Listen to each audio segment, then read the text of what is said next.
have the damn thing up. Fuck. Too late. I forgot to put the Holy Tablets up, but YouTube is on and popping. Come on, let's go. Let's go. I'm ready, babe. I'm up now. Shit. Come on. Newbie, what happens next? Oh, bad people. They start tripping being of one another. Yeah. Got it. Okay. Got it. So they basically created these names, and they worship these idols under these names. Oh, we just said all that. We did that already. Okay, You were quiet the whole time. Hey, I was letting you work it out, Don. Even if the lips were the same, nevertheless the heart chose different. That's where we at, verse 106. Mm-hmm. Even if the lips were the same, nevertheless the heart chose different things. For the Luciferians, that is the Nakashites, became rulers of the third time, and Halal, their ruler, calling Nakash Anuz Alahum. Ooh, okay. Wait, hold on. You were right when you said that, Don. About what, baby? Halal. What? What do you mean, what? Look at 107. Look at 107. For the Luciferians, that is okay, the Nakashites. Start at 106, because I was trying to figure out that stream was up. Start at 106. 106. Mm-hmm. Even if the lips were the same, nevertheless, the heart chose different things. Mm-hmm.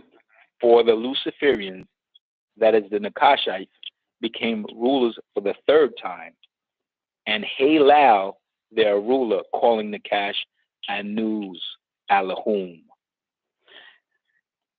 Uh-huh.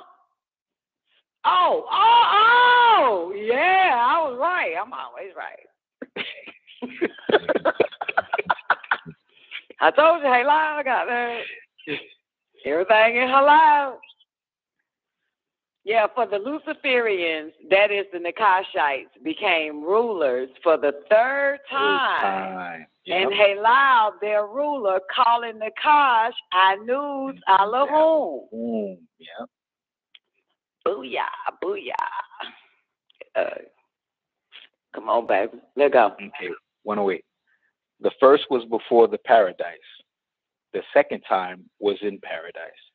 The third time was after paradise, and continuing right up to the flood and on after. There rose disputation and great turbulence. Nir, the Zodok priest, heard and was greatly aggrieved. He said in his heart, I, truth, I have come to understand how the time has arrived, and the saying which Al-Yun El, who is Anu, the Almighty Creator, said to Methuselah.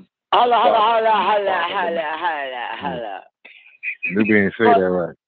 Yeah, and I knew he didn't say it right, even though I ain't reading along with him. For the Luciferians, that is the Nakashites, became rulers for the third time, and Halal, their ruler, called them. The first one was before the paradise. What are they talking about? The first time that they were rulers.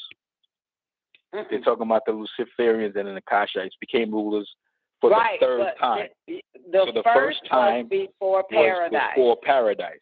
What's that? The second time. What are they talking about? I got the book in front of me. What are they talking about? They're talking about the first time that the Nakashites became rulers. Again, what are they talking about? The first was before paradise. What was that? Right. The first time that the Nakashites became rulers was before paradise. He missing it. I'm talking about the war. The first time. That was before paradise. The second time was in paradise. That is, that's in Malachut. Correct. And the third time was after paradise. That is during the garden. Right up to the flood. It was 3 wars. Yeah, that's what I wanted y'all to tell me. The one was spiritual. One was spiritual. Yeah, The first one before paradise. And that's the war that Michael and them, and then again the second time, because it was 3 wars that took place. Yeah, their ruler. Wait, we say for the Luciferians, that is they became rulers for the 3rd time. Yeah, for the 3rd time. Notice that shit? Yup. Yeah. It's your power. That's why you said, hey, loud. That's why you said I was right. The 3rd time. They running this shit now. Let go. No doubt.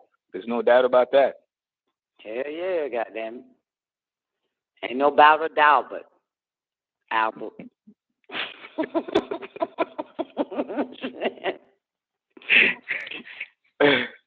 Okay, 107. For the Luciferians, that is the Nakashites, became rulers for the 3rd time, and Halal, their ruler, calling Nakash Anuz Alahum. The first was before paradise. The 2nd time was in paradise. The 3rd time was after paradise, and continuing right up to the flood and on after. Damn, on after. They still running shit on after then. What you got, baby? I got a question on the 107 for the Luciferians. On the 107, are there? Sorry, say it again. Yeah, 107 for the Luciferians. I just want to know, are there agreeable Luciferians and disagreeable Luciferians? Yeah, but these are and the Luciferians and the Nakashites. Yeah, they all agreeable. So and disagreeable? They all agreeable yet disagreeable. Those that agree to be with Lucifer makes them agreeable. Those that agreed to be with Lucifer make the other motherfuckers that didn't agree look at those that agreed as disagreeable. I hope you understand that. I do. Okay. Yeah. And then the Nakashites, is that the same? Agreeable and disagreeable? Yeah. They're the same. For the Luciferians, that is the Nakashites. Okay. Okay. Yeah. That's it. Okay. Yeah. Okay. Yeah. Remember, he took 1/3 of heaven with him. All of those motherfuckers were seraphims. He took the seraphims with him. So they end up becoming disagreeable, even though seraphims are agreeable. So if I take your daughter from you, right? Mm-hmm. No, if she not take her, if she wants to be on my side, that makes her agreeable to me and disagreeable to you. Right.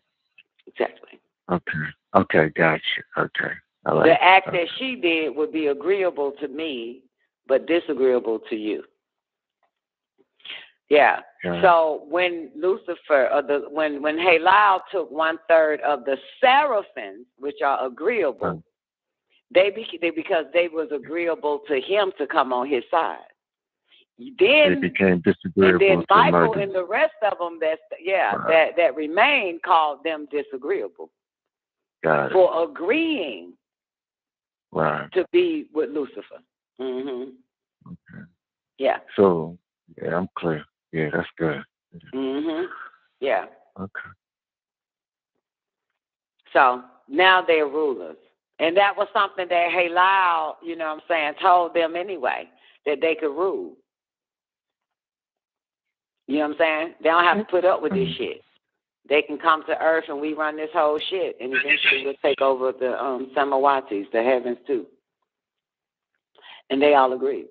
Those that agreed with him. Yeah. And thus they're ruling. All the way up to the flood and on after. Well, was there something that we was reading where it talks about they only get to rule a certain section of the earth? They're not getting to rule the whole earth. Oh, I don't know none of they rule everything. Okay. They got to hear about it. They got to hear about it. Just like the land of Nod. That was a separate place from the enclosed garden. So that's where you get the Luciferians ruling the land of Nod. Yeah, they set it up. Yeah, but actually, wait, let's do it right. Enki set up the land of Nod. Oh, okay. Right.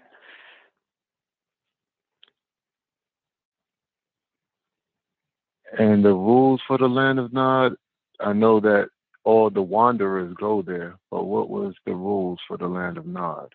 They have no goddamn rules. They ain't no damn to do what the fuck they want to do.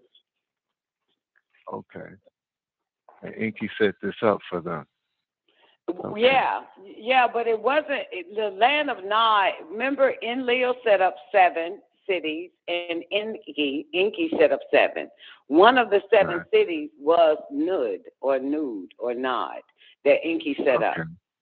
Right. So as time passed, all types of beings was coming to the land of Nud or Nod. Right. And this is before Cain knew his wife when he went to the land of Nod. Yeah. Enki and Enlil was setting up cities before the whole experiment with Adam's tribe and Eve's tribe. They already set up their cities. Yeah. Okay. I have a quick question. Me too. Sorry, I'm eating that. Verse 108. The first was before paradise. Is before paradise pre-creation? No, it's not pre-creation. Meaning the first time they ruled, their first ruling was before paradise. If we look at paradise is as above, so below. So you have the paradise in Malachut and the paradise on earth, Eridu or earth. So it was before paradise. That's when they ruled, before there was paradise. The second time was in paradise. And the third time was after paradise. So after paradise simply means they shut off the garden. Or you know what I'm saying? There's no more paradise. Before paradise, then there's paradise, and then paradise is no more after paradise. There is no paradise. And continuing right up to the flood, on after and on after. So it's not pre-creation.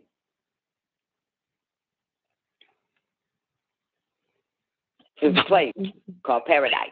And it's before they set up the place paradise. I was thinking about the bosom of Allah. I don't know why automatically thinking it. Oh, yeah, poor thing. You. Yeah, I understand. But I thought you was named. Honestly, I thought you said something, not that word, but I thought you was going like to different planes because you said they were in Malachut. Yeah, I heard you say in one of the heavens. Yeah. So that's why I thought maybe so they did something in Malachut. So the paradise is not Malachut; it's before paradise. So they were fighting there. He took over that bitch. Then they cast him out. Second time was in paradise. They considered earth being paradise. And the third time was after their paradise was no more, just say like the Garden of Eden, no more. And continuing right up to the flood.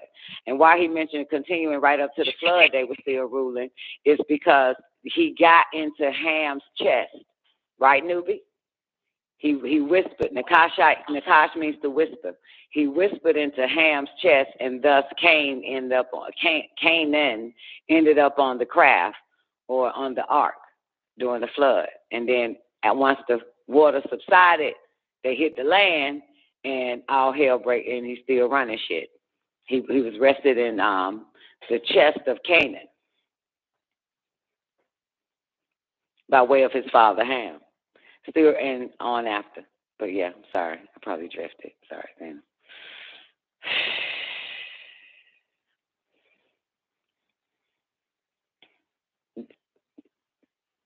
Did that help? No? Not? Okay. Okay.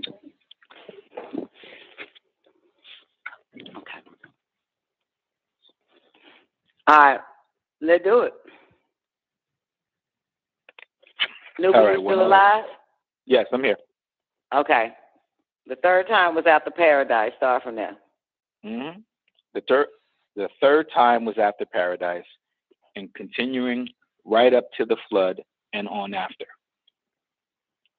There arose disputation and great turbulence.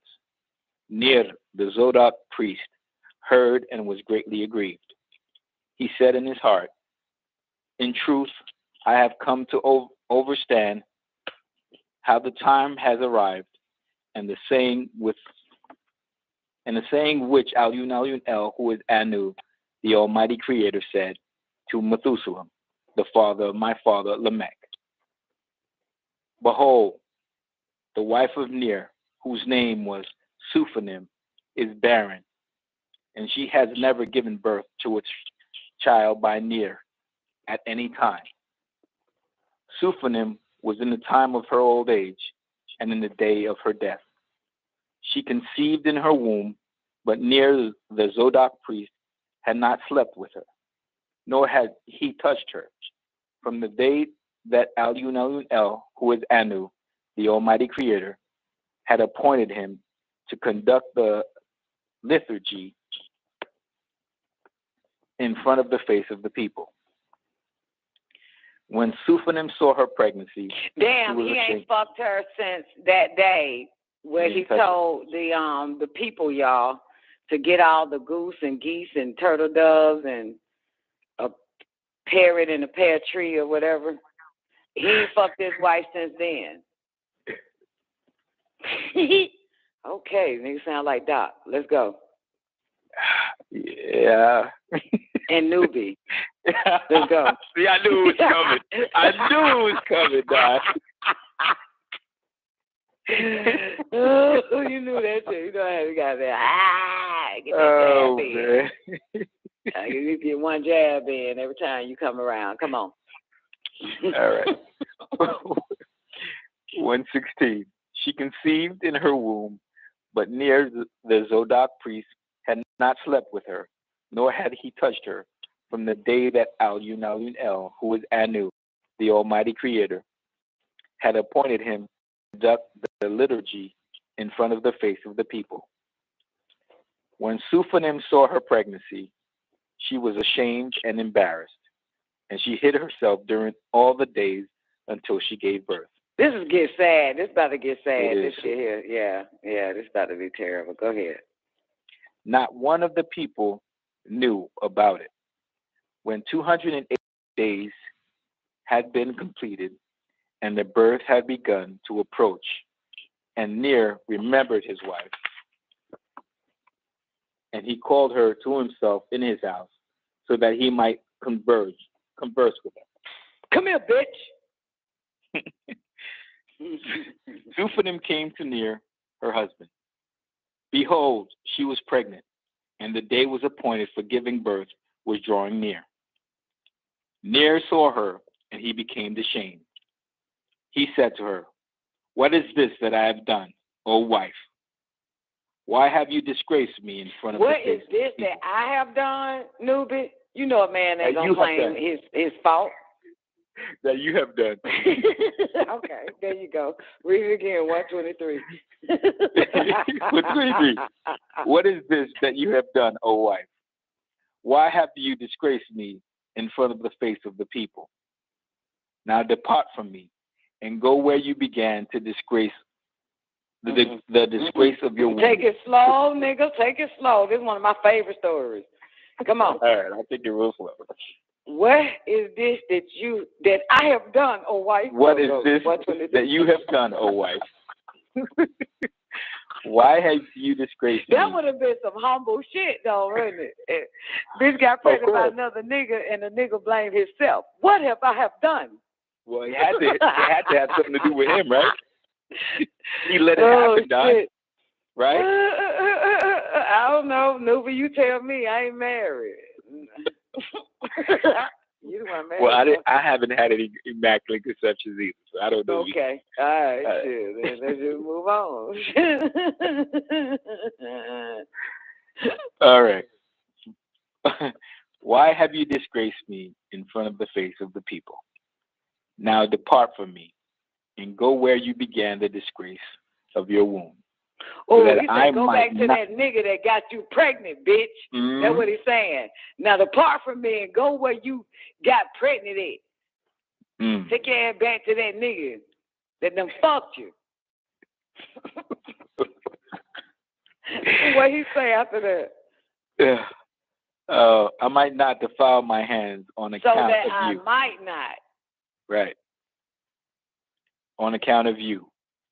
Wait, man, come on, man. 125. Depart from me and go where you began the disgrace of your womb, so that I might not defile my hands on account of you, and sin in front of the face of Al-Yun-El, who is Anu, the Almighty Creator. Stop right there. Tammuz. Yes. What Neil telling his wife in that part, 125? What he trying to tell that broad? They had to get somewhere before I put them hands on. Yeah. I beat your motherfucking ass.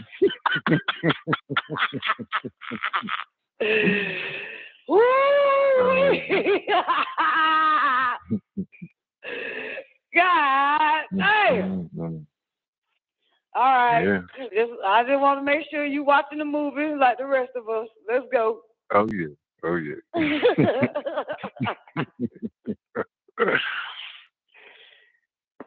All right. 126. Suphanim spoke to Ner, her husband, saying, "O my Adonai," there's that word. "Behold, it is the time of my old age, and the day of my death has arrived. I do not understand how my menopause and the barrenness of my womb have been reversed." Ner did not have faith in his wife. Wait a minute. Let's figure out. Let me ask Tammuz. Tammuz, what is the wife trying to tell this nigga? I need your interpretation. She's just saying, listen, I'm old. I'm menopausing, so I don't even know how this happened. And plus, I ain't been with nobody. So, you should trust me. But he should trust his wife. He should know him. No, but I'm sorry. Tammuz say what now? No, I'm just trying to figure out why he ain't trust her. Why he don't have faith in his wife. Man, what? Nah, come on now. Man, you done jumped the verse. We got to stay at 126 and 27 for a minute, baby. Okay. You can't be skipping. You can't be jumping over. We ain't got to that part yet. Oh, sorry. So the bitch says she died, and she don't understand how menopause and her barrenness of her womb have been reversed. Yeah. It be like that sometimes.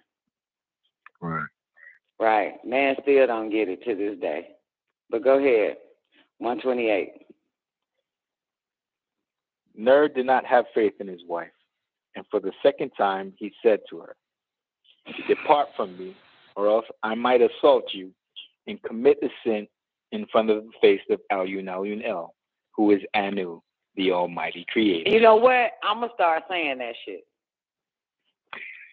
I'm going to start saying that shit right there. Don't make me look, I will fuck you up. And I ain't trying to commit a sin in front of the face of El-Yunel, who is Anu, the Almighty Creator. Now get the fuck out of my face.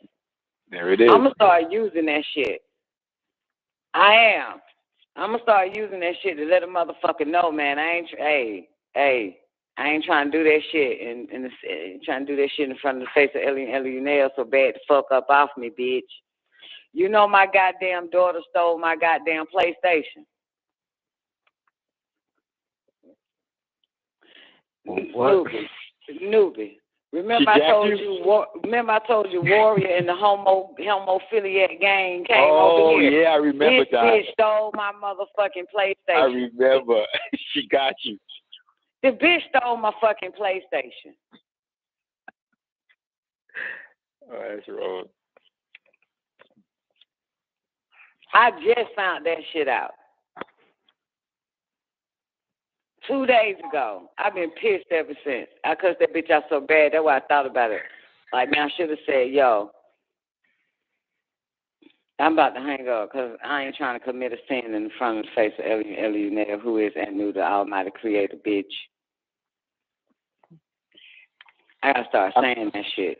Even the I'm dark sure texting it will have the same effect. No.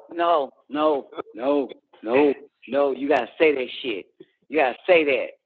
You gotta get it off your chest. You gotta say it. You gotta say the name. Like, yo, bitch, if you don't get the fuck out of my goddamn face, because I ain't trying to commit a sin in front of the face of Eliunel, who is Anu, the Almighty Creator, the bad the fuck bad.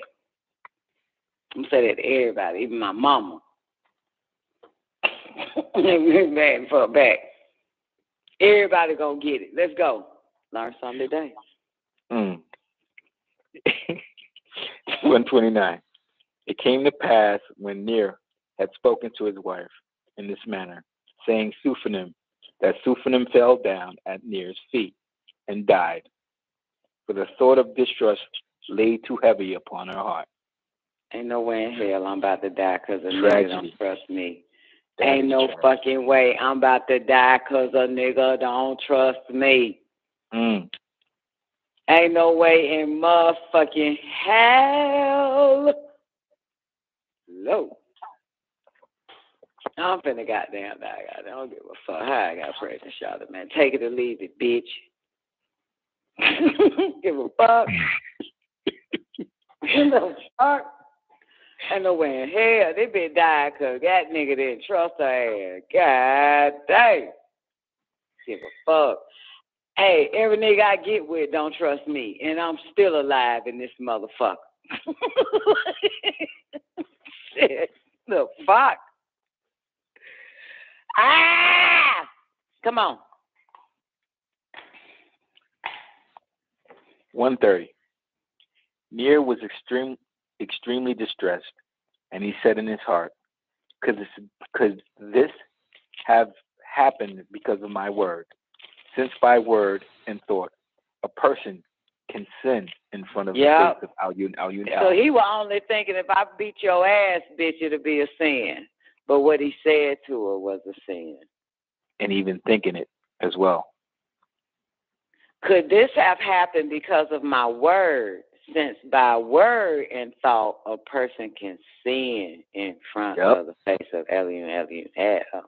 The word and thought. But this is the question. Could this have been? He thought to himself. Could this have happened because of my word? Since by word and thought a person can sin? Yeah.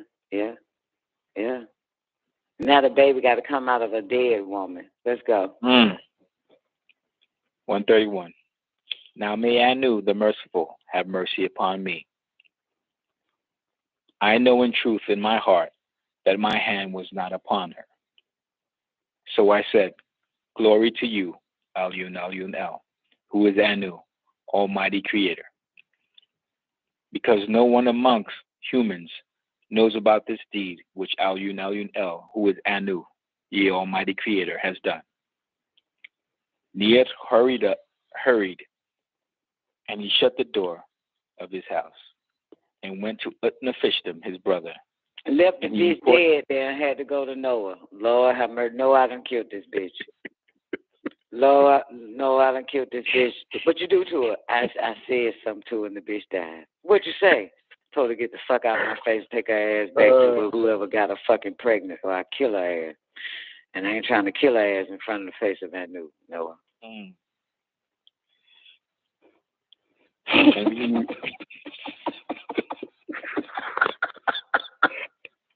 What the fuck? This is crazy. He went to his brother. All right. Let go. He went to Utnam house. He went to Utnapishtim, his brother, and he reported to him everything that had happened in connection with his wife. And Utnapishtim hurried. He came with Ner, his brother, and he came unto Ner's house because of the death of Suphanim. And they were discussing between themselves how her womb was at the time of giving birth. Mm, mm, mm. Mm, mm, mm, mm, mm. Mm, mm, mm, mm, mm. All I picture a dead ass pregnant bitch and two goddamn retarded ass niggas trying to figure some shit out over her body. Not only that, he ran and left her and went to his brother's house and brought this guy. Yeah. Hey, why Dr. York literally put and he shut the door? Like, he left the door. He closed the door from the house. He literally added that shit in that motherfucker, didn't he? Because he knows he was doing dirt. He said, near hurry, and he shut the door of his house. Like, he said, nigga closed the door and locked the shit. Exactly, now. That's what I was seeing, man. Sound like a good movie script, right? That shit crossed my mind, man. Like, God damn, I can see this shit. Come on. Hey, real quick question. Near, ain't that Nunamir? No. No, it's not. Not. It is. His name is Nunamir, but it's not the Nunamir you know. Okay, because I'm like, what? Okay, thank you. Yeah, and you know what? If you can remember, Zena, like a while back, in some of the beginning chapters, he'll say Nunamir, but not this Nunamir. So it's a lot of Nunamirs walking around. So the Nunamir he was speaking about in one instance was probably another Nunamir.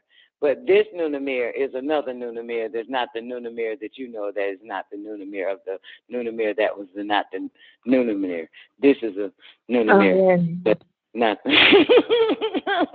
All right. Yeah. Mm-hmm. Okay. We ready. Shut the door. All right. Shut the door and grab up the fistrum. Now they're standing over the bitch body. 136. 136. Take us back to 136, please. 136. He came with Near, his brother, and he came onto Near's house because of the death of Suphanim.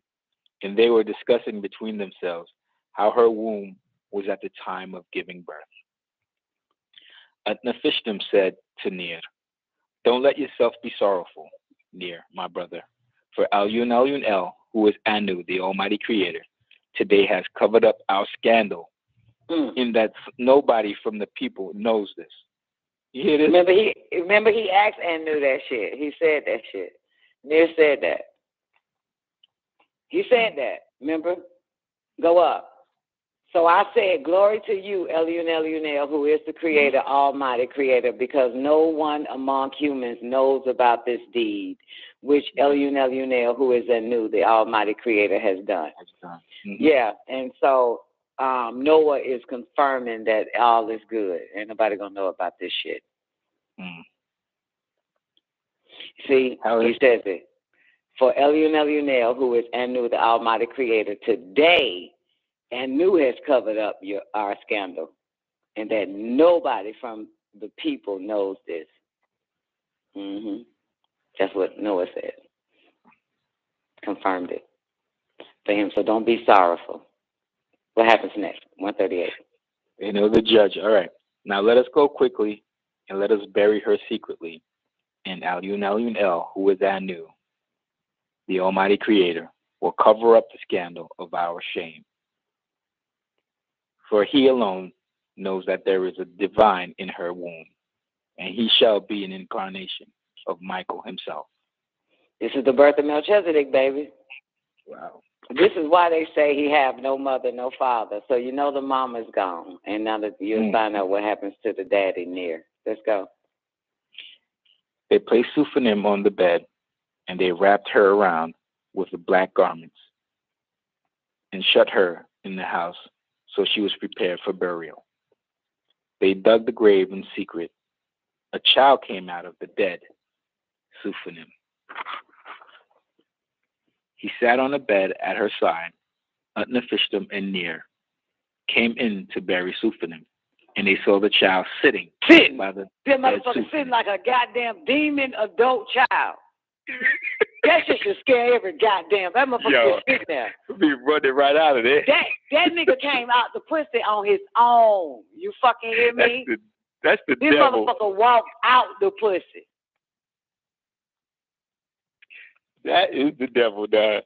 That motherfucker about 5 years the fuck old, sitting there waiting on them goddamn murderers to come back after digging the grave. I don't know, man. Somebody swapped them out. Shit, come on now. Look. You'll see. I say 5, but now I know what age the motherfucker looking like. Come on, go back to 142, boy. This 142. shit wild. He sat on the bed at her side. Utna Fishman and Near came in to bury Sufanim, and they saw the child sitting by the dead Sufanim and wiping his person. Utna Fishman and Near were very terrified with the great fear. That shit was good shit on it. Because the child was fully developed physically like a 3-year-old. He spoke with his lips, and he blessed Alun El, who is Anu, the Almighty Creator, saying, "Forgive them, for they know not what they have done." Oh, wait. Stop. Can I give y'all a side goddamn commercial break real quick? So I'm watching X-Files, of course. And this episode, right, they go to this town in Boston, some fucking way. Maybe I made up that shit. Anyway, wait, Boston is a city. Okay, never mind. In somewhere in Massachusetts. That's a state. We make a long story short, right? What name is like, why are we going here? Scully is like, why are we going here? He said, because a baby was born with a tail. Right? You got me? Everybody follow it? She said, well, I mean, she was like, well, there's a lot of babies born with a tail. He said, but bitch, this is strange. 5 babies born. We know you remember all this shit now if you didn't watch it when you were 12. So he said 5 babies was born at the same goddamn, and all of them born with a fucking tail. That's strange. So they show up to that motherfucker, right? And this little bitch just had the baby. She sit in the labor room and shit. She just delivered. They interviewing the bitch, right? And so,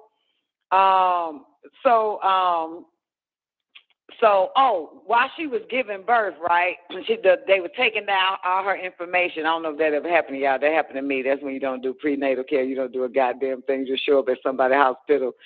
And they got you on the table to ask you your name, your phone number, your address, all that type of shit. Well, that happened to me with my first child. So anyway, so the woman says, and the father, she said, I don't know. He's from another planet. Got it? So while speed it up, they're going to check it out. So Scully is like, what's the point of going? This motherfucker. He was like, well, the baby born with a goddamn tail. She said, a lot of babies born with a goddamn tail, motherfucker. He said, that ain't it. He said, it's 5 babies in that town born with a fucking tail. That's strange. And then she said, well, that's not really strange, this, that, and the third. He said, well, okay, well, fuck it. The bitch said to the people, the intake nurse, that the daddy is from another fucking planet, right? So they go. So now they interviewing the woman. She just had the baby, and so now he asked the woman. He said, and you say that you told the intake people that the father is from another planet. She said, yes, he is from another planet. And then the bitch say, and he say, well, what's the father's name? She said, Luke Skywalker.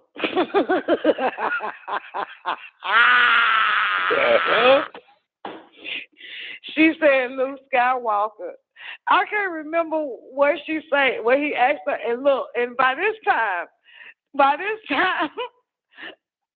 Mulder get his ass up. He's sitting at the foot of her bed, at the side of her bed, her and goddamn Scully, right? Mulder get his ass up, about to walk out the door. He's like, look, that bitch said Luke Skywalker. And then, so he get up, walk away, Scully's still there, and she was like, so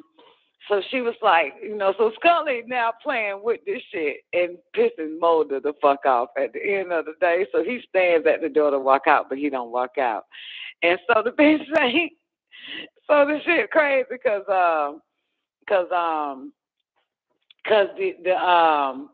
so Mulder asked the bitch something. Mulder asked this bitch something, man. And oh shit, hold on, let me get this shit out. So Don, hold on. So all the babies had the same father? Wait a minute, man, that ain't the point.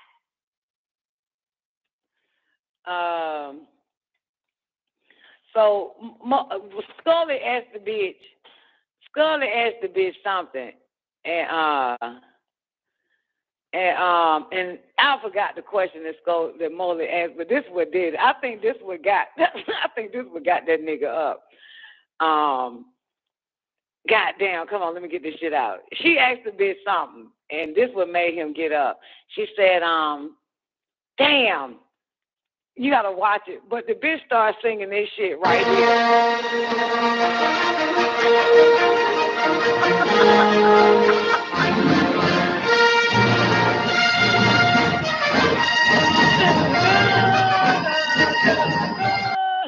That bitch started doing that. I was done. Okay. That shit crazy? Man, yeah, man. They wrote that shit off like, hell no, man. This big got there. Yo, that shit was so. Hey, actually, if you watch X-Files from season 1, you ain't gonna do shit but laugh. That shit, all them fucking episodes is funny as fuck, especially with Mulder, dumbass. This nigga here is wild. This nigga wild. That nigga there wild, man. That nigga got some punchlines for your ass. Okay. All right, so you on season 4, episode 3. Oh, you trying to catch up with me, boo? Me Hudson. Yeah, man, that nigga there funny as fuck. But anyway, man, this bitch said, shit, baby. Okay, never mind. Sorry. So we got us a little alien baby, 3 years old, sitting on the goddamn bed, and he spoke with his lips. What'd he say? 144. 144. He spoke with his lips, and he blessed Alyun El, who is Anu, the Almighty Creator, saying, forgive them, for they know not what they have done. That's what the little baby said, the little 3-year-old that walked out the dead pussy. Forgive them, for they know not what they have done. Dun, dun, dun, dun, dun, dun, dun, dun. You gotta watch that episode, y'all. This shit is so bad. Oh my God. Oh. Hey, wait, let me ask Miss Hudson something. Miss Hudson, are you here? Miss Hudson, can you hear me? Miss Hudson, can you hear me? Is it me, or is Mulder getting more and more attractive? Never mind. Go. Ready. 145. 145. She said it's me. That motherfucker getting attractive than a motherfucker. Go ahead. Let go. Utnafishtim and Nir looked at him, and behold, the badge of priesthood was on his chest. Wait. Now, my bad. Let me ask now. I don't know why I asked Miss Hudson. Shit, bitch, fucking. Look, now, is it me or Mulder getting more and more attractive? Go back and watch it now. Start from 1 again. By the time season 3 is over and 4 is somewhere in the middle of some old shit, you'll see this motherfucker like, this motherfucker getting attractive than a motherfucker got down here fit. Okay, never mind. Mel probably had a thing for him when she was 16 because she was watching that shit when she said, I already said yes, especially when he started feeling out. Feeling out? Feeling out mean what? What does feeling out mean now? But that mean he was working out, getting buff? Makes you a little thicker. Mm-hmm. Heavier. Wait a minute, how you know, Zena? Nice shoulder. It's because he's skinny, scrawny in the first season. He even had his shirt off a couple times. I'm in season 4. I ain't never seen his shirt off. Maybe while I was playing the game. I looked away. Okay, good. I'm glad I did. Your little bird chest, yeah. Oh, okay. Okay. Mm-hmm. All right. So what season you on? You still watching it? Yeah, I'm on season 1. It's 24 episodes. God, you on season 1? I think yeah, it's season 1. Okay. Man, me and goddamn, me husband goddamn on season 4. My bad, y'all got jobs and shit, and man, me husband ain't got nothing but X-Files. Come on. I understand. All right, I'm ready, Noob. I promise. No more interruption. All right, 145. Utnapishtim looked at him, and behold, the badge of priesthood was on his chest, and it was glorious in appearance. Utnapishtim said, behold, Anu is renewing the priesthood from the blood related to us, just as he pleases. Utnapishtim hurried. Can you imagine this scene, 146, Utnapishtim and New Year said it at the same damn time? I couldn't even fathom it. Hey, I want to hear you and Tammuz read that verse at the same time, because it said Utnapishtim and New Year said.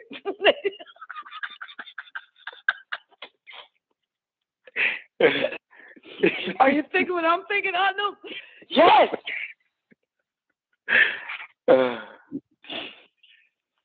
It's good stuff right there.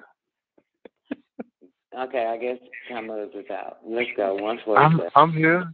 What are you talking about? I want you and when it say Utnapishtim and Near said, y'all both say that shit at the same time. The behold and new part is renewing. Okay. I just want to just visualize this dead body and a 3-year-old baby that just told Anu to forgive these stupid ass niggas, for they know not what they done. And then the two stupid ass niggas look at each other and say the same shit at the same goddamn time. Behold, I want to hear all that. Thank you. Action. Go. Come on, Tammuz. I want to hear you and Nubi say it at the same time. Behold and new part. Utnapishtim and Ner said, behold. Behold, Anu is renewing the priesthood. The priesthood from the blood. Come on. Do it again. Just at the word behold. Don't read the Utnapishtim and Ner said. Just say it. Just keep saying it. Don't stop. Y'all say it, y'all look at each other and say that shit. Go. All right, here we go. All right. Okay. Action. Behold. Anu is renewing the priesthood.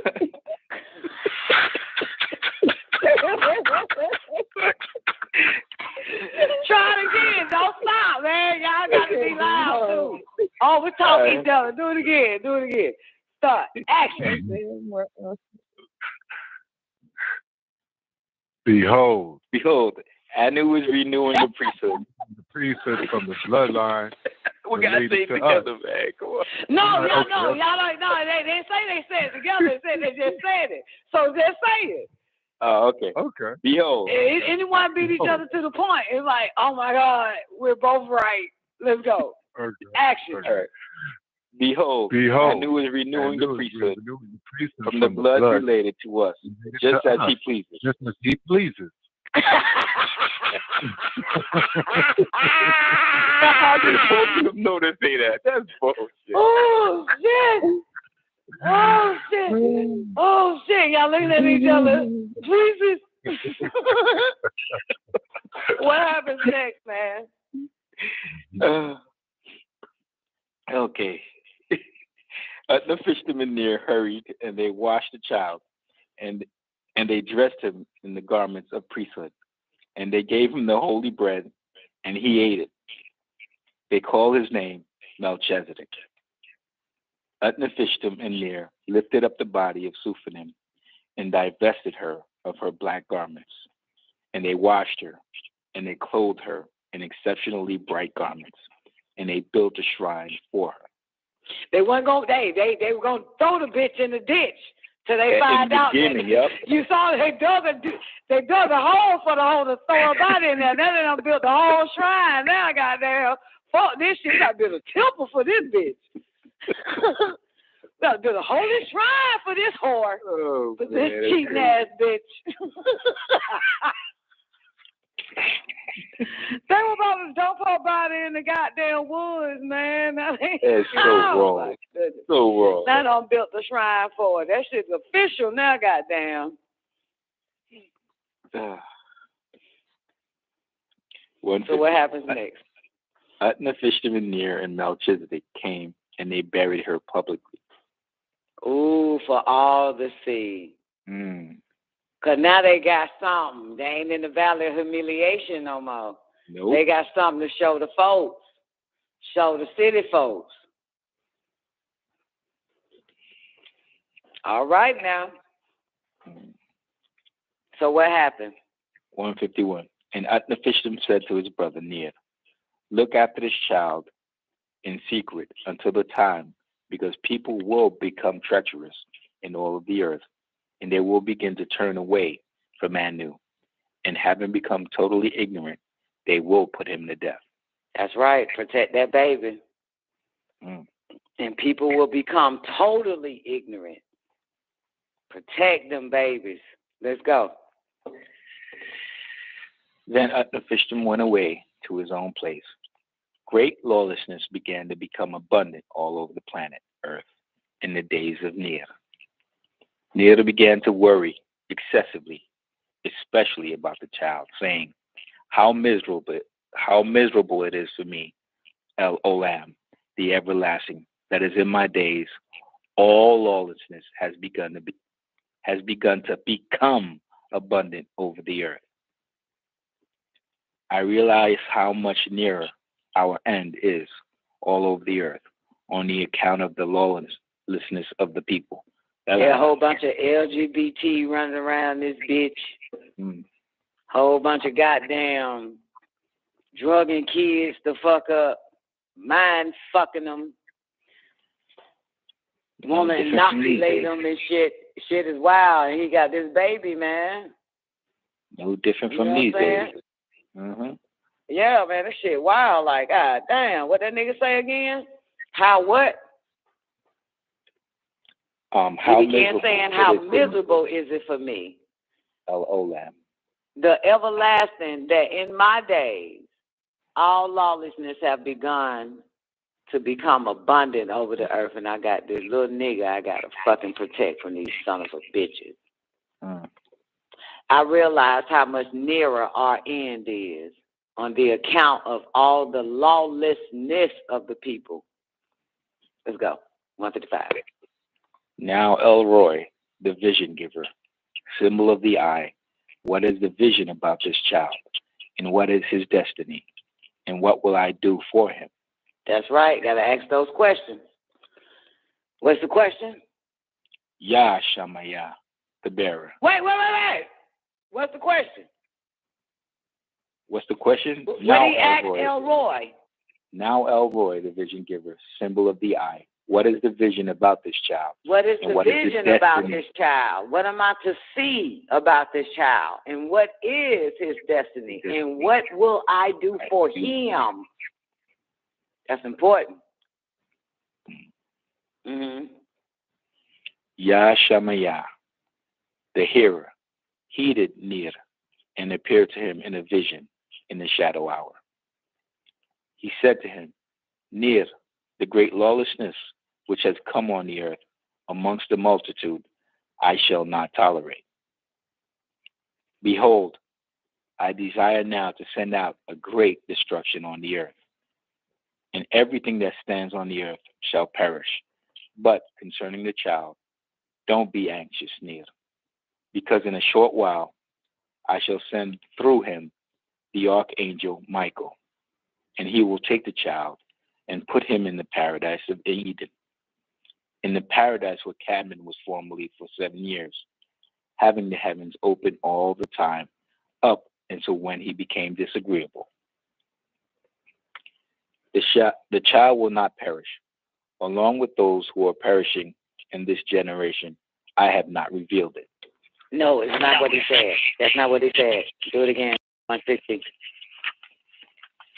160. The child will not perish along with those who are perishing in this generation, as I have revealed it, so that Melchizedek will be the priest to all holy priests of the ancient and mystic order of Melchizedek, simply called Amam, the vibration of all creation, and I will establish him so that he will be the head of the priests of the future.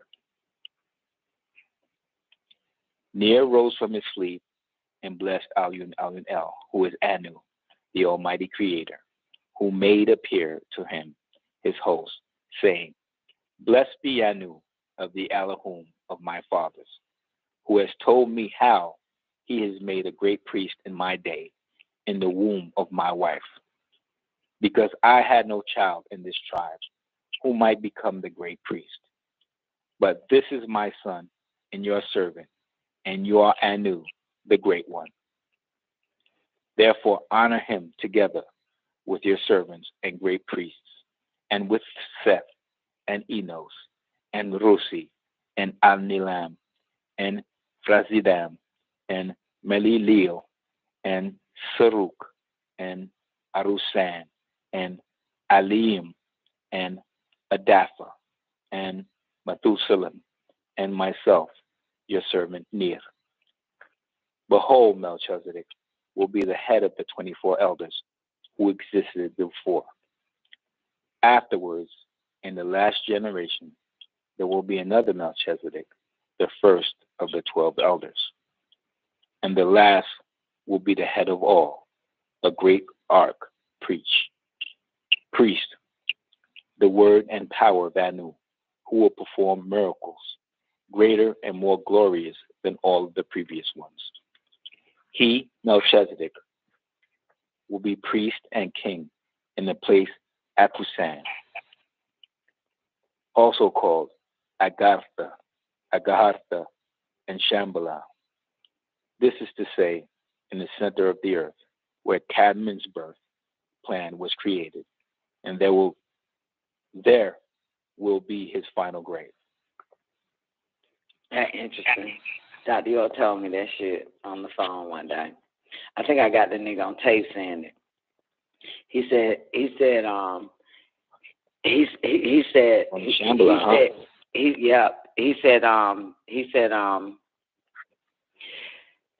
to me, he was like, he said, you know, these niggas ain't shit, you know. He said, these niggas ain't shit, man, you know, and they don't really give a fuck. I'm about to get the fuck away from all these niggas and go to, I think he said Shambhala.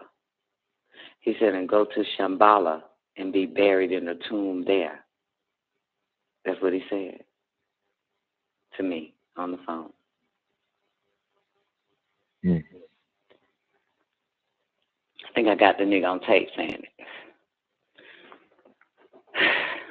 Anybody feel like donating me a goddamn tape recorder? I can play it because I got the tapes. Give me a goddamn tape recorder, I'll play that fucking tape. Yeah, he said, be buried in the tomb there.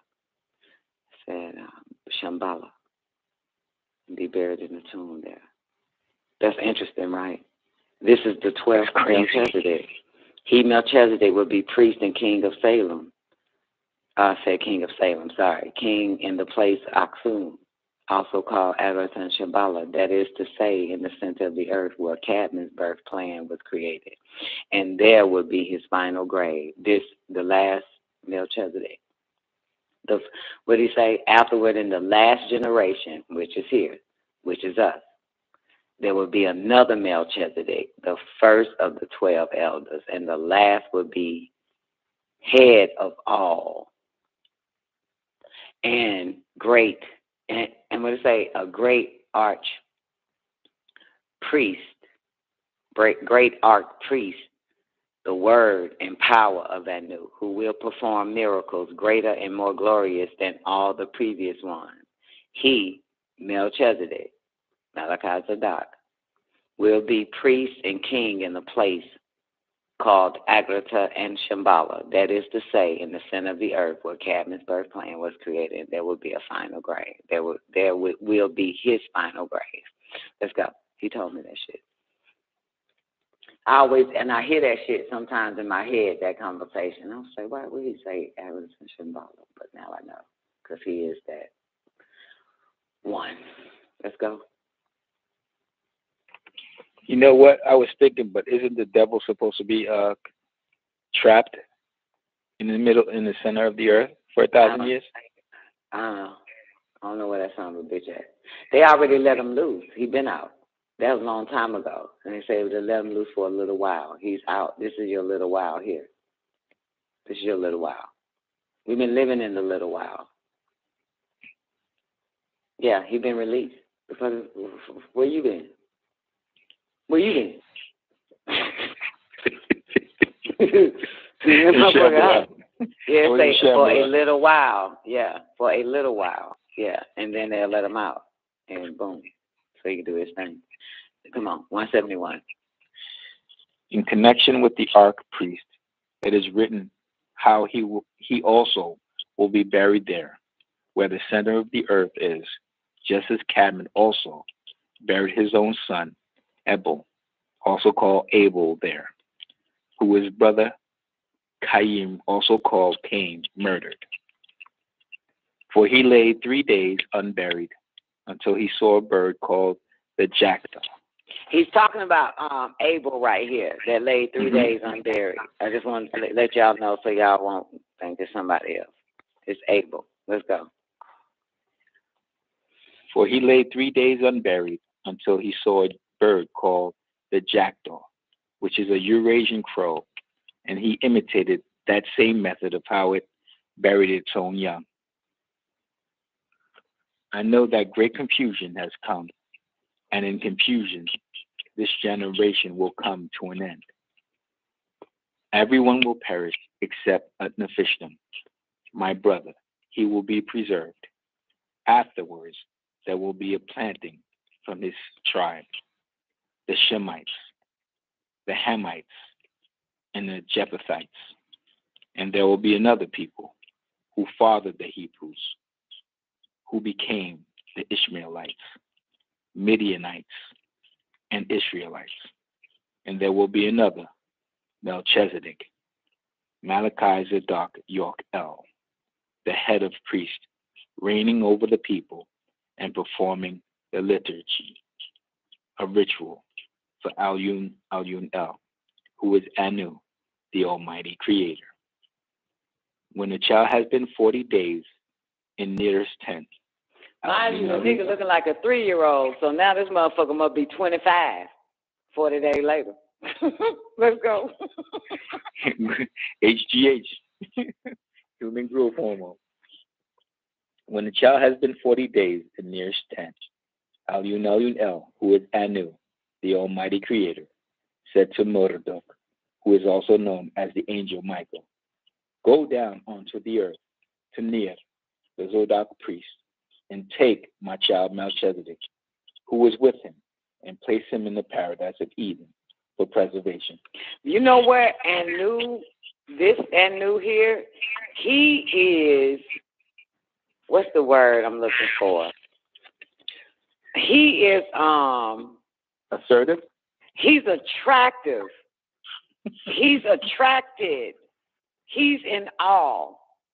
He's in something to Inky's son Marduk.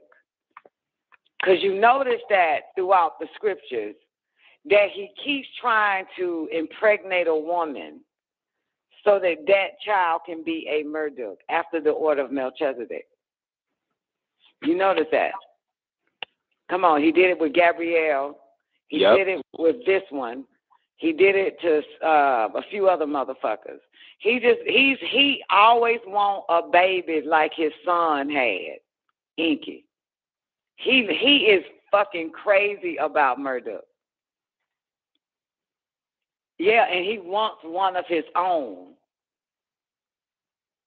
For real, he wants one of his own. And this is the first one, this Melchizedek, which is Marduk. He wants one of his own. That's Enki's son. But this motherfucker wants one. So he keep impregnating women throughout time, you know what I'm saying, so that he can have him a Marduk of his own. He literally says, my child, right here. Right? Go down unto the earth and take my child, Melchizedek, who is with me. See, take my child, man. That nigga goddamn. Come on, let's go. 78. Okay, now y'all don't get it because y'all in some fucking Holy Ghost, holy roly shit right now. But motherfucker, it's a paradigm. I be studying that motherfucker. Yeah, I can't think of the word. What word I'm trying to say? Commanding? No. See, so you don't know what the fuck I'm talking about. When some you know how niggas is like fucking Kanye West, right? All the bitches he kept getting after Kardashian chick broke up with that nigga. He kept getting a bitch that looked similar to goddamn Kim. He want another Kim. He want that shit. You know, ain't nobody been paying attention but us, huh? I know Newbie ain't paying attention. Yeah, well, Newbie, for the past goddamn 8 months, this nigga went through so many Kims lookalikes. That's the point. So I'm trying to find that word. What is the word when somebody wants kind of like the exact same thing, but it's not really ish, kind of like sort of? A replacement? Not a replacement, because Marduk is, what's the name, son, Enki's son. He's trying to duplicate something that he is a fanatic over. He's crazy. And Nu is crazy about Enki's son, Marduk, also named Mikael. Right? He crazy about him. So when you look at the stories in the Bible where God keeps coming and impregnating these bitches, he's trying to get them babies to be in the image and after the likeness of a Marduk, a Melchizedek. So by the time Jesus popped up, Jesus ended up in the order of Melchizedek because he wanted a Melchizedek. He wanted a child just like Enki's child. He want one. Enki and that bitch and that chick that he got pregnant. What that girl name? What Mike Marduk mama name? Come on, help me out. What J1? J1, you still alive? What Marduk mama name? I can't think of her name right now. Sufanim? No, the Marduk that's Enki's son. That Marduk. Ninti. Where his mama? Damn Keena. Thank you, J1. Damn Keena. Enki and Damn Keena, boo. Them two motherfuckers made the baddest motherfucker on the planet. So what you saying, guys? And Nu fell in love with that goddamn grandbaby out of all them goddamn grandbabies. Everybody had. And Nu crazy about that nigga and made him the highest of highest. However, that's Enki's son. So Anu comes down and keep pregnating women, if you read the Bible really fucking good like I have, impregnated women with these immaculate conception, and every child ended up in the goddamn ancient mystic order of Melchizedek. To be like Mike. To be like, this was Michael, to be like El. So he's been trying to have his own children to be Marduk. He want his own Marduk. He want his own Melchizedek. He wants to seed one like his son seeded. So he wants a successor. Oh, no! I'm looking for the word. What is it called?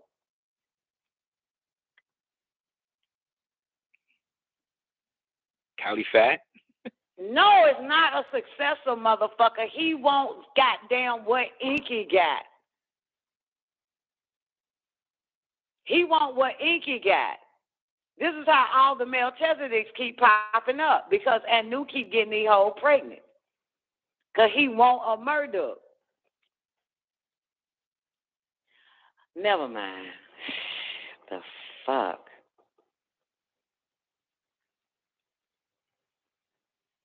Never mind. I don't even know why I'm in the I don't even know why I'm talking to you two dodo brain men. Go ahead. Continue. I'm looking for the word when let's say, fuck, I gave all the goddamn examples. Ain't no more let's say. I'm just trying to find a word where somebody is not the original, but you keep looking for something that you can have of your own that is similar to the original, but you ain't the one that birthed that original. Basically a replica, but what is it called, that type of action that they keep doing? You know what I'm saying? That type, what is it called, what Kanye kept doing? After Kim broke up with him, he kept trying to find a bitch just like her. So what is that type of characteristics or, term that somebody do that shit? What is the act called? Like, the personality type. You know what I'm saying? Can you help me now, Newbie? Like, what is that term? What is that behavior called? Is a term for that shit. I'm trying to find that term, Don. Okay, good. Well, at least you're helping. You're trying to find it. But I'm trying to figure out what the fuck that's called. Obsessive. Obsessive, bitch. Obsessive. Thank you, Smoke No More. Thank you, Miss Hudson. Fucking obsessive. This motherfucker Anu is fucking obsessive. Obsessive. That motherfucker obsessive. That's what it is. He obsessive. Obsessed. Yeah.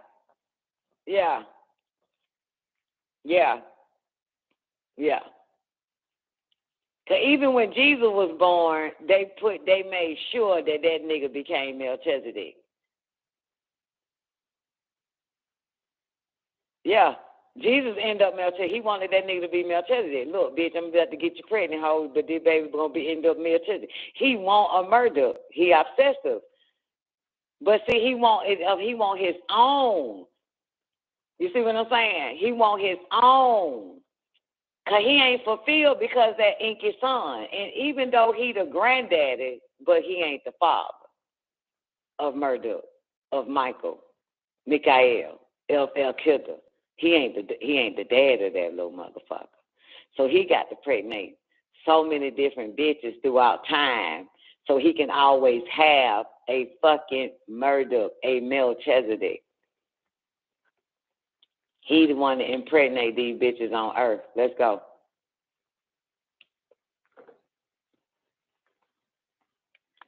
$178. For the time is approaching, and I will pour out all the water onto the earth, and everything that is on the earth will perish. Murdoch. So he done got Sue Fannin pregnant so he can have a Murdoch. And then tell Murdoch to go get the baby.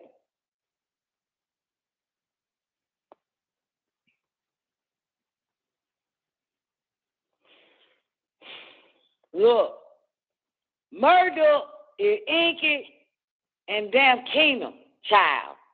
And New keep impregnating bitches on the planet Earth so that he can have a Murdoch, a Melchizedek, a high priest.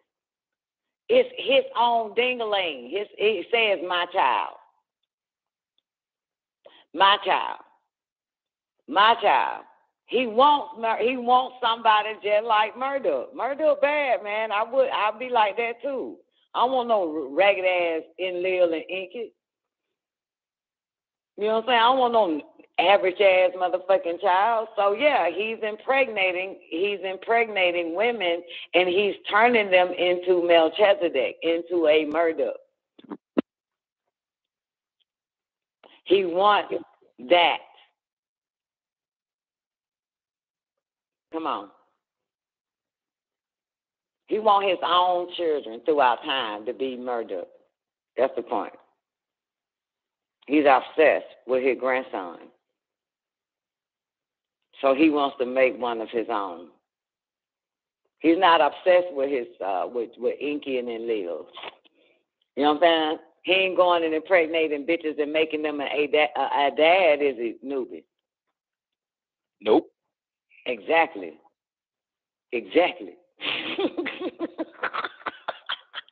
He ain't even impregnating them, making them a Tammuz.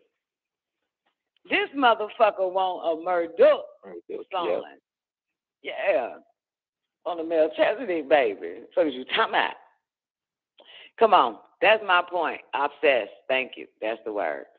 Obsessed with his grandson. So he impregnating women so he can get one just like his grandson. Come on. Murdoch hurried, and he came down when it was shadow hour. And Ner was sleeping on his bed. And Murdoch appeared to him and said to him, "Thus says Al-Yunel, who is Anu, the Almighty Creator. Ner sent the child to me, whom I entrusted to you." Ner did not realize who was speaking to him. And his heart. Wait. What happened? Ner was sleeping on his bed, and Murdoch showed up. That's right, because Anu said go down and talk to him. Got it. Boom. So what did Murdoch say? Okay. Ner sent the child to me, whom I entrusted to you. Ner did not realize who was speaking to him, and his heart was confused. He says, Ner, Melchizedek, Murdoch says to Ner, send the child to me, whom I entrusted to you. He called out Ner's name. Then what happened? 182. Ner did not realize who was speaking to him, and his heart was confused. Ner said, when the people find out about the child, they will seize him and kill him, because the heart of these people is deceitful in front of the face of Al-Yunel, who is Anu, the Almighty Creator. Ner said to the one who was speaking, "The child is not with me. I don't know who you are." And Murdoch, who was speaking to Ner, answered, "Don't be frightened, Ner. I am one of the Allahum. I shall seat myself firmly in the heart of the child." In the heart of this child. In the heart of this child. He's going to incarnate. He's going to take over the body. He's going to possess it. See, I told you, Murdoch, get your ass inside that baby so I can have a child like you. Told you. Go ahead. And from there, Murdoch, Melchizedek has been doing that shit forever to every goddamn child that Anu impregnate.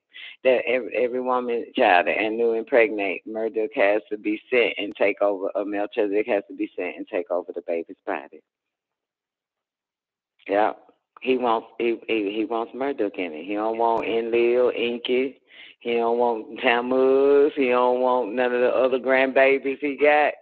He want Murdoch to be inside that motherfucker every fucking time he impregnate a woman. Let's go. Hey, Don, I remember when Dr. York was saying that he's inside you, so if you let him grow, then you will, that green energy will increase. So he also said that he's been with every one of us.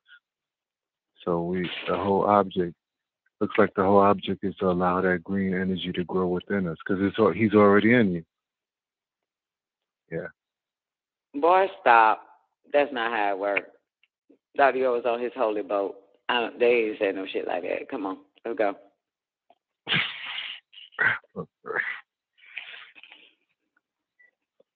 186. Anu had sent me, and behold, I shall take the child today. I will go with him, and I will place him in the paradise, Eden, and there he will be forever.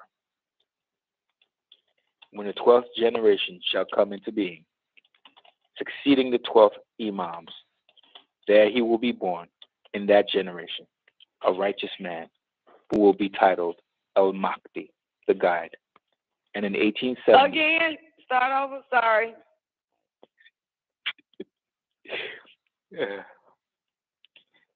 I shall seat myself firmly in the heart of this child. Let's go. And new 186, sorry. Anu has sent me, and behold, I shall take the child today. I will go with him, and I will place him in the paradise, Eden, and there he will be forever. When the 12th generation shall come into being, succeeding the 12th Imams, there he will be born in that generation, a righteous man who will be titled Al-Mahdi, the guide. And in 1870, he will establish the community of the Ansar at Abba, this island. Muhammad Ahmed ibn Abdullah was born in the year 1845 AD, and in the year 1885 AD. July 4th to be exact. July 4th, 1845. Let's go.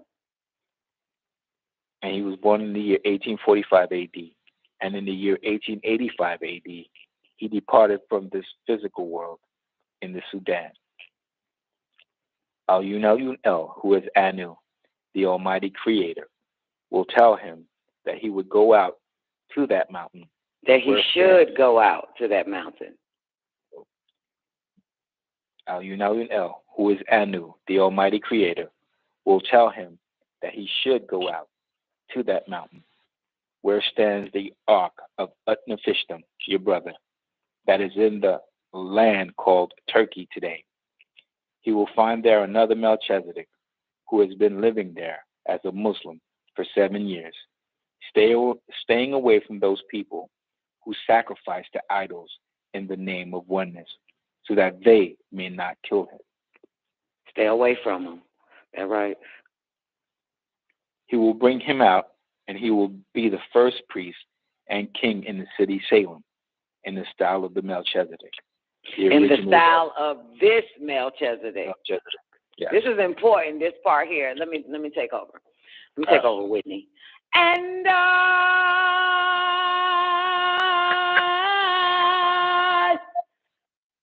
will always love. Listen, this is very important. When the 12th generation shall come into being, succeeding the 12 Imams, there will be born in that generation a righteous man who will be titled El-Mahdi. They did a movie on this nigga too, The Guide. And in 1870, he will establish the community of the Ansar at Abba Island. This is so beautiful. Muhammad Ahmed ibn Abdullah was born in the year 1845 and in the year 1885. Side note, because I don't want to rush this shit. This shit is so dear to my heart, so I must share what I know. El-Mahdi got a son, right? 1885. He had a son that was born. I can't tell you the date. Can't remember that date, right? That son was born to El-Mahdi, right?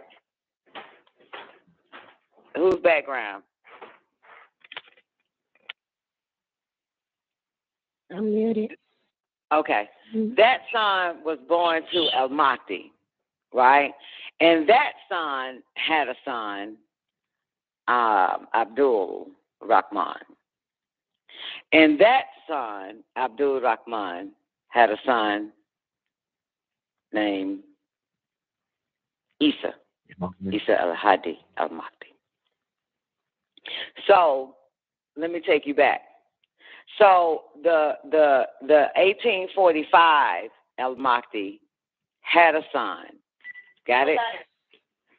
Everybody clear? That son, during al-Mahdi time, during the son of El Mahdi, right? This shit powerful. This shit does something to me every time. During the son of El Mahdi, who is Dr. York's great granddaddy. Wait. Yeah. Grandfather. Okay? The son of El Mahdi is Dr. York's grandfather. Everybody follow? Got it? Yep. And by the time we get to know Dr. York, we have Abba Island, the father, whatever. It's a whole story. It's on Wikipedia. It's the way they wrote it it makes you cry. And it ain't somebody that like niggas, like Nuwabians wrote that. Caucasians wrote this about the Mahdi and the son of the Mahdi and the son of the son of the Mahdi. Got it? And you see pictures of them too if it's still up there. This is like 5, 6, 7, 8 years ago, but I did it on the show a long time ago, read it, but I'll say it on Wikipedia. You see his father there with his grandfather, who is the son of Mahdi.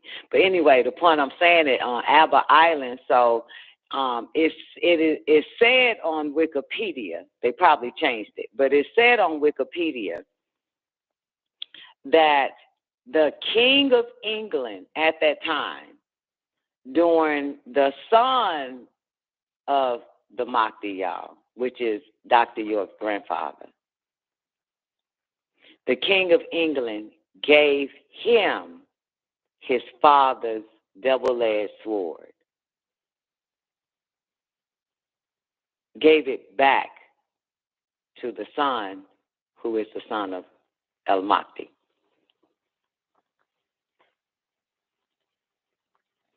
It's some powerful shit. I just want to throw that in. And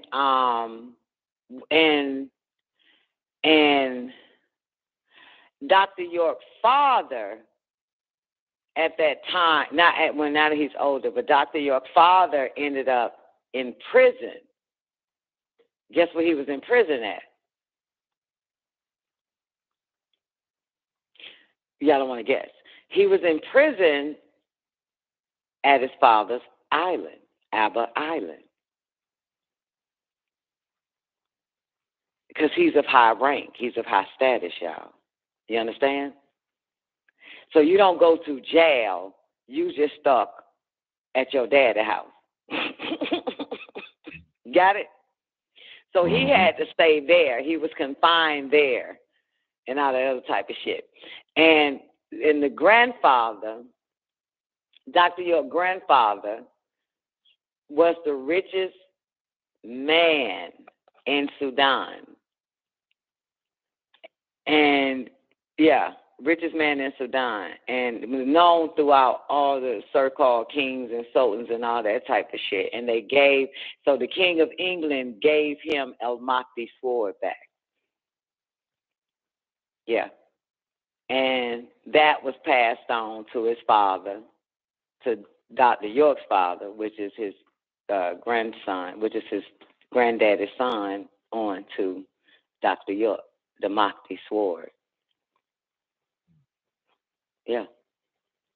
They got the sword back. The King of England gave it back to the granddaddy. Anyway, go ahead.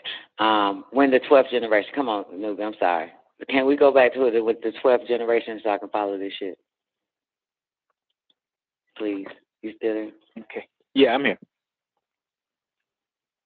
All right, you want me to start where now? Oh, 188, one more time. Take it slow for a player, please. Okay. 188. When the 12th generation shall come into being, succeeding the 12 imams, there will be born in that generation a righteous man who will be titled Al-Mahdi, the guide. And in 1870, he will establish the community of the Ansar at Abba Island. Muhammad Ahmed ibn Abdullah was born in the year 1845. And in the year 1885 AD, he departed from this physical world in the Sudan. Alyun El, who is Anu, the Almighty Creator, will tell him that he should go out to that mountain where stands the Ark of Utnapishtim, your brother, that is in the land called Turkey today. He will find there another Melchizedek, who has been living there as a Muslim for 7 years, staying away from those who sacrifice to idols in the name of oneness, so that they may not kill him. He will bring him out, and he will be the first priest and king in the city Salem in the style of this Melchizedek, the originator of the priest, and they shall call him Al-Kidir, the Green One. The years will be completed up to that time, 3,432, from the beginning and creation of the albino Adam, Libana, also called Canaan. Their Adam was born in the fourth moon cycle in the 18,000th year. That is 3 sets of 6,000. From that Melchizedek, the priests will be 12 in number until the Great One, that is to say, the leader, will bring out everything visible and invisible.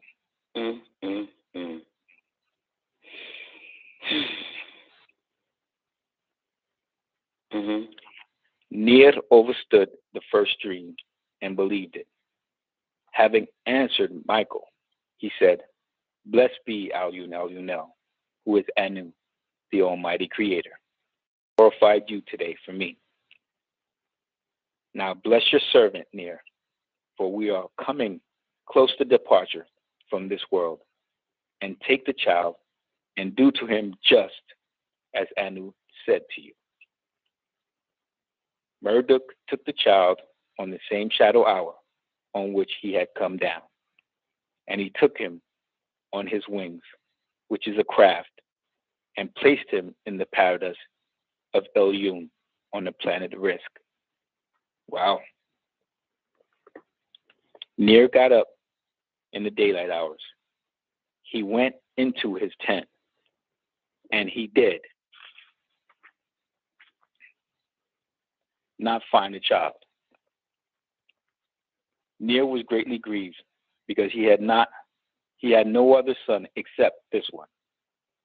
Thus, Nir ended his life. Whoa. After him, there was no priest among the people. Ain't nobody in their right mind amongst them motherfuckers. From that time, great confusion arose on the earth. And Alyun El, who is Anu, the Almighty Creator, called Utnapishtim onto the Mount Ararat, between Assyria and Armenia, in the land of Arabia, besides the ocean.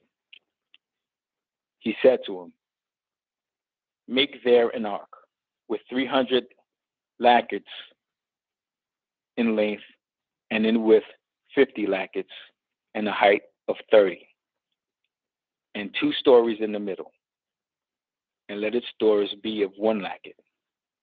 Also of their lackets there should be 300, but ours also 15,000. And so of theirs 50, but of ours 900, and of their 30 lacket, but of our 50. In agreement with this numeral, the Israelites keep measurements to this day of Utnapishtim's ark, just as Anu said to him. And they carry out all their measurements in the same way, in all their regulations, even up to the present. Anu, Alyun El, who is Anu, the Almighty Creator, opened the doors of the heavens. Rain came onto the earth for 150 days, and the earth also did burst asunder, spitting forth much water, and all flesh died. And Utnapishtim was 600 years during this flood. He was the father of Shem, Ham, and Japheth. By Naamah, and also before them, Raya, who was born to Wa'ala. After the deluge, Melchizedek came to earth again, and he headed that priesthood to initiate Abraham into the ancient mystic order of Melchizedek. Can we stop right And he here? departed. That's the same thing happened to Abraham's father, remember? His Terah. He was his wife automatically got pregnant and he didn't believe the bitch. And she killed herself. She literally killed herself because he didn't believe her. Yeah. And then after the child was born, which Melchizedek seeded again, he ended up killing himself. And he didn't kill himself over the son like Ner. He killed himself because he was wrong that he didn't trust his wife. And that's how Terah died. And Abraham ended up taken. So now we're in Abraham. Let's go. 2:15. Then again, he returned for the initiations of Moses and his brother Aaron. Then again for Joshua. Then again for Ahmed. Then again for Al-Mahdi. Finally, in the last day, he, Melchizedek, shall incarnate to seal up the lies and reveal all facts. You think praise belongs to you, right, man? But why? Because if you toss a cat into the air, each time it will land on its feet. Oh, you, all in all, you have done all this for me. I have the remembrance of it. And all I long for is to return to your bosom, remembering only the sweetness of your presence, long before this rock grew life by your mercy. O Father, your Son is weary. I tire of this cross and of the many crucifixions and the willing crucifiers, the many deceivers. O Judas, I die daily, yet resurrect with the hope of being with you, Allah, the Most High. Your will must be done on earth as it is in heaven above. He offers them dreams of gold, yes, your gold, which only you have created. He gives them dreams of diamonds, glitter, yes, your diamonds, which only you have made. The world wars over your oil by the value that he placed on it. Yet, I give them a string of beads with your names, one of each element, 99 plus 1 in all, which belongs only to you. Yet, they became absent with words. I fear that I tarry too long here, becoming ugly, one of the spirits strong, but want of matter hurts me. I love you, O Father. You are love, and I love your children in you. For I am not of this world, and love is not of this world, save those who've inclined themselves to thee. Yet I will go on in your work until you call me home to risk. I will try to bring on Ezekiel's wheel on Elijah's chariot, as many with me who will obey. O Allahu, Aliyu, the Most High, forgive me for these tears. This thing, emotion, I never felt until I saw beings with eyes wishing not to see, with ears wishing not to hear, with the brains wanting no truths. This sign melts my heart, strengthens me with an undying strength, that I may remove the seals from their hearts, that I may roll back the heavens, that they may see glory of being with you. One is one. I'll eternally be your son. Melchizedek.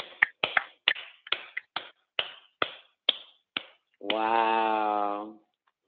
I like when he go into his conversation with motherfuckers here.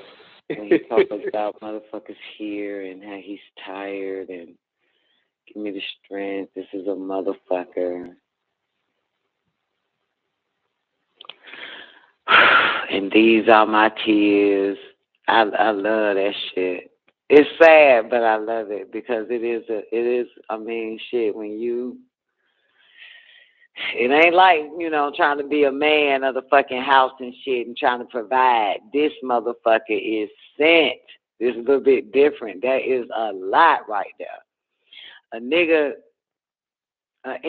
individual ant swear it carries the burden or the cross, and it doesn't. Women. Heart-wrenching. Yeah, but when your ass is sent to motherfuckers on a whole nother goddamn level, man, and you are crucified, slandered, all types of shit, and just, and they don't even know, like, motherfucker, I am your last fucking hope.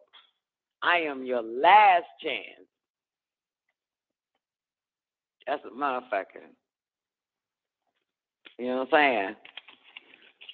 That's a motherfucker. Because a man may not be a woman's last chance, and a woman may not be a man's last chance. But when a motherfucker is sent to raise up a group of motherfuckers, man, a lot of people, that shit hurt. That shit is a heavy job. That's a hard goddamn. That's a big ass huge cross right there, motherfucker. He said it was the crucifixion. Your ass. And the crucifiers. Yep. And the crucifiers. Ugh. Yeah. Yeah. Yeah. That's a motherfucker. What that means? I'm tired. That means I'm tired. Fucking tired. And what he's saying? I'm fucking tired. Shit, everybody on this line was tired. What the fuck are you talking about? I said we all bear the cross too, man. We all tired. Bullshit. We ain't bared none of that shit that Dr. York has bared. Get the fuck out of here. Not even near it. No, that shit. No. You are fooling yourself. You are delusional, sir. You are fucking delusional with that shit. I'm talking about in our own world, in our own level. Not the same level as him. What are you talking about? Tammuz, didn't you hear me say even the individual ant knows nothing of this cross that he's talking about? A man that works to swear that he's bearing something. But nah, if you ain't sent to the fucking world, you ain't did nothing. You just not you, Tammuz, but the you naturally, any yous out there, they naturally swear that they are sacrificing and that they're being crucified. The whole world has crucified this fucking man. The whole world. Ain't nobody, you know what I'm saying? We just be bitching that goddamn, we got some haters. Nigga, you ain't got as much as that motherfucker. We ain't did nothing compared to what this man has done. Not even his great-grandfather, El Mahdi. We're nowhere near that shit. Ain't nobody finna do a movie on our ass. Ain't nobody even finna mention us in no goddamn next holy scripture. We ain't did nothing. We cannot compare these males' work. Not even Noble Jew Ali. Not even Marcus Garvey. Not even Honorable Elijah Muhammad. Come on, man. Think. Don't get beside yourself. I'm not. I'm just saying that it took a lot to be on this level of knowledge. It takes solitude. It just took a lot, and it was him that gave it to us, though. It was him that gave it to us. So we had our little cross. It never stopped. No. We had nothing. We had nothing. No little nothing of nothing. We're not dealing with these people. That shows that we had to break I don't understand how you are comparing Dr. York. Not comparing. I'm not like, comparing. No, I'm just motherfucker. saying. No. I'm not even finna goddamn get in bed with you on this ignorant ass shit. Okay. Yeah, I'm not even finna just agree that, well, we had a little cross. We ain't had no fucking cross. That's what I'm saying. I don't know if you're trying to put us in this shit like with the other motherfuckers, but if you was on the line with a bunch of niggas, yeah, they would agree. I'm a fucking realistic, vivid bitch. That answer is fuck no. I cannot agree with that shit. That what these people have come down to fucking do. This was a very difficult job. This was hard. From the beginning of this tablet, right? Whatever the Wanders, what is that the name of it? Right. Mm-hmm. That was the Wanders, right? Right. Yeah. From the beginning. If you heard all that shit he said in the fucking beginning to the end, and even these are my tears. Could I not been sent to the fucking ants?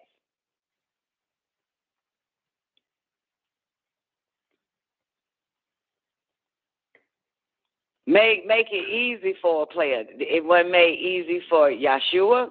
It wasn't made easy, not even for Nimrod. It wasn't made easy for Marcus Garvey, Noble Jew Ali. It wasn't even made easy for Honorable Elijah Muhammad. It wasn't made easy for none of them. And life, we can't even compare our life. You know what, Don? My bad. To them. My we bad. Cannot. My bad. Everybody's different. Everybody's experienced things differently. You haven't experienced what I've experienced, nor have I experienced what you have experienced. And we're not even talking about. Okay, you relate. You can't relate to that. That's why. No, I understand because you've never been through it. This is been okay, through I what? understand. It's been through what? I understand that you have. I understand. You had communities. You set up communities. Listen, you had people, women, and fucking kids and niggas. I'm looking you had at a culture set up for them motherfuckers, and the world treated you like shit, and treated the family members that heard the new voice, the new word, and they're crucifying you forever over that shit, and even till now. Treated Dr. York. Treated him like shit. I never seen him being treated like shit. I'm only because because I've been with Dr. York. Because I've been with Dr. York. Because I've been with Dr. York. We can have a little cross and he got a big one. We don't have no fucking cross at all. You don't. And I've been with people who've been with Honorable Elijah Muhammad. That man was crucified. They had a job to do. That shit different. They are one sent. They about the aspects of what they apostles. They're news bearers. Yeah. Have you been slandered before, Don? Man, motherfucker, slander. Man, come on, really? Not. I'm just talking about. Listen. Never mind. Newbie. Okay. Newbie. No, Don, say it, Don. No, because I can't say it. I just listen. I know you know where I'm no trying comparison. to say here. We're comparing like a grain of sand to the universe right now. Exactly. There's no comparison. Right. That's what I'm trying to say. So it's not like if me and you, we could compare, and I will win. What's a comparison? My cross would be bigger than all y'all motherfuckers on this bitch. Agreed. Okay. Agreed. But everybody has something they're going through. It don't matter though. No, man, you going through your own personal bullshit. You going through your own personal bullshit. Like y'all have an ordinary fucking life. It's just regular. But so regular motherfuckers is gonna come at your ass. That's it. Well, who can say that it's regular? Who has the authority to say it's regular? Y'all got a regular life just like an ignorant motherfucker. Just like an ignorant Why you say that? Just like what's regular? An ignorant person has been slandered. A drug addict has been slandered. A bum has been slandered. A rich motherfucker has been slandered. A child has been slandered. Just by regular goddamn people. Right. But ain't never been defamed. Ain't never had the whole world confused. Okay. I wasn't adding that part of it. I was just certain things stood out that it was talked about, and I could relate. That's all. I was just saying certain things stood out, and I'm like, okay, but hey, not to that degree. All right, not to that degree. We know that. Right. So there's no comparison. That's the point. Right. You know what I'm saying? Okay. And to me, I cannot, like, our life is feeble compared to the greats that literally came to raise up nations. People that are scattered all over the fucking world that are lost. Right.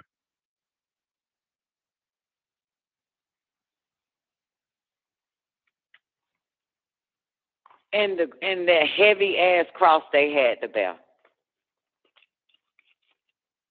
Like they told Jesus, it was your own people that crucified you. And it's always your own people. Not dealing with us.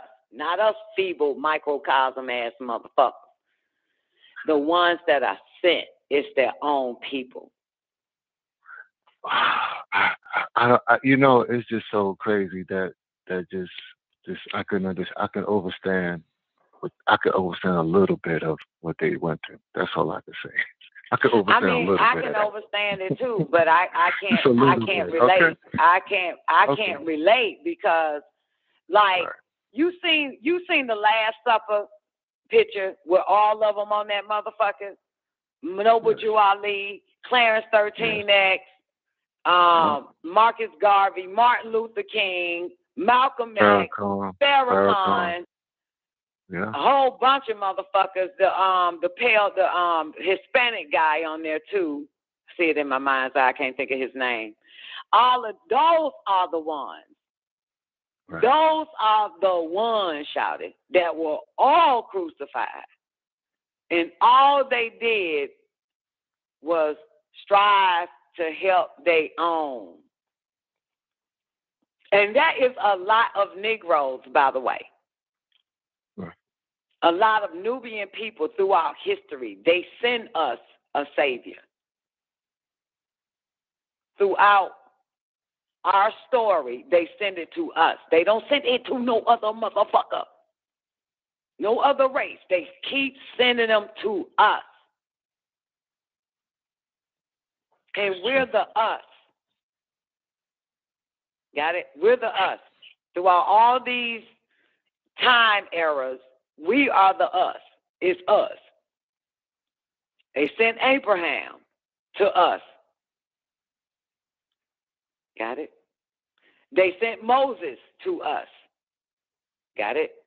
They sent Yeshua, Isa, to us. And I can go on and on all the way up to now, like, for real. They sent El Mahdi to us. Haile Selassie on there too. Mm-hmm. Yeah, they're coming back. All the pictures, images are coming back. Mm-hmm. So to all of us, to us. Right. That is a hard job. That is a difficult job. One would think. They all tell you. He even tells you. He tells you that.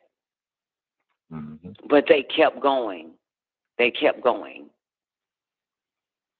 Like it says in this book, when he is also talking to Elionel, he says, I'm going to do my best to complete my mission or until the mission completes me. They were sent on a mission. That's why the first tablet we read was called The Mission. To gather the people, get them in their right fucking minds.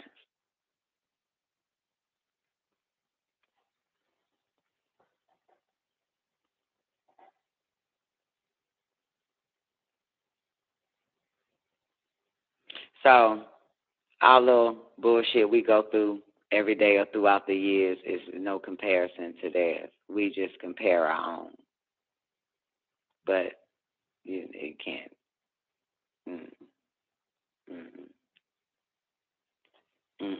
And it's interesting that everybody wants to be a Farrakhan. Everybody wants to be a Haile Selassie. Everybody wants to be a Noble Drew Ali.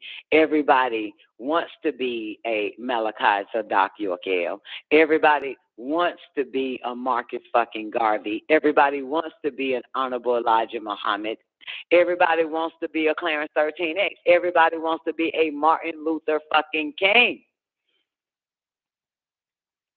Everybody wants to be every last one of them motherfuckers in that Last Supper. But they really don't. They want the recognition, but they don't want that fucking cross. This is why they dilly and dally. You know, they straddle the fucking fence. Everybody wants to be a Yahshua, a Isa, Ibn Miriam.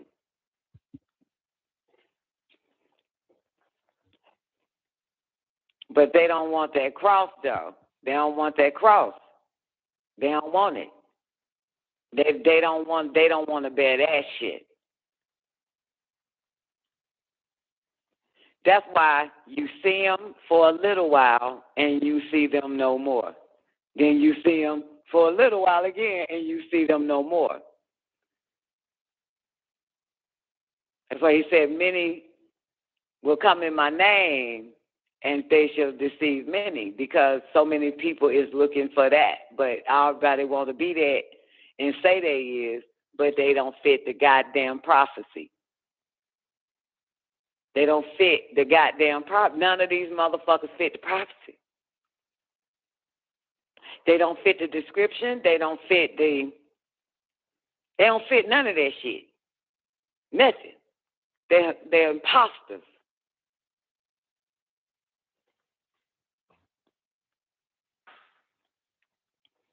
Yeah, everybody Don, want to be the next and shit. Yeah, because it sounds good. You get plenty of women. You get to feel like a leader. But that's all. That's just ego. You want your ego stroke. That's it. But you don't want nothing else involved. Want no parts of nothing else. You nothing else that them motherfuckers went through. I'm sorry. Come on, Thomas. Hey, you know what I noticed also in the scriptures? It was talking about when there was no priest on the planet, and then everything went haywire. So going back to that time when, after the 202 years, and everybody started wilding, I think there wasn't no priest, and that's when Marduk has to come back down and establish the priesthood to keep everything in line, everything balanced. So it's like whenever the Elohim are not here, turmoil.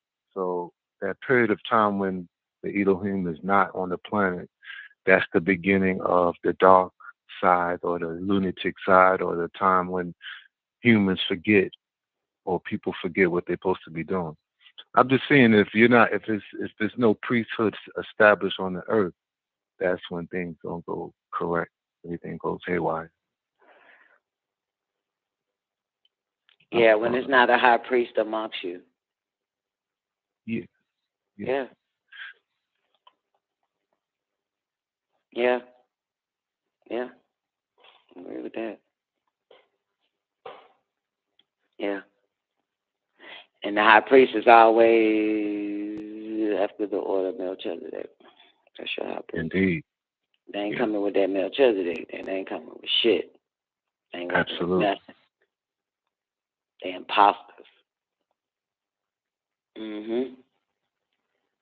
Yep. Totally agree. This was good though, newbie. Thanks for reading. Yeah, thanks for reading about over 200 some goddamn verses and shit and rewinding it back for me. This is good. It's that nigga shit, man. We don't have a lot of them wasn't able to you know what I'm saying, to give us their pain while they were living in books and shit, you know? A lot of us, they're suffering, they're enduring, you know what I'm saying? Mm. Hell, not even Yeshua, but even David wrote the book of Psalms in a sense, and he, you know what I'm saying, and Jeremiah, because it was hard. And they even called Noah the weeping prophet because his job was fucking hard. Nigga cried every fucking day. Shit is a motherfucker. You ain't crying every day. You ain't got no hard-ass job, baby. You ain't got no cross to bear.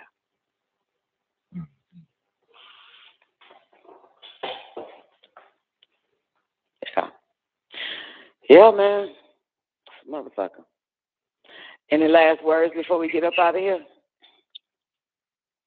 I do got a question. What you got, Zena? I'm just trying to understand what we just read. And at first I thought Methuselah was somebody else. I didn't think, it sounded like Methuselah, but I was like, okay, is that him or no? My initial question is going to be, is that the same Methuselah? But as I was reading, when y'all was talking, I was reading back over it. And let's try to sum up what I think just happened. So Methuselah, the longest living man, that according to the Bible, he died, or he's the son of Adapha, Enoch. Methuselah is the son of Enoch. Methuselah died introducing or talking about Melchizedek coming. Near. He died in the middle. Oh, near is Melchizedek? No, near. That's Melchizedek? No, he left them with Nuna. He left them with Nuna near. He left his people with Nuna near. But before he died. But when he was talking before he died, he was talking about Melchizedek, right? I'm asking. I'm helping you. I'm just going to pull it up. Because, it's that first verse. I'm going to go back to it. I'm going to get there a little bit faster. It's verse 92. Chapter 5. Somewhere up in there. It started 89. Well, 89 is the birth of Melchizedek. So you went back to you went too far. You got to go to the beginning of the wanderers. The wanderers. While in this planet I stretch forth, blah blah blah. My hands, blah blah blah. It is too close. Oh, my bad. Because, my bad. I got to bypass the honey industry and all that shit. Give me 1 second. It's another sign, the Holy Tabernacle, page 513. Then Muhammad is talking about the honey and Tafu. What verse? Oh, it don't start at 89 because that's where I stopped, homeboy. That's where I got what's the name to begin. Right? Okay. Hold on, I'm trying to get to where the story starts with Near. Oh, you're right, 89. Sorry, I'm way out. Oops, forgive me if I have sinned. Sorry, it is 89. The birth of Melchizedek. Yeah, it's here is Near. Do you see it? 89. He's talking about Near. Right. Right. And then he will be in front of your face from the present day as the guide of the princes of the earth. The children of the Elohim, the chosen people of Israel shall worship. He's talking about Near, not Melchizedek. Okay. All right. Right. Near white gives birth to Melchizedek, to this Melchizedek. So he died speaking on Near. Absolutely. Once he gave his people over to Near, he died. And Near for 202 years was their guide. You know what I'm saying? Was with them. Was, calling out shots and making sure they was right and exact. And from there, his wife is old. He never had a child. They didn't have sex since Methuselah passed. Methuselah passed, right? And now she's pregnant. That baby is a Melchizedek. That's why this part is entitled The Birth of Melchizedek. And that's Nunanir's wife that gave birth to Melchizedek. A Melchizedek, not the one that you be talking about. A Melchizedek. Mm-hmm. Mm-hmm. Right. It's not the one that you be speaking on, is it? No. One I'm speaking on is the one that was seated in Mary York. That child. Okay. But I do talk about the Melchizedek that came to Moses, because Moses was after the order of Melchizedek. Remember my favorite one when him and Moses walking with Melchizedek. I talk about that one too. Mm-hmm. Yeah, and that was that Melchizedek that Moses was walking with is the same Melchizedek that was speaking from the burning bush of Moses. Then there was another Melchizedek that showed up, and I talk about him too. He was in the body of Yahshua. That's why I love Yahshua's story, because he was the Melchizedek of that day and time. Mm-hmm.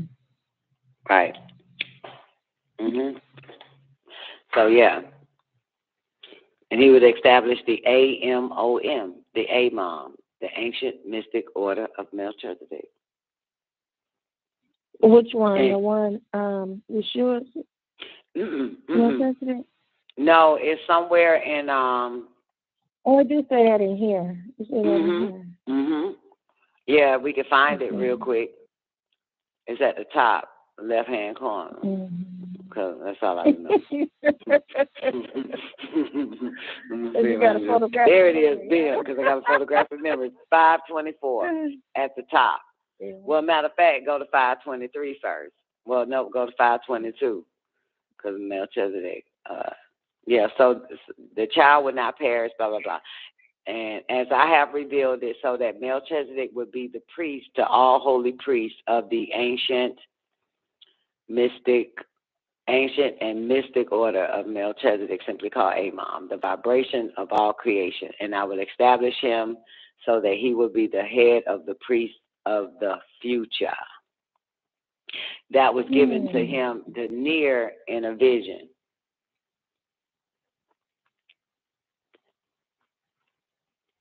So this is the Melchizedek that Jesus... No, that's not. No. That is the order. They all became Melchizedek. That's what makes it interesting about them all. So they are taken as a child and groomed, you know what I'm saying, to be the high priest of the order of Melchizedek, to be a Melchizedek. Right. Absolutely. They're taken as a child. And Melchizedek seats itself in their being, the one that is chosen. So this baby was chosen. Sorry. What I'm asking is if he the one that started the ancient mystic order of Melchizedek, everyone that come after him would be in the order that he started, right? Well, yeah, it'll be established. He'll be the first. Yes. The baby, near son. Well, and new right. son.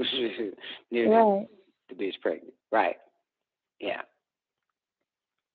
So how? Oh, okay, whatever. All right.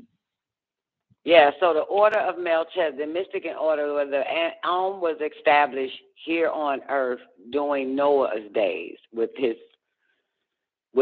brother Ner, with the child that came from Ner's wife. That's when the order of Melchizedek began, during Noah's time. Then that's why you see Abraham pops up later, and Moses pops up later with Melchizedek, and Yahshua pops up later with Melchizedek.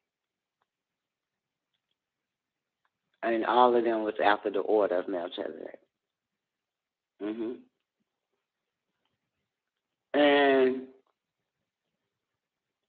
And why they took the book of Enoch, why they did not put the book of Enoch in the, how do you call it, in the Bible, because this story is in the book of Enoch.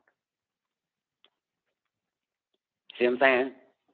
They deliberately left that book out too, so you'll find out, you know, this is why they say he has no mother, no father, because that's your first Melchizedek on earth is near son, because the mama died and the daddy died.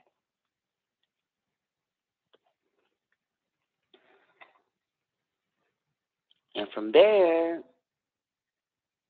yeah, it goes on and on.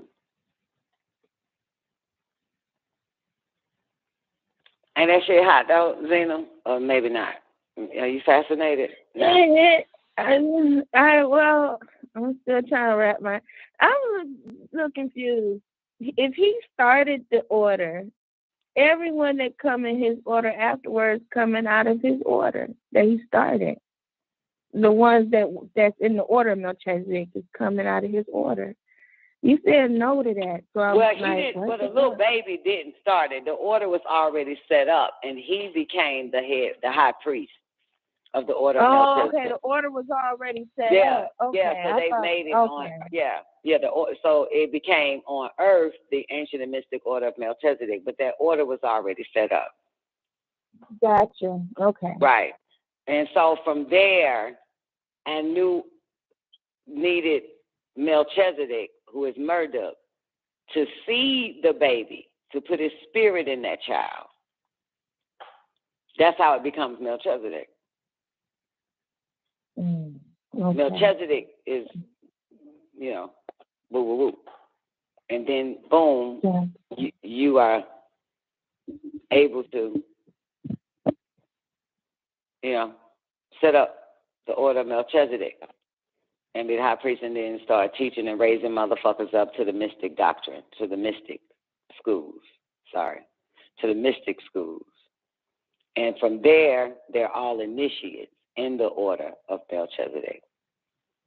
All those that become initiates.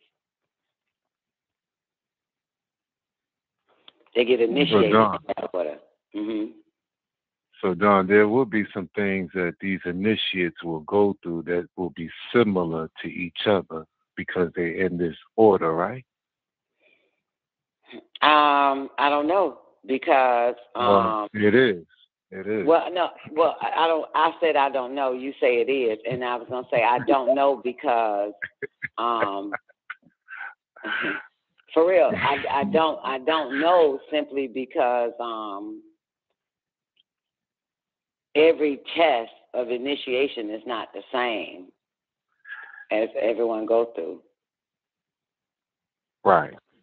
And but there are some things that are relatable, and we could say that, you know, I was tested with that, and so that I'm saying that just to draw comparison of some things that you're going to go through that your master went through, but of course not on that level of him, but there will be some things that you can relate to.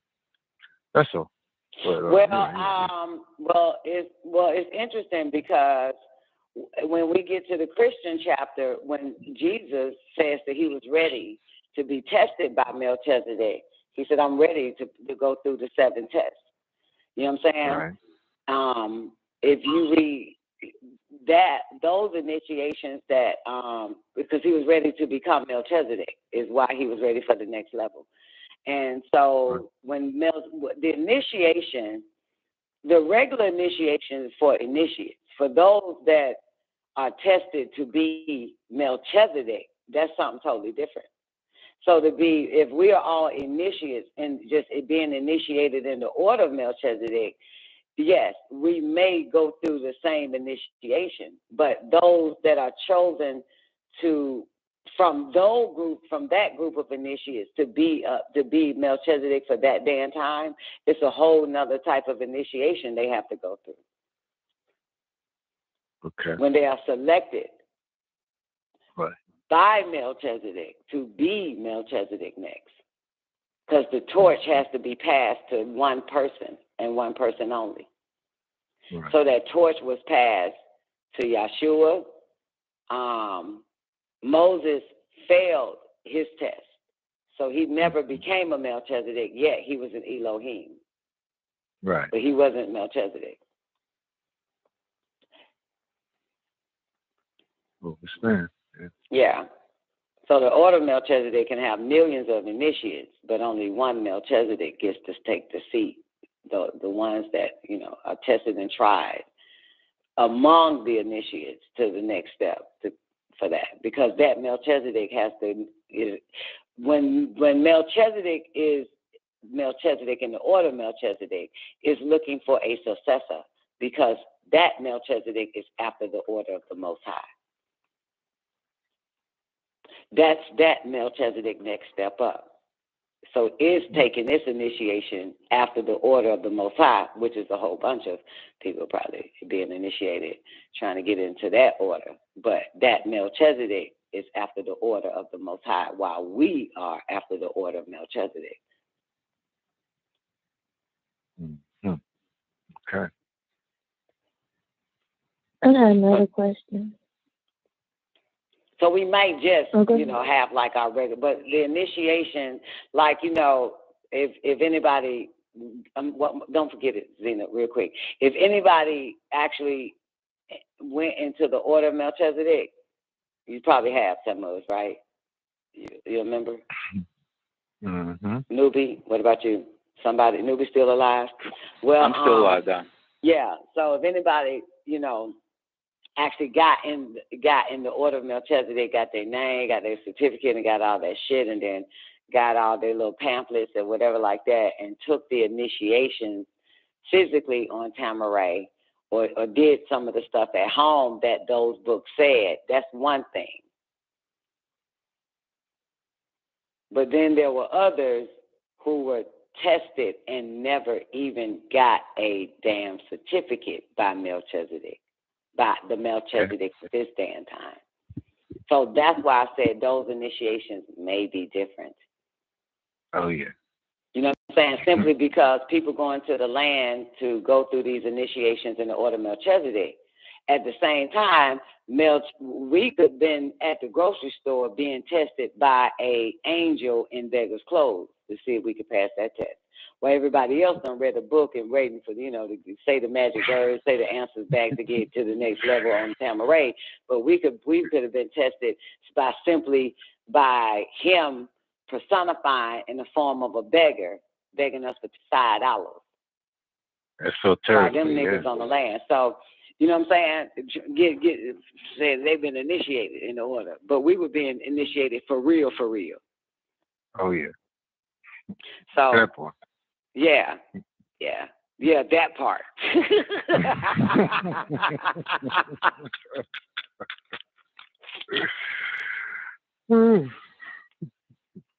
All right.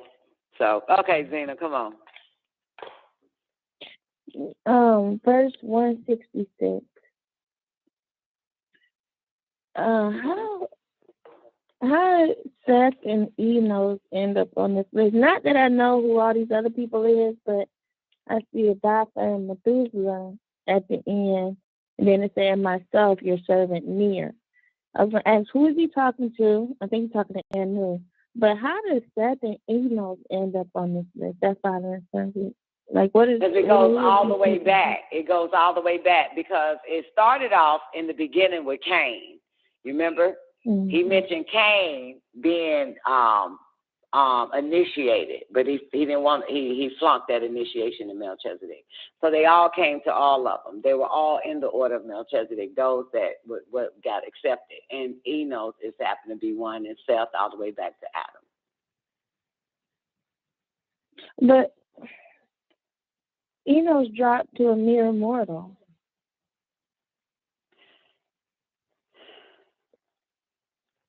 He was in the. I guess I see him as a failure. Listen, if you're in the bloodline, Enos simply means what? Mortal. I don't know. Let me see. I always thought it meant mortal. I always thought it meant mortal. It means forgetful. Oh, forgetful. Right. But he became the first mortal man, right? Well, mortal simply because they didn't have their barytheric gland. That's when they called on the name of God for the first time. Yes, that's when they started praying, because prior to that, they could walk and talk with the gods, with the Elohim. They were gods. Right. But so from that point on, they had to, they had to work their way up, the same way they had to do Seth. Seth, they ignored Seth in the beginning because Seth was of his father, Adam. Seth had to prove himself worthy.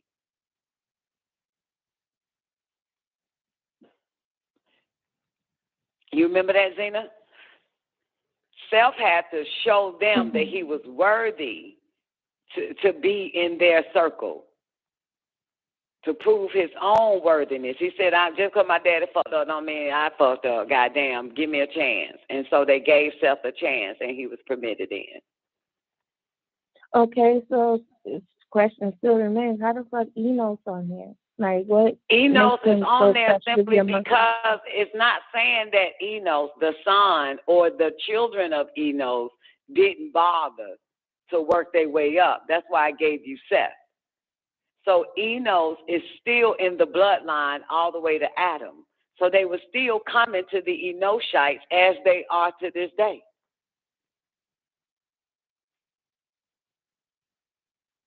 To remind us, it simply means forgetful. You know what I'm saying? So to give us, to show us our way back, to take us back. That's the very beginning of chapter 1 in the Holy Tablets. To work your way back up. This is why he gives us these orders, and to raise our density and teach us about density levels and vibrations and the plane of force and all of that shit. Teaches us how to earn our way back. So this is why they still keep coming. You know what I'm saying? Because, and why there is a 25,000 renew our fucking history to get us out of this amnesia, this forgetfulness.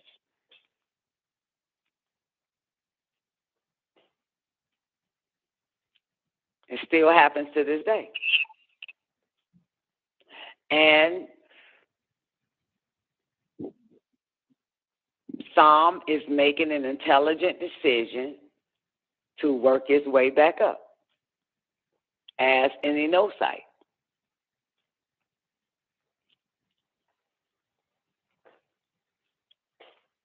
That's why they come. Many are called, few are chosen.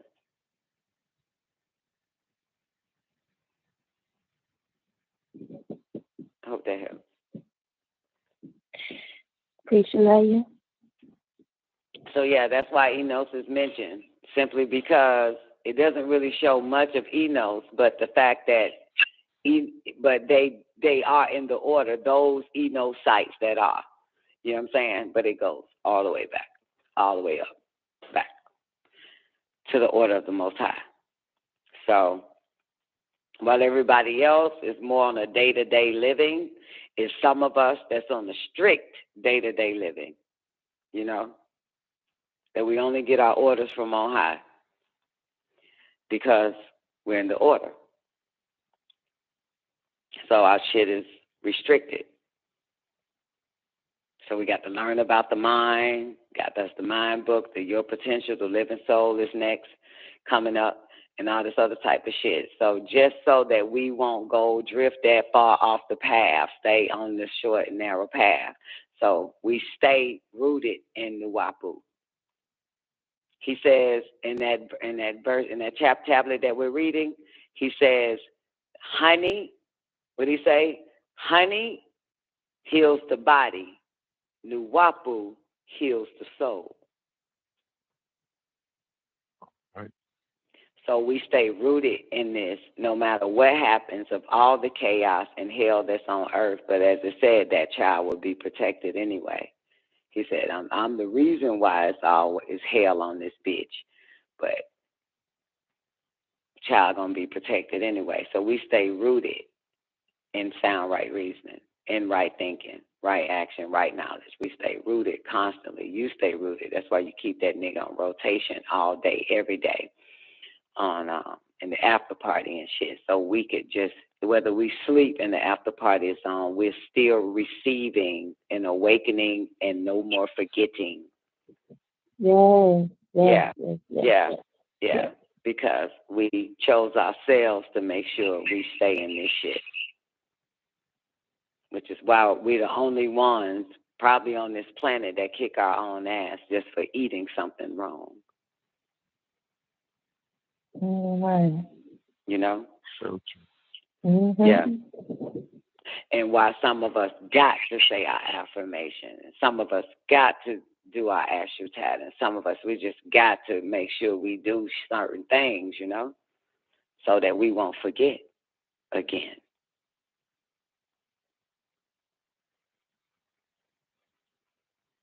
Yeah. You just reminded me of something. I want this. Yes, Enos. Oh, you. Just reminded you. You almost forgot, huh? Woo-hoo. I almost fell. No, I was going to let it go. No, I was actually going to let it go because you explained it so, you know, eloquently the way you did it. So I was like, but you had asked at one point, was anybody else thoughts on what was just read, what they get from it? Now I'm trying to find it because I don't know where it is, but it was something about that small verse or something like that. A small, not small verse. I don't know. It was, you asked, and you asked what Newbie got out of it. A small something. But anyways, what I got from it is that small verse. I thought it was Kulum, El Kulum. Because, you know, you've been all thoughts and saying, like, you know, doing. Right, that's what I thought at first. Then you said it's one word or one something that you do once a day or something like that. So I kind of thought it was Newbie, she's talking about the 1,000 when he said, and hey, Lyle is trying to stop me from even something. But I wanna something pray. I would rather pray to you or something every day, worship you. If it's 1,000 to 1 or 1 to 1,000. Page 516, Don. 516, Zena. Thank you, Newbie. Okay. Yeah. Verse 79. Yeah. Yeah, and then it said none but one but none. Yeah, the little verse. Yeah, none would understand the little verse or some shit it say. But they still don't get the little verse. I thought that little verse. Kulum. I thought that's what get little verse was. Because you began on prayer, you know, thanking and prayers by saying it. I can see that. Zena. That little verse could just be that. That's written at the beginning of every goddamn chapter. That is a little verse, isn't it? Mm-hmm. By saying El Kulum, all thinking and acts. By saying El Kulum. All right. I'm with you on that. Yeah, there's cover all. Yeah. That right. I can see that. That's interesting. That's right on time right there. Begin our thinking and acts by using El Kulum. Right before you think, say El Kulum, goddamn. Before you act, say El Kulum.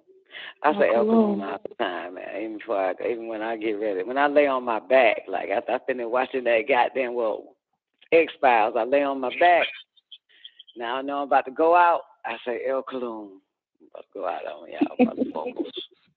Say El Kulum for everything, man. I take a shit and say El Kulum. When I get happy, I say El Kulum for everything. I say El Kulum when I finish working out, man. Be like, El Kulum, boy, man. That shit I did. That shit all praises. El Kulum, man. God damn, boy. That's the only one to do. Motherfucker, boy. I thought it was just me. I say it all the time too. Well, you know, we talked about that even when we masturbate. Remember, I say the whole affirmation at the same time, simultaneously. Already. Yeah. Masturbate, say the El Kalum at the same damn time. Same damn time. Same damn.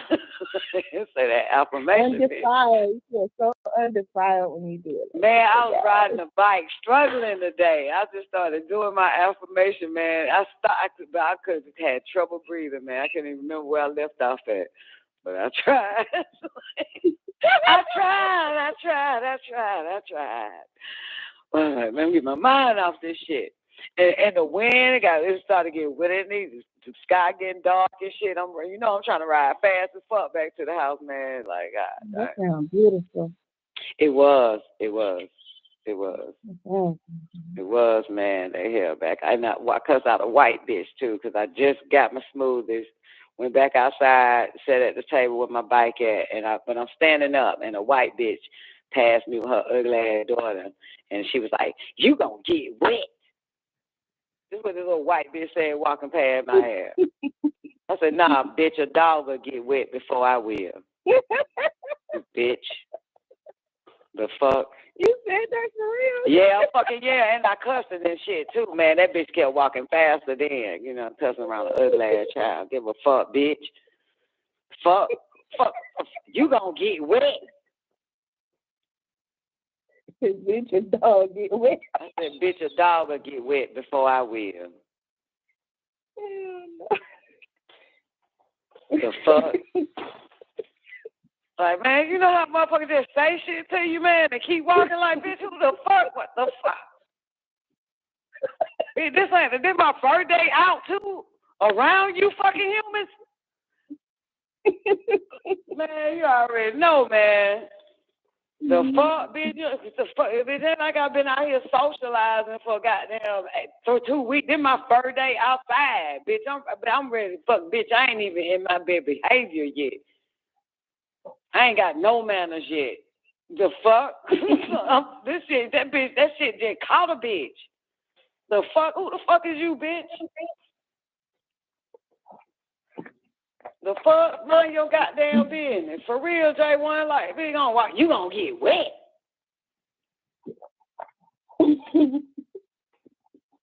Bitch, please. You don't know. You can call off that weather. Man, and I sure did. I stayed out there, man.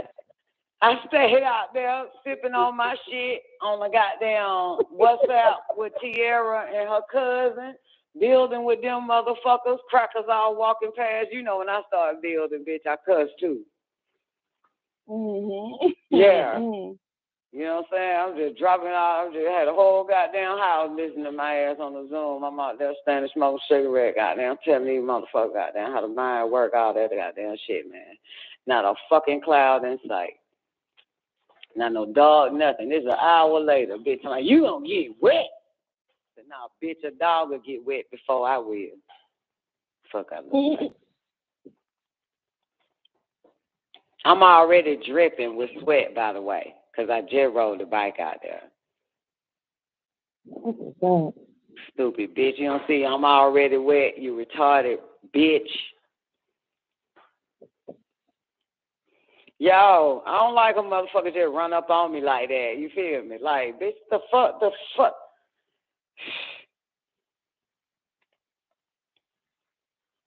You would like for me to get goddamn wet, wouldn't you? You would like for the thunder and all that shit to just goddamn fuck my goddamn ass up on the bicycle, you sick, wicked, dumb bitch.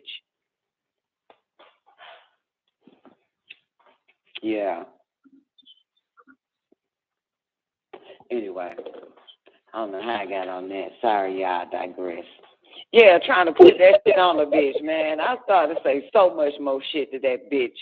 But I was saying more shit. It was more like cussing and fucking me, saying fucking and shit like that. But she was walking, she was running her lad daughter. They didn't look back at me not one bit. I'm still talking. Still fucking running my goddamn mouth till they disappeared. Into another. Fuck out of here. The fuck. You know what I'm saying? This my third day out, man, in general population. So, you know, I've been talking to y'all motherfuckers like I ain't been no fucking where. Last time I went somewhere when I flew that damn plane to the Bahamas and shit. That's it. That's the closest I've been around fucking humans. So I've been in this bitch for 3 weeks. Away from I ain't even been outside. That was my first day outside. Been inside this bitch. And the bitch stole my PlayStation. Bitch, I'm ready to get any fucking body that say anything sideways to me. Agree. Man, for real, man. I remember thinking snapped on time muds over some shit then earlier. It's like, wait a minute, motherfucker, we not doing this shit. Some old shit too earlier. I was trying to get that goddamn YouTube stream back up. Like, yo, this is not it. I'm not dealing with foolishness. Bitch stole my PlayStation. Everybody gonna get it.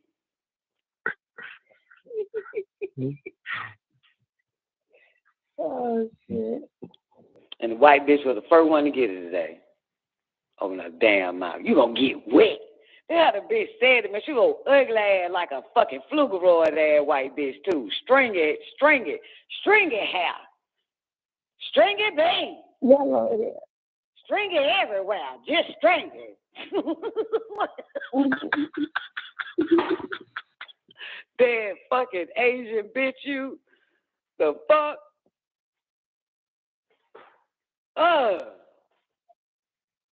Fugly. Yeah, thank you, J1. Fugly. Bitch was fugly. You fugly, bitch. That's what you are. You fugly.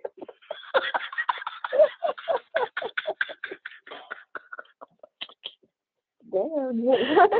Oh, shit. God damn. Yeah. Anyway. El Cologne. Shit.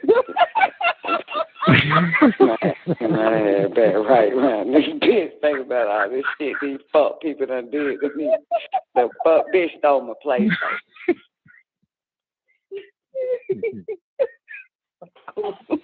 Hey, what's that verse you say you gonna say when you get mad at people?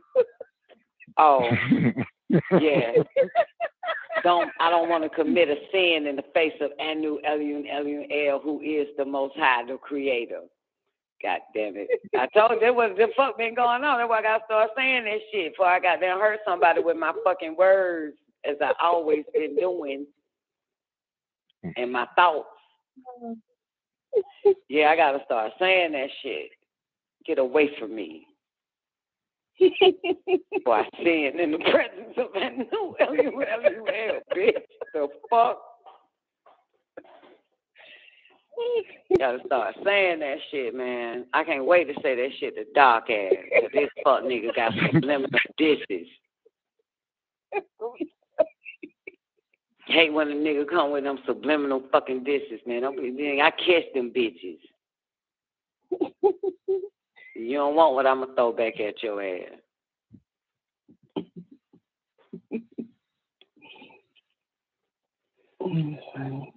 Yeah, I'm gonna start saying that should help somebody out though. You say that shit, right?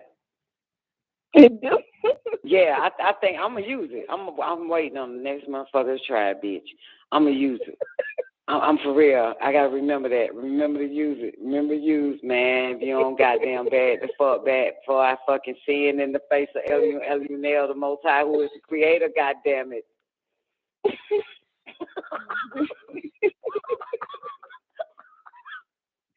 I'm gonna use that shit. See what happened. I bet you that'll stop their ass in their tracks. Probably kill them dead like Sue Fannin. They probably just drop dead right there. They're gonna be looking like that. Mm-hmm. If that picture up in the AP, they're gonna be like, what the fuck? They gonna step away. Even if a nigga try to holler at the gas station, say, motherfucker, if you don't goddamn step back before I fucking seeing in the face of Elion, say that to anybody that wants it. Fine ass nigga. Say, boy, if you don't get out of my presence, motherfucker, before I sin in the face of Elion, motherfucker. You don't get the fucking the rest of it, dog. For I stand in the face of Elunel, the Most High Creator. I don't want no lust, no temptation. I don't want to argue. I don't want to cut you out. I'm going to start saying that to the mind, too, goddamn, because that motherfucker trying to tell me, that motherfucker trying to tell me to masturbate, man, for a dog get here. And I'm like, yo, I can't do it.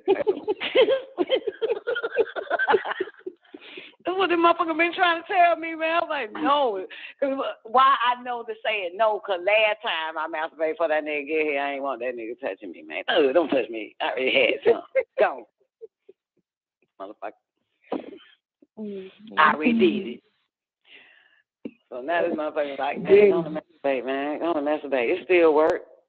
That little goddamn clit still be some good. You can still get something out by the time that nigga. I said, no. Now I'm going to start telling the motherfucker, you don't fucking get out my motherfucking head, for I sin in the presence of Elunel, the Most High Creator. Most High Creator. For real, goddamn. I got to tell my mind that shit. Because I know I'm just telling my mind, shut the fuck up. That's what I say back. Shut the fuck up. I get my life together now, boy. I know something to say. I know something to say. Even to my Lord self. As movies say, cheat code. Mm-hmm. Hell yeah. Man, I'm the one to start the word cheat codes, man. Come on, man. Don't get new with my goddamn shit. I'm the one to say that. This nigga's a deep biter. Y'all know damn well I'm the one to start the cheat code. Hey, Don, that's a cheat code right there. Like, nigga. Yeah, come in. You know what that is, right? You know what that is, right? Yeah, right. Like, I don't know what a cheat code is, nigga. I'm the one that fucking goddamn started the whole cheat code, pointing out cheat code. For the record, that came from Gamers Dot, but I'll let you have it. No, I'm a gamer, you motherfucker. And there were gamers before you were gaming. I'm the first gamer that gave it to y'all motherfuckers. By the way, what PS do you have? PS5 or PS4? All right, here's what happened. This is some foul shit. Here's what happened, newbie. I'm all right. I already know the bitch stole my goddamn PlayStation. But here's what happened since you want to know which kind I got. Okay? But here's what happened yesterday. I go and look at that bitch story, and this nigga buy her a goddamn watch. So I put in her story, I said, you still a thieving ass PlayStation bitch. Right? She hit me back, and she says, Mama, it ain't even a goddamn PlayStation. It's a fucking Xbox. You don't even know which one you fucking have.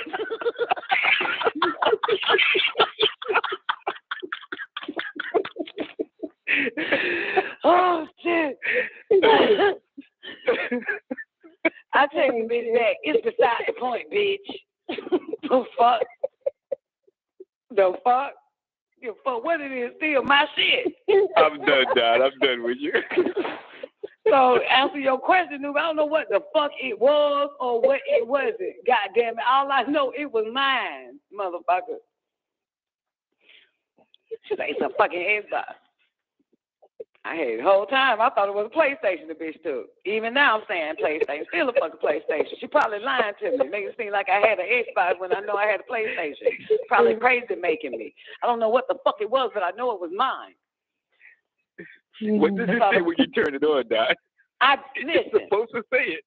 Okay, let me take you backwards. When the bitch showed me at her house on camera, she said, I'm about to show you some shit that'll really piss you off, because I was arguing with the bitch. But I wasn't feeling pissed off, because I can argue and don't feel no kind of way. She said, well, bitch, I got something for your ass. I'm going to show you something that's going to piss you off for real. And then she showed it to me on cam. She said, yeah, bitch, I took your goddamn games. So, now, I said, Warrior, why the fuck would you steal from me? Why would you take my goddamn shit? So what she said, to answer your question, Newbie, whether the light comes on, what it will say when I turn the bitch on, Warrior says, Mama, you don't even use the motherfucker. You never even played with it. So, Newbie, how the fuck would I know? What if the light comes on, what the fuck it does? How the fuck would I know? Shit. So I don't know. What it say? I don't know if it is a PlayStation or a fucking Xbox. I can't tell you. But it's still mine. That's the point. It's still my shit. Absolutely not. Absolutely. Well, it's not yours now because possession is not to the Lord now. It's still mine. It's still motherfucking mine. It's still mine. I told that bitch she ain't even allowed to come over ever again. And I said, what's fucked up is, bitch, this ain't nothing but a goddamn transitional home. You are not coming into my paradise that God has set for me. You'll never step foot in that shit. I know. You just flunked your test, bitch. And then, you won't know why I'm really mad? It ain't the fact that the bitch took the PlayStation. Or the Xbox, whatever the fuck it is. When they were leaving that day, right? Remember they were here, and I think I had, I was playing a long-ass clip or something. Something happened. But I don't know. I can't remember. No, maybe it was a Sunday. I don't know. Fuck it. Who gives a fuck? Okay. They all packed their bags, and I noticed that Warrior had a bag that was wide open and shit was spilling over. And I'm helping them pack the shit in the car. And I said, Warrior, you can't even zip this fucking bag. Let me go in the house and get you a bigger bag. I heard when I mentioned that bag. So you did what I'm mad. Did what I'm mad at. Did what the fuck I'm mad at. You was an accomplice in your own situation. Did what I'm mad at, motherfucker. Oh, gosh. But no, I'm not mad at the fact that I'm accomplice to the shit. I'm mad because y'all know I hear a voice in my head. So there is nothing that a motherfucker can do in my face or behind my face that voice don't tell me. I'm pissed off at this shit, this part right here. They said to me, you better check that goddamn bag. It doesn't make sense. The bitch is traveling from the airport to your fucking house. There is no way she have a bag spilling over because that bag was zipped coming to the airport in Atlanta, flying to the airport in Miami, taking a fucking train to your goddamn fucking house. It makes no sense. And I say back to the voice, shut the fuck up. Let me go get a bag for this damn girl. Right? So I go get the bag. Go back in the house, get her a bigger bag. And then I come outside with the bag. And so I get ready to help her with the stuff that's in the bag that's spilling over. And it says, and then they say, the voice say, you might want to take the stuff out the bag and put it in the bag that you gonna give her. And I say, shut the fuck up. I ain't got time for that. I'm going back in the house. I'm ready for these bitches to leave. So Warrior snatched the bag from my hand and put her bag inside of the bag that I just gave her. And you know what? What's wild? You know how something, even after something is over, they still talk to you, Twank, about that every damn day. They kept telling me, bitch, you should have took that goddamn shit out that bag and put it in that bag. I kept hearing it all the way up until, listen, the bitch been gone for 4 weeks, 3 weeks, 4 goddamn weeks. And I've been hearing about that damn bag the whole fucking time until 2 days ago goddamn go. Till 2 days ago when that bitch said, I'm going to show you some shit that'll really piss your bitch ass off. I said, ain't this a bitch? That's what I'm mad at. The voice told me what the fuck to do. I ignored that motherfucker. And then after they left and shit, it was still saying, you should check that goddamn bag, bitch. You should check that bag, bitch. I'm like, shut the fuck up. Fuck, we hopping on that goddamn bag. Ain't many bitches fucking goddamn low damn bag. Shut the fuck up. That's what I'm saying back to the boys. Shut the fuck up. That shit's long over with. That's what I'm really mad at. It be the little goddamn thing, you know? It be the little goddamn thing.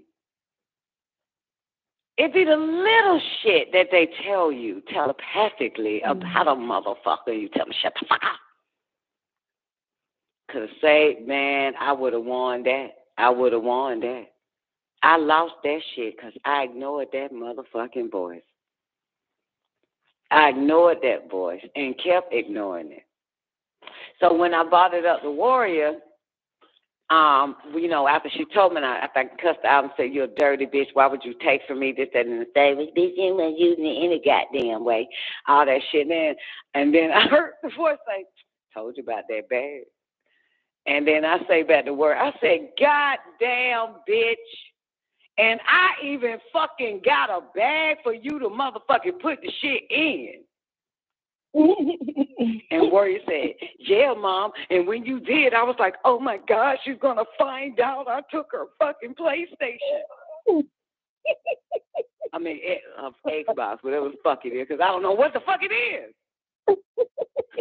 Shit.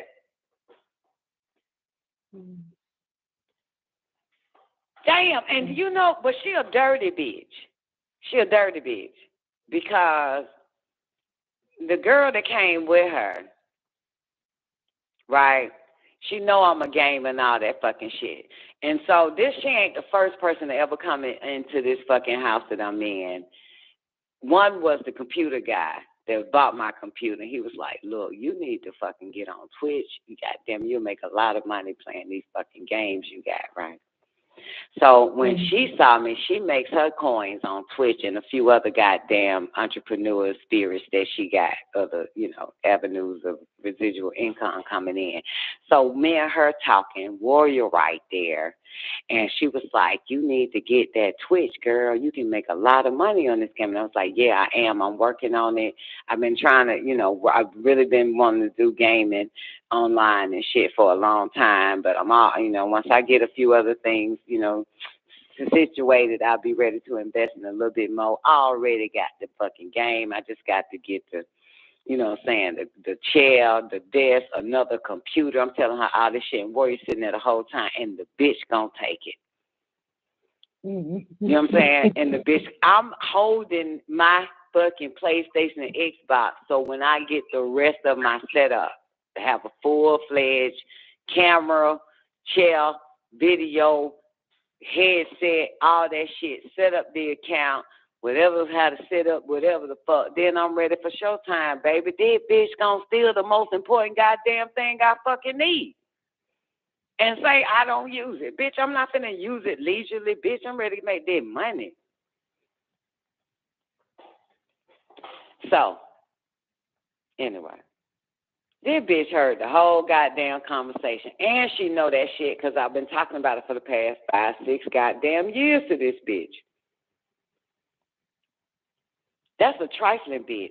She better be glad that she ain't a bitch from another whole pussy. Because I was ready for the 4-in fold on that bitch. I was about to put some shit on that hoe that our ancestors can't take off.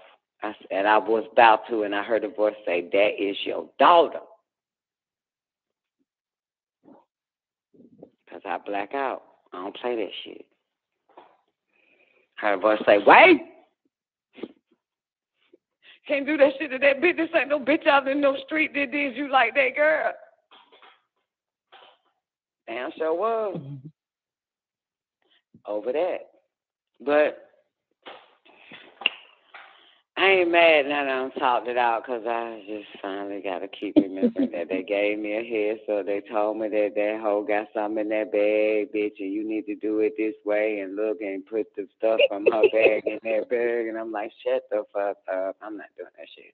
Get it, hold the goddamn bag, and I'm like, this bitch. Because naturally, you know, a mother or somebody would start to take the stuff out of a bag, put it in the bigger bag nice and neat, and zip it up and say, there you go. Now, I know. I was just thinking that, dog. I know. I fucking know, right? So the mind or whoever talking to me is telling me you should do that. And I'm like, no, the fuck I'm not. I'm not doing that shit. Bye. And closed the door, walked in, locked the door, and came back with me. Shit, the fuck, I'm not fucking with that shit. The fuck I look like. Bitch walk around that bitch wide open shit, spill it, I don't give a fuck. I haven't did my part. I gave a bitch a bag. Fuck that. And that bitch put the bag inside the bag, yo. I literally watched that shit while I was walking out, and I said, man, where a trifling bitch. She don't never want to do shit right. While I'm walking in like this hoe just know she sloppy, slappy, raggedy, half-ass every goddamn thing. Come to find out the bitch had to half-ass the shit. Exactly. The fuck? She was like, woo. That bitch trifling though. I don't give a fuck. Even though that was my test and shit, you know, I flunked it because it's my fault. My fault, because I got a voice talking to me, telling me about everybody trifling fucking ass. But you know what? Fuck that. The motherfucker should have just said straight out, the bitch stole something. That's when I would have been like, bitch, let me look in your bag. But this motherfucker saying shit like,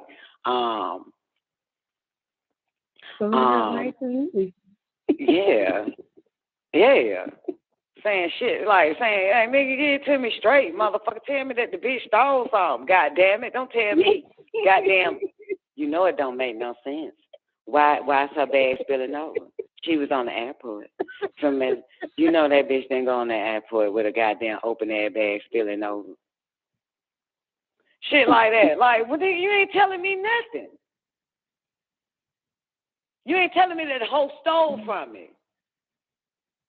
You know, just, being real vague about the shit. Whoever this was talking to me, I probably was my goddamn trifling ass daddy trying to snitch on the down low, but didn't want to tell me that the bitch stole. Because the boy I listened to, that motherfucker tell me straight up, that motherfucker took that shit. That bitch stole your car. That motherfucker did that to you. That motherfucker lying. That shit ain't fucking true. Here's what fucking happened. Now go tell them that you know what happened. That motherfucker give me shit straight and exact, right and exact to bring to a motherfucker. You hear me? Yeah. So I don't know who the fuck on this motherfucker goddamn undecided want to throw hints at a bitch.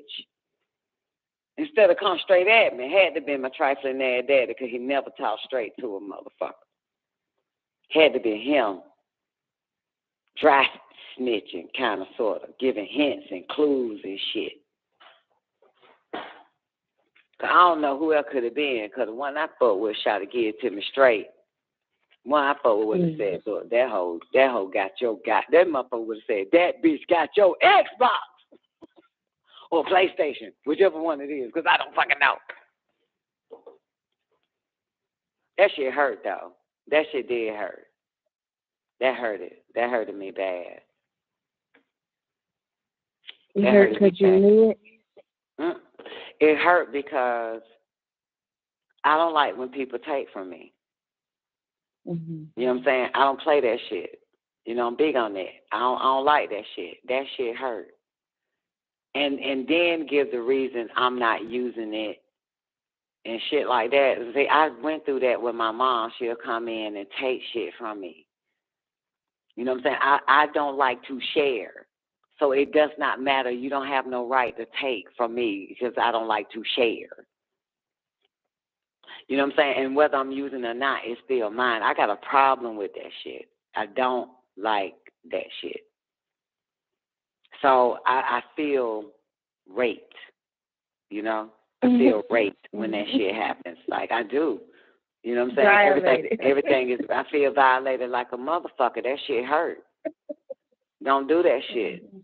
You know, or they do something that I tell them not to do in my domain. Don't do, I feel violated. I feel raped. I don't like that shit. You know what I'm saying? Which is why I don't, come on, help me out. Finish the sentence. This is why I don't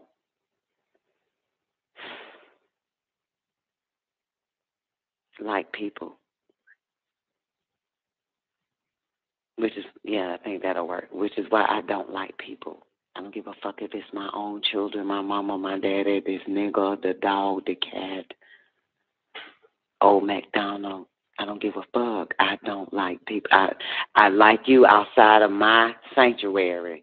Come in my goddamn shit. I don't like you. You know? I already know I don't like you. Because I already know what humans are capable of doing, violating. That's what they gonna do. They like to violate. A motherfucker that don't like violating. But if a person does like violating, they don't see shit wrong with it. I can see it every time.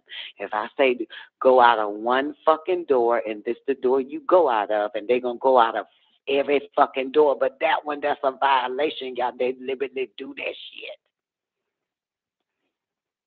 I have rules, even for myself, that I expect everyone when they come in my fucking life to abide by as well. That's it. I got rules for myself, so when you come in my world, those same rules apply. But they like that shit. They get a kick out of hurting a motherfucker, man. They get a kick out of that shit. They love it. But when you got a motherfucker has no rules, no laws, no ordinance, no regulations set up in that fucking world, yeah, you can do whatever the fuck you want. Yeah, you can take some shit and I call you and say, did you take that ruby red robe? Yeah.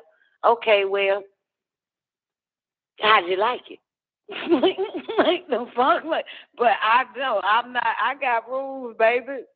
I got rules and values and shit. Like, God damn, I got rules. So, John, hold on. What? Quick question. So, do you think that she took it because she knew that if she asked you for it, you wouldn't have gave it to her? Because I think you would have gave it to her if she asked you for it. She said that shit. Right? But here's another motherfucker. You keep bringing shit back to me. Here's another thing, newbie. So, Sananda, she got back Sunday, not this Sunday coming, because that don't make sense, but last Sunday. Sananda went to Atlanta to spend time with my mother. She goes to Warrior fucking house, and Warrior says, look what I got, bitch. And Sananda says, bitch, you stole my mama PlayStation Xbox because I don't know which one it is. And Warrior said, hell yeah, bitch.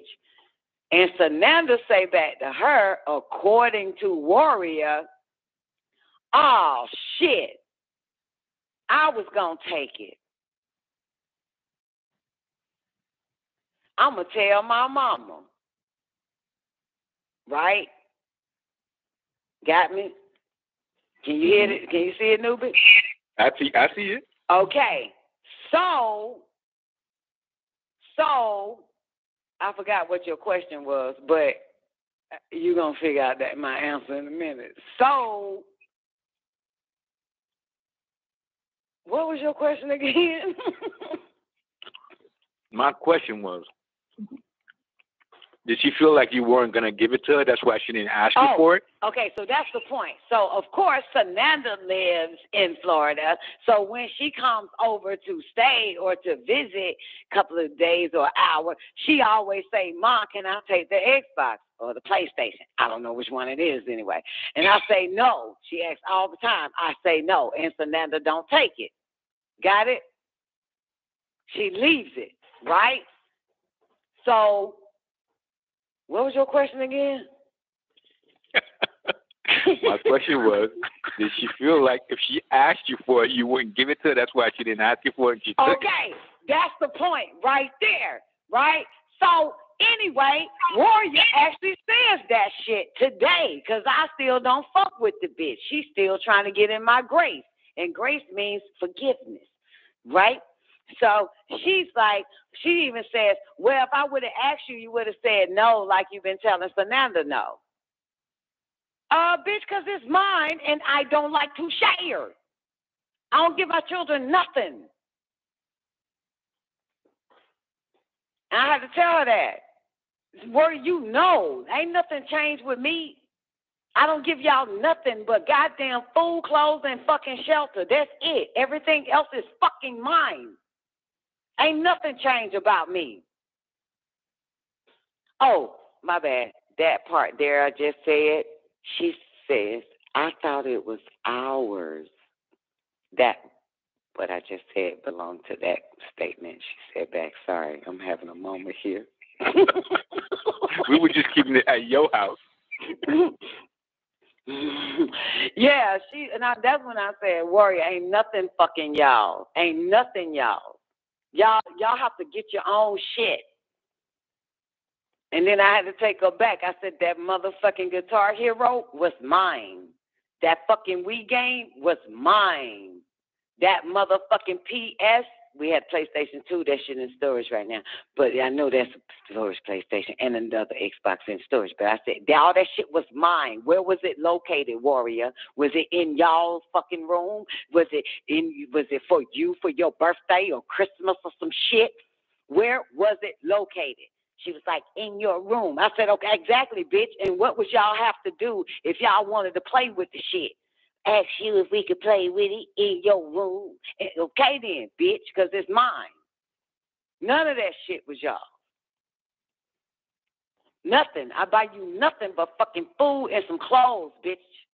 And some fucking shelter. That's it. And even the shelter belongs to me. That's why they say my mama house and not theirs. It's my shit. Ain't buy you nothing, ain't give y'all nothing.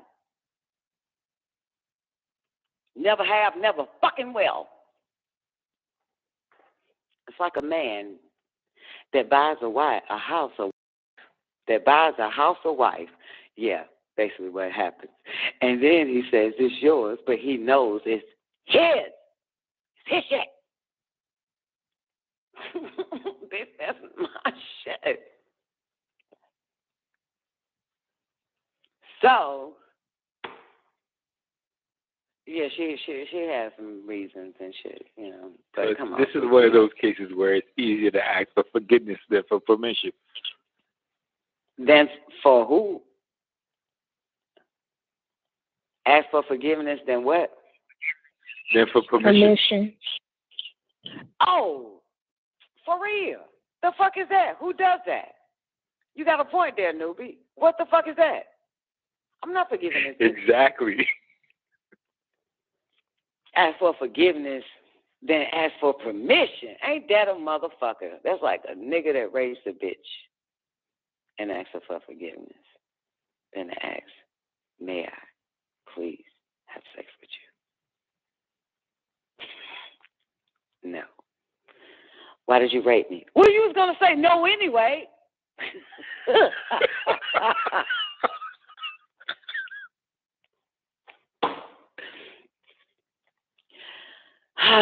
You don't want to be violated. Keep people out your life, man. I realize that even with, wives. You know what I'm saying? They don't understand. You know what I'm saying? Like, I'm not, trust me, newbie, it's not you dealing with your wife.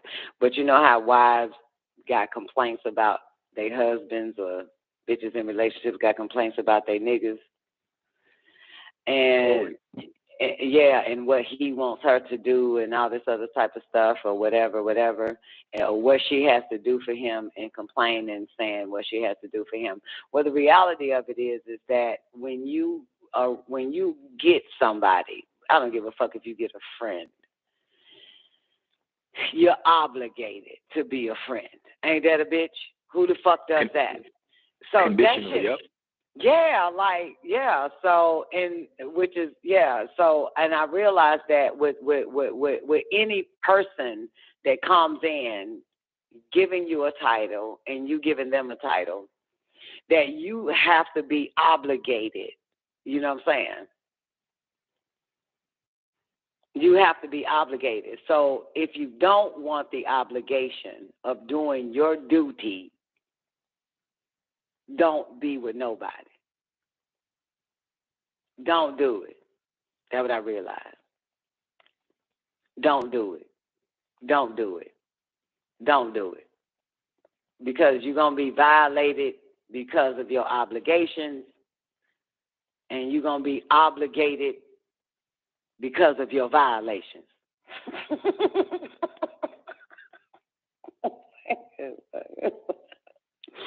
Just stay the fuck away from people. And I just realized that shit, even though, you know, I'm on my own. All praises to El Kulum. I have no one, but yet when I let people in, there's the obligation, there comes the violation. And I don't have to. I don't have to subjugate myself to that shit. But I didn't think it would be like that, but I realized I got to stay away from motherfuckers. They can't be here around me, you know? It's a lot, man. Like, man, that shit throw me off, man. Throw my whole little situation off. But, newbie, my stability, positive, my stability, static, positive, never changed, though. Get me? Like, I still keep it pushing. Your static, positive stability, I got you. My static, positive stability, I keep, no matter what disturbances come in, I still stay focused. That shit don't stop a bitch. The only thing is, it's just the energy. So, you know, the energy is just, you know, you feel me? The energy is just like, oh, I hear somebody's footsteps. Now I got to stop what I'm doing for 2 seconds, find out what the fuck are they doing in my shit. You mean the force, right? You mean that dampening force? Yeah. Yeah, like, God damn, like, I don't feel like that. I just, you know what I'm saying? Trust me, I suck at catering. But that's why I want to master catering to myself, tending to myself. You know what I'm saying? I really suck at catering, for real. Like, you know, I just don't know. I'm a great host at a club or at a party, but you know, hey, I can't cater. I can't cater, baby. You know what I'm talking about? I can't cater. Can't cater. I'm learning to cater to myself. I want to cater to me. I'm good at catering to myself, but I said, you know what I'm saying? I got time to stop what I'm doing and cater to somebody the fuck else and that shit there, man. And then, I mean, you know, I'm overprotective over my space. You get it? I'm overprotective. You know what I'm saying? Absolutely. Yeah, that's what I'm overprotective over my space, my body, all that fucking shit. You know what I'm saying? Yeah, I'm very overprotective. So you can't just, I ain't with that. Yeah. So, you know, so it's a violation if somebody goddamn cross that damn line on the player. And it hurts. Something as minute as this. That hurt like a motherfucker player. I don't like people around me. I love them at a distance. I'm not going to like you. Like, I'm not going to like you. It's the violation, man. You know? Some people, you know what I'm saying, let you just, you know, do your thing, you know, in their space. You feel me? Some people just, you know, my mom is like that. You can do whatever the fuck you want to do, man. You know what I'm saying? But shit, I ain't with that. I'm protective. Very protective over that shit, man. I got a problem with a whole bunch of shit, so. And where do you think that come from? Any psychology majors here? Where do you think that comes from? Does that come from because I've been violated my whole goddamn life, so I want to be protective? Is that it? Quite possibly. I guess mine must be a psychology major. So I'm my own goddamn shit. Yeah, I have OCD, not stranger. Yeah, I have OCD. I have that shit really bad. The older I get, I have it. But I do. Shit. You better have OCD in these days and times, motherfucker. You know what I'm talking about? If you ain't got OCD, motherfucker, you ain't shit. you gotta have some type of OCD, man. Shit. So, yeah, babe. So yeah, Nubia, that's it, man. I feel better though talking to you and Zena and everybody that's still up, man. Just, you know what I'm saying? I got another visitor coming through this motherfucker, man. God damn. Shit, him. Check him at the door. Hey, I don't know if this is gonna be funny to y'all, but let me say this shit. Dominique called me, right? Now, if you still here, you gone. Dominique called me yesterday, right? This shit was wild as fuck. And the nigga called, was it yesterday? Whatever day it was. But the nigga called and he was like, I just want to say to you that I love you. I love you so much. Let me finish. Because you know I was about to say, nigga, for what? Right? The fuck? Okay, I know you do, all right? But he was like, let me finish. He said, with all that you've been through, everything that you've been through, and even what you're going to go through, you are the most intelligent that I've ever blah, blah, blah, and your children, and the way you blah, blah, blah, and you just keep going and nothing stops you regardless of what the fuck, and you are just so wise and intelligent, this, that, and the third, and he just goes on and on, right? Because he told me let him finish. So when he finished, I said, can I say something? He said, yeah. I said, what the fuck brought this shit on? He said, you wouldn't believe this. He said, I was called to a conference. A woman asked me to be in this conference with 29 women, and I'm the only male. And it was about, he said, and all these women, y'all, different races, and they're over 50. He said, and all of them women were, he said they were millionaires, and they totaled up to over $1 billion, just 29 of them bitches. All 29 totaled up to over $1 billion. He said, and every last one of them bitches were fucked up in the goddamn head.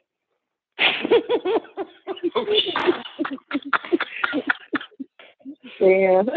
He said they were fucked up in the fucking head. And he said, I just want to call and tell you I appreciate you. Everything about you, I appreciate you. I said, damn. I said, wait a minute, nigga, you was in the fucking goddamn room with 29 goddamn bitches that made up over $1 billion fucking dollars, and you gonna call a broke bitch and say you appreciate me? He said, yes, yes. Were they toxic and malignant, Don? Yes, yes. So they were fucked up. Yes. Yeah. I said, damn, then you gonna call a broke bitch and you appreciate a broke bitch over goddamn 29 goddamn wealthy bitches? He said, hell yeah. Hell yeah. He started telling me about the conversation and shit, but I can't. This ain't even worth goddamn saying some of that shit, and some of it I don't even remember, like what they were saying and their thought process. But he told all of them. He said, "Y'all are fucked up." It's another word for fucked up, a nicer word. Not really nice. Word fucked up is not really, don't make you feel no kind of way, so everybody say it. What's the word that most women are? Mind you, this is about relationships. So these, wretched. He called them wretched. Ooh. He said every last one of y'all are wretched bitches. Wretched. Yeah, I think the word was wretched. Huh? He said that to them? Yeah. Directly? Yeah, he said y'all are wretched. Yeah. Wretched with a W. Yeah, wretched. Twank, wretched. Look it up. Oh, I should look it up too. Like fucked up heart. Their heart is fucked up. They all are just pure fucked up. Just cold like fucked up. Yeah, like fucked up. And mind you, all of them are single, no fucking kids. They want a man so fucking bad, but they are fucked up. All of them wealthy, well-off bitches. They are fucked up, though. He said they're wretched. Wretched. Ratchet? Yeah. Are you wretched? Ratchet or wretched? Okay. Wretched with a W. Wretched. Yeah, and so they want a man so goddamn bad, and they was talking about, because remember the woman asked him to be the only man to help these 29 bitches out because it was a relationship counseling conference type shit. It was like an event that was going on for like 3 days, and so one particular one, she wanted Dominique to be the head of that event, but it was based on relationships. So, coming from, a man's point of view, telling my motherfucking ass that them bitches was wretched, they ain't got no man, and the reason why they ain't got no man is this, that, and the fucking third, blah, blah, blah, And some of the women, he told me, they pay for dick. They just pay for dick, give them $1,000, go to a concert, have dinner with them, fuck them, and send them on their way. And I said, that's the best thing to fucking do. That's what I would do. That's yeah. But they all want to be married with the man, living with them and all that, or living with each other and that type of shit. But I think they're lying to themselves now. He said that too. He said they're lying to themselves. He was telling me a lot of shit he was talking to them about, and that was one of the things that they on some, but yeah. But I just thought I share that because, he's with 29 and called the broke bitch and said, I appreciate everything you are, bitch. I said, nigga, what the fuck happened? And he was walking. He called right after it because I could tell. I hear the traffic. I hear, how somebody once in a building and then you hear outdoors and shit. Then you hear a car and shit. Like, I just left this motherfucker. So he just couldn't wait to get the fuck away from him. Yeah. Cause, I said, God damn, what the fuck? That's wild, right? Mm-hmm. I'm telling y'all, wisdom, knowledge, and understanding is rare, darling. Money is everywhere, but knowledge, wisdom, and understanding is rare. All right now. Yeah. That shit rare. Where you gonna find that at? Where you gonna find that? At WGAG Radio, baby. That's where you gonna find them at. What do you say? Mm-hmm. Knowledge is like diamonds or rubies. It's rare, but you'll find them where the women at the grindstone. Some shit like that. Yeah.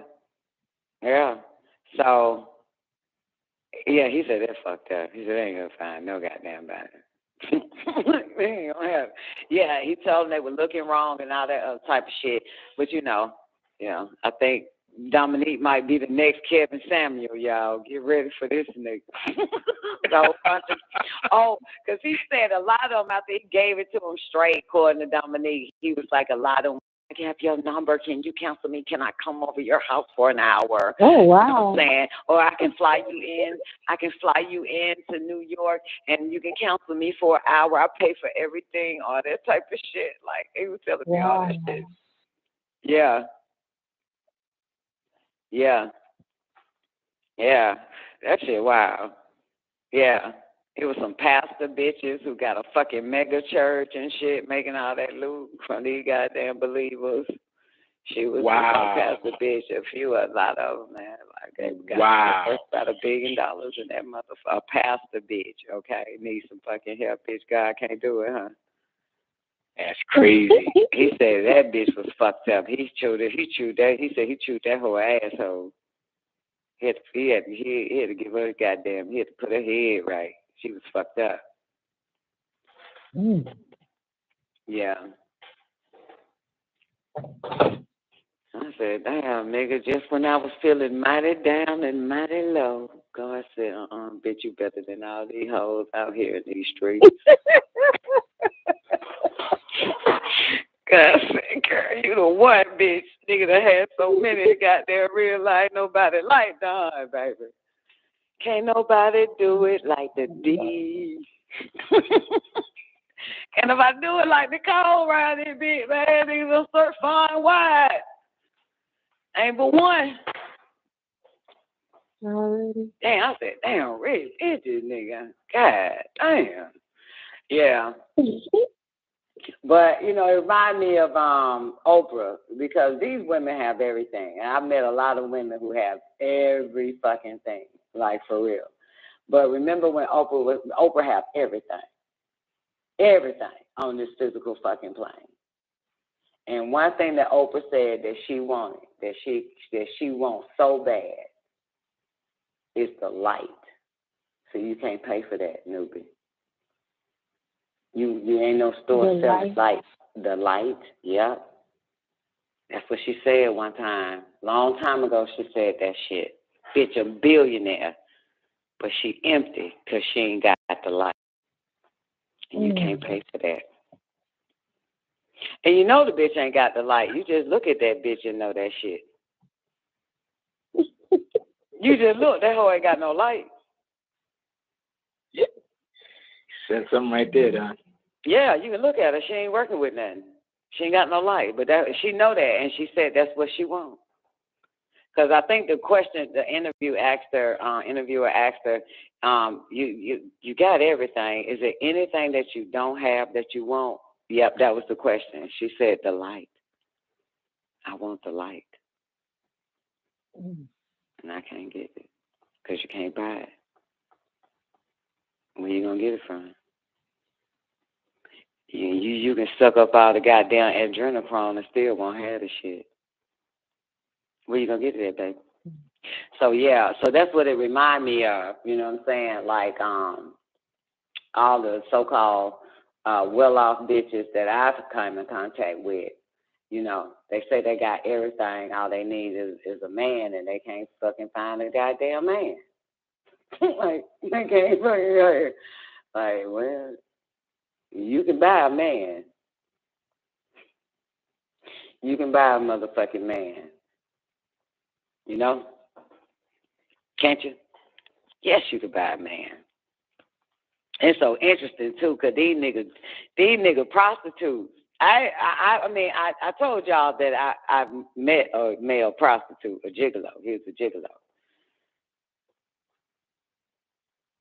Them bitches pay him for time and dick. But he told me I can get it for free. First one's always free, Don. Bullshit, that nigga kept coming back. Nigga, I should have charged that nigga. Yeah, I ain't even, yeah. Yeah, he was a goddamn gigolo, man. Goddamn laying over them rich hoes, going by their business, man, getting them on the shopping. Yeah. When he told me he was a gigolo, man, I put my hands over my mouth because I ain't want to bust out laughing. I'm not shocked at shit like that. That shit was just funny, you know what I'm saying?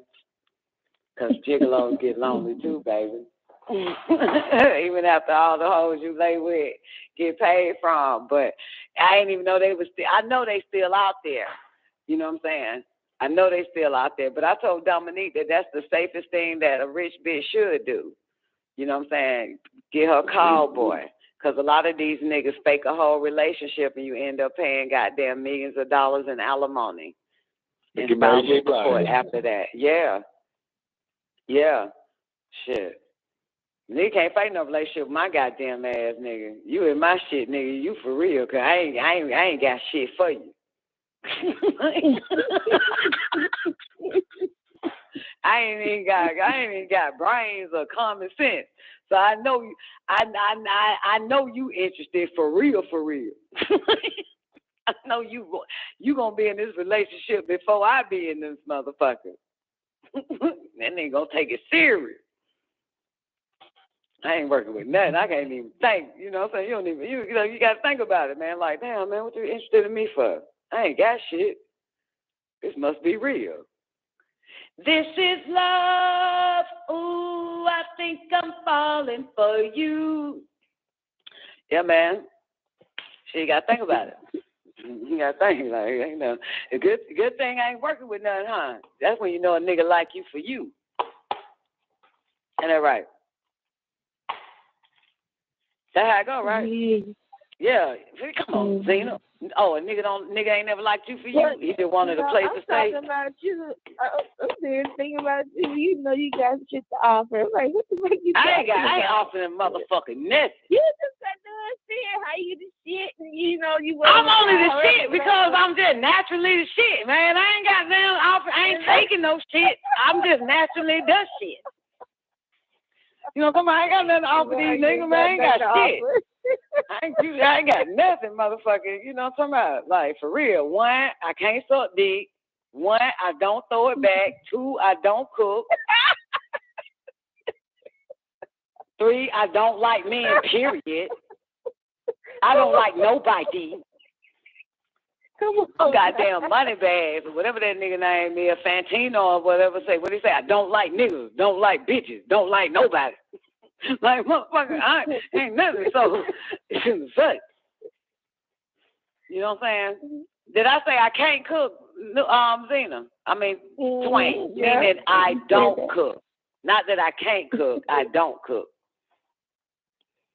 You know what I'm saying? But I ain't got shit to offer, motherfuckers. I know motherfucker must just be coming to lift me the fuck up.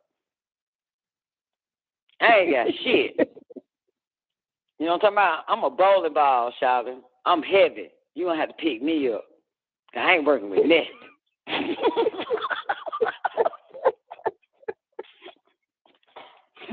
I ain't working with nothing. You come my shit, motherfucker, boy. You gonna have to goddamn learn how to goddamn bench press, player.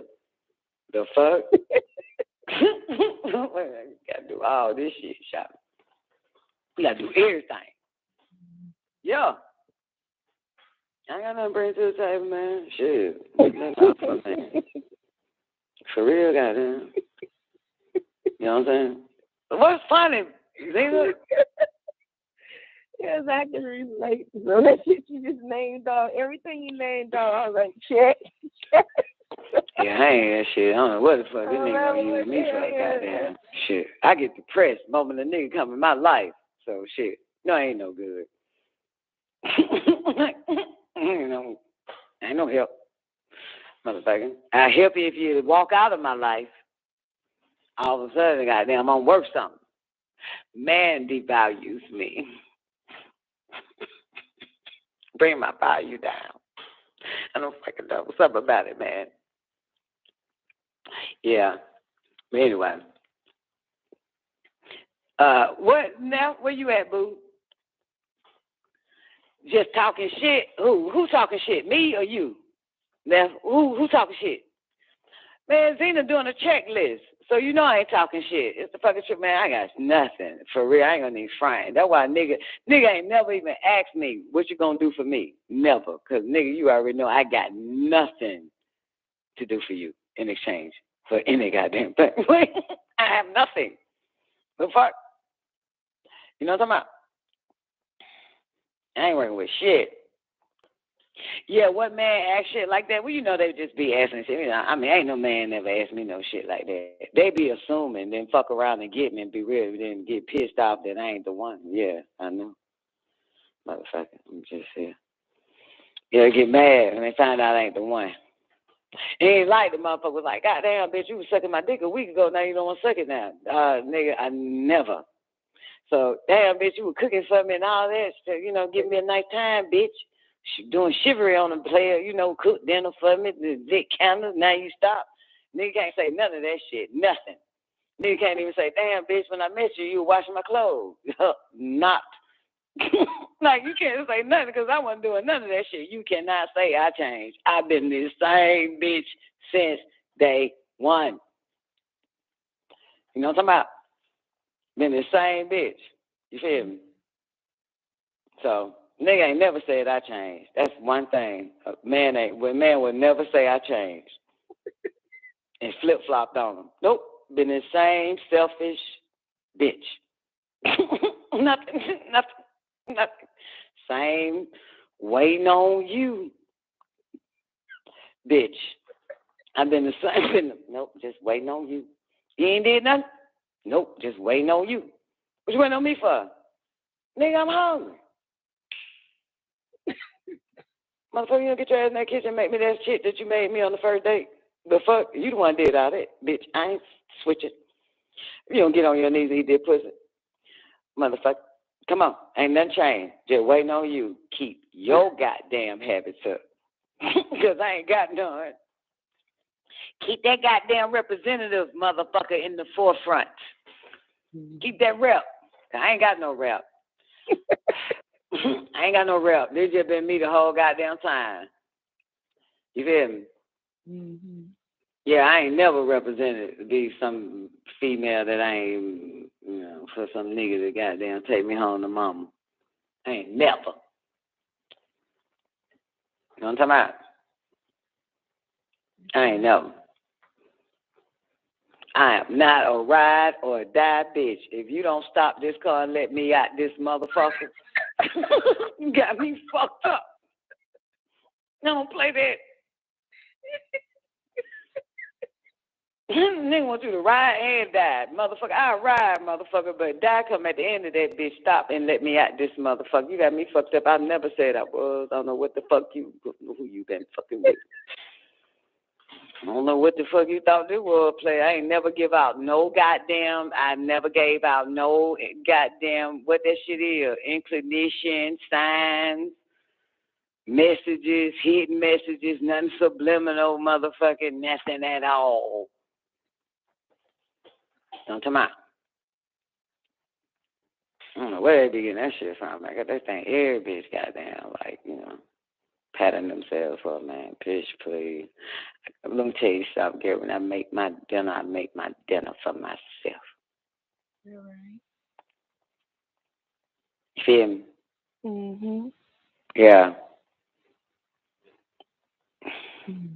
Yep. Nigga could be in the room watching TV. I come with a big ass plate, sit on the fucking bed, and just eat that shit in his fucking face. Fuck I look like.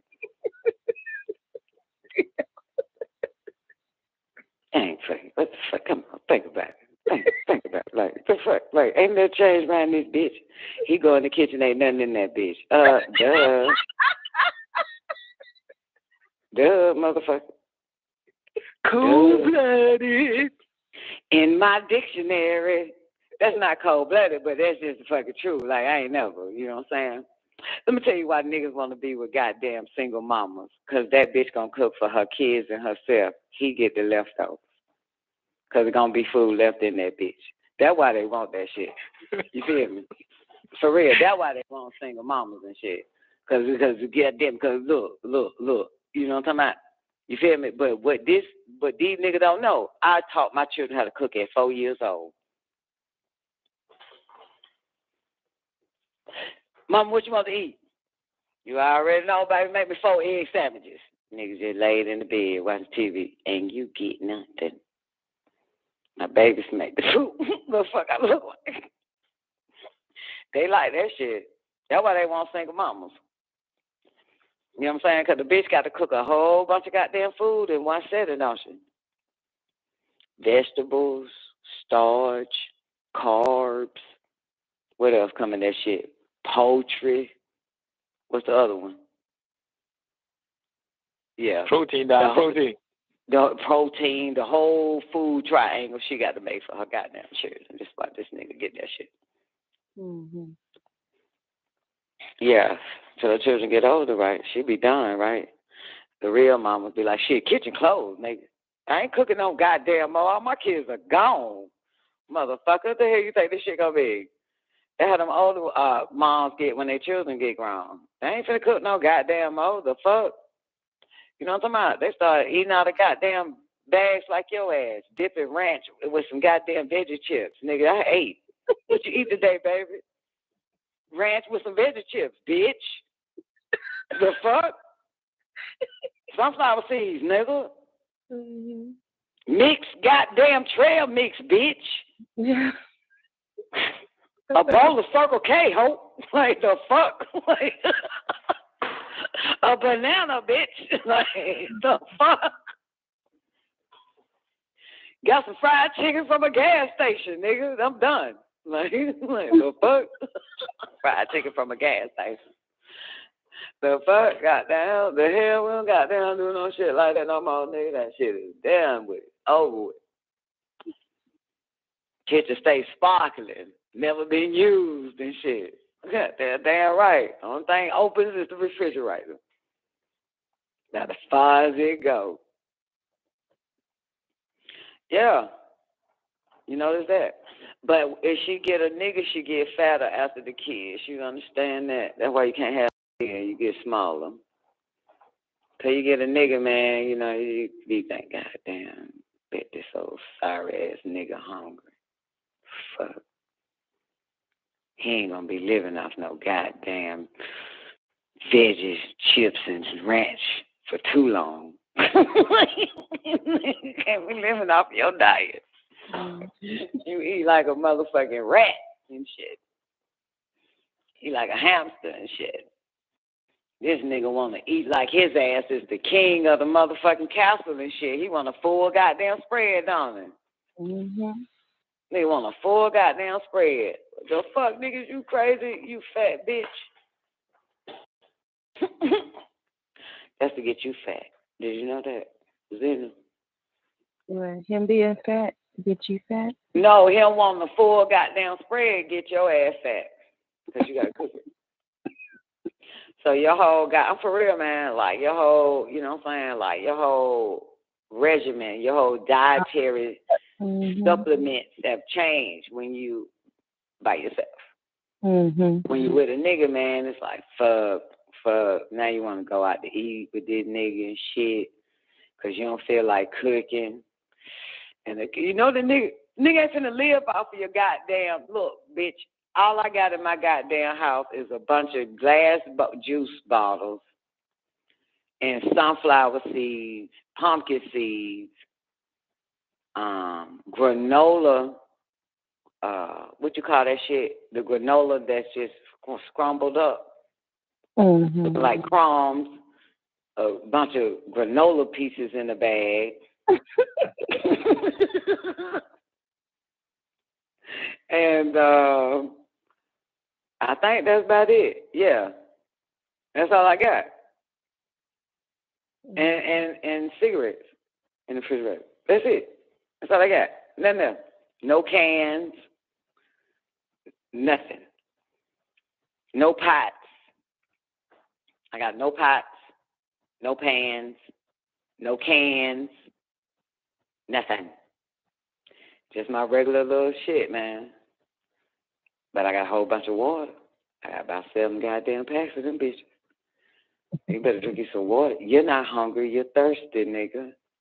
All right. But yeah, but your situation changed and shit, right? Mm-hmm.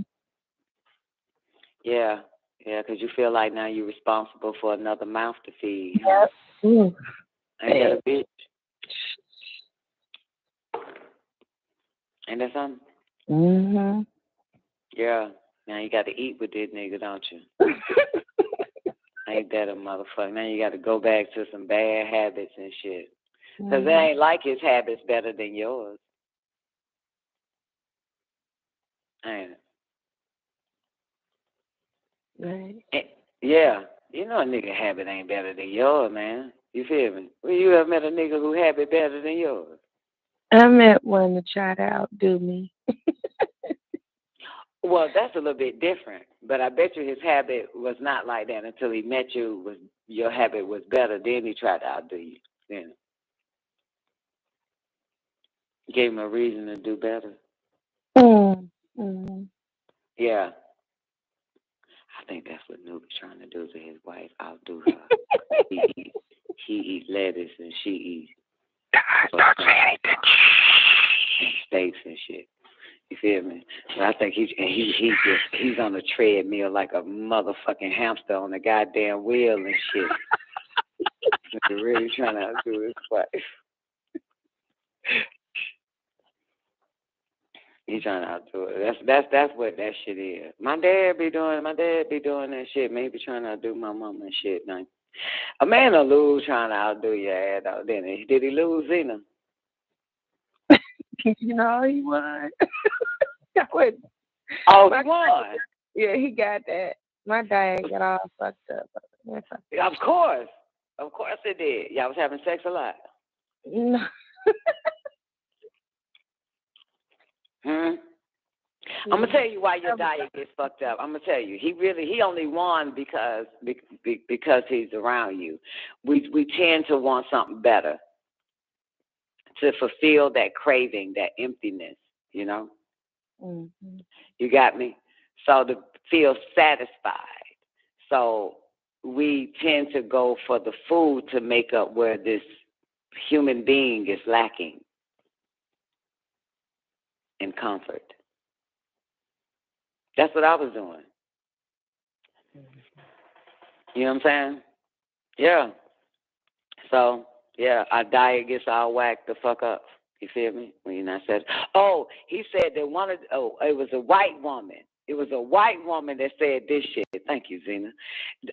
Dominique said the white woman said that she has never came. Damn. Yeah. And I said back to Dominique, I said, 'cause that's a white bitch. Anybody got time? Are you good? Even by herself, Don? Yeah, well, of course. I mean, she don't know. She said she'd never come. Wow. But you never will, bitch. You're a white bitch. Everybody just go to the toilet bathroom on you, boo. Oh, when he said that, when he said that, I said, damn, Missy, this sound like they just go to the bathroom on you. That's what I said back to Dominique. Yeah. Yeah, that's what they use white bitches for any goddamn way. Unless she was a bulldogger first and then end up goddamn having a man. She a bulldogger, she gonna get all the comments she can. She gonna calm her ass straight to kingdom come. Yeah, if she a bulldogger, she know about that common experience. But she don't be with man, you don't know nothing about that shit, Shada. Yeah. So I can tell, so we know for a fact that white bitch ain't never bumped no pussy. Because even just bumping something, you going to bust. So everybody's just spitting all in her ass. You feel me? Just spitting, just shitting in the pussy. Taking dumps in that bitch. Ain't no man licked it, sucked the click, none of that shit, nothing. And that's something. That's some fucked up shit. This bitch ain't even, I dig it. She probably done sucked. It's almost unbelievable, Don. No, it's not unbelievable. 50s? A lot of bitches ain't. Yeah. He said they were over it. He said they all, and he said they were nice looking too. He said they're fucking gorgeous, fine as fuck, all that shit. Yeah, in their 50s, but they fucked up in the inside. Yeah, but I know a lot of bitches that ain't. Never bust. Tell them. Gotta tell them. You get that bust, you ain't gonna want that dick no more. You get that for real. You get that bust, man. All you want to be is served for the rest of your life. Once you bust one. You don't even want you tell you, but do the shit. Motherfucker. And that's why some niggas be knowing, man, this bitch done goddamn busted. So let me goddamn bust her, let her bust, and then I stick it in. She don't give a fuck then.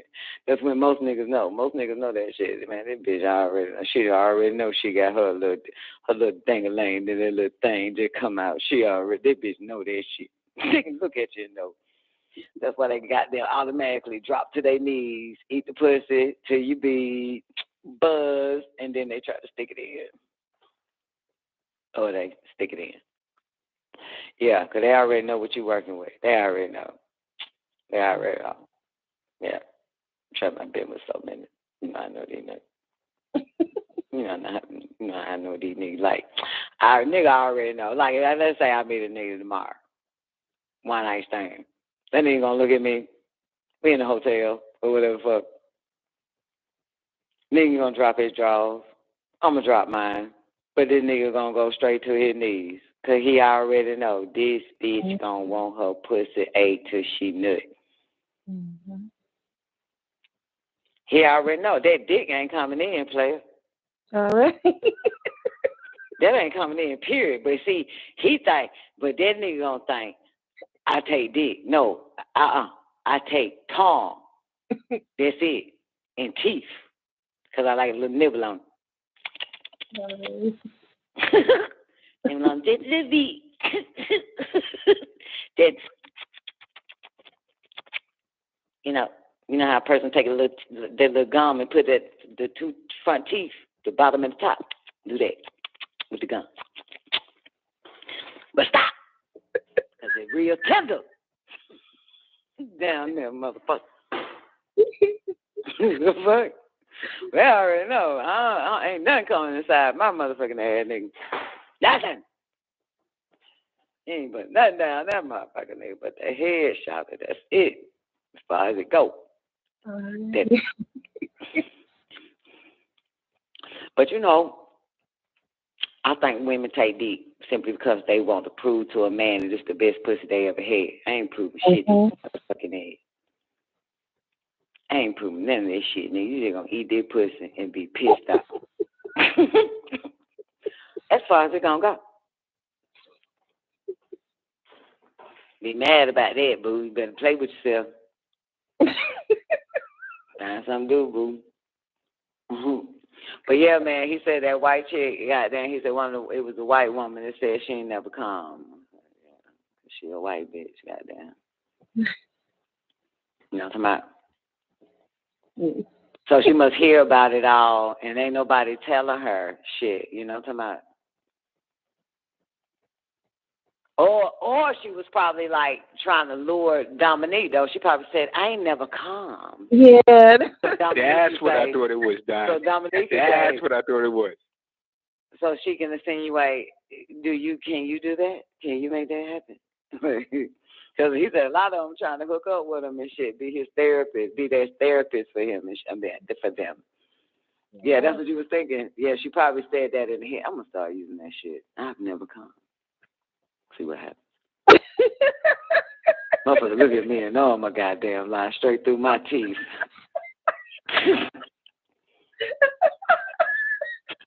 Nigga know that shit. This bitch lying. This bitch too masculine. She too goddamn masculine. Talking about she ain't goddamn come. Bitch, you know you come on your own and with anybody. Don't matter who you with, bitch. You serious about your shit. Hell yeah. And I don't get the first nut out the way. Because I'll never get it.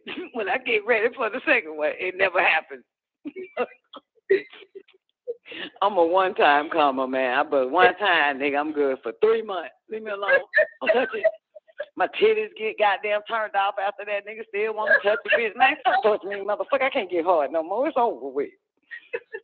Motherfucker, yeah, wait for 3 more goddamn months, motherfucker. That shit is dead after that. That shit, nothing works.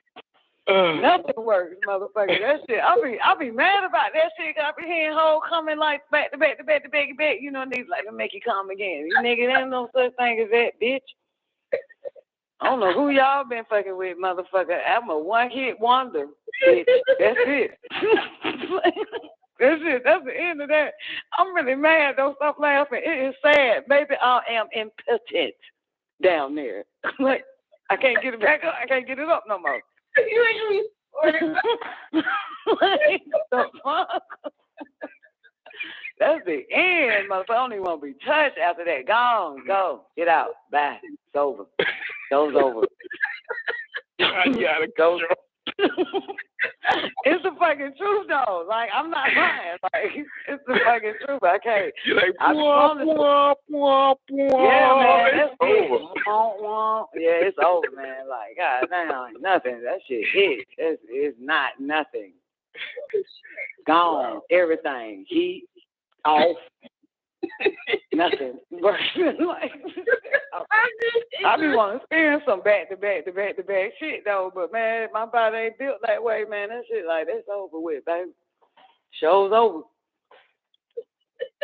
Don't work. Gone. Turned off. Nothing. I can't get it up. Hey, ain't nothing you can do. That nigga be like, let me eat it again. Hell nah, motherfucker ain't nothing there. It gone.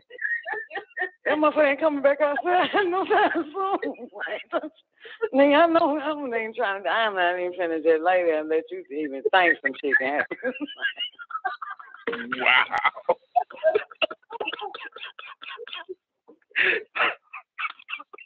That shit is over.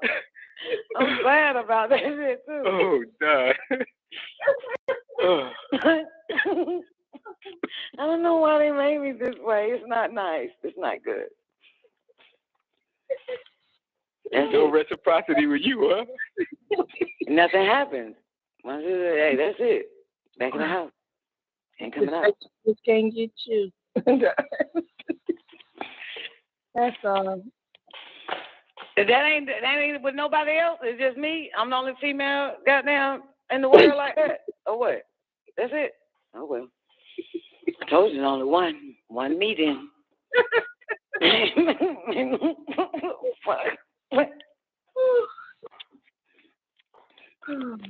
Shit. Motherfucker. How the fuck we get on this? Oh, never mind. White bitch. The white girl.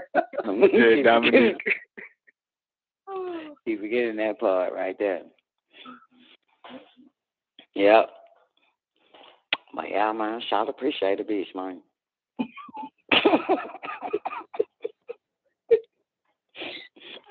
I know I'm appreciated now, goddamn shit. Anyway. All right, anything else, y'all? It's 4 in the morning, and it ain't like your wife is waiting on you, newbie, too. You know what to do.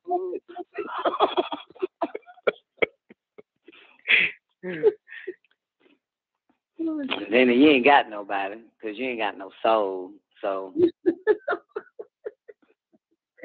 the mothers ain't got nobody. Damn, we some loners.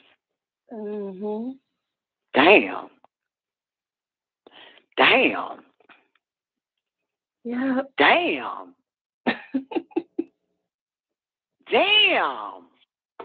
Starting to make sense, huh? Huh? Realize that. It's starting to make sense, isn't it? Fuck yeah, it's starting to make goddamn sense. The fuck?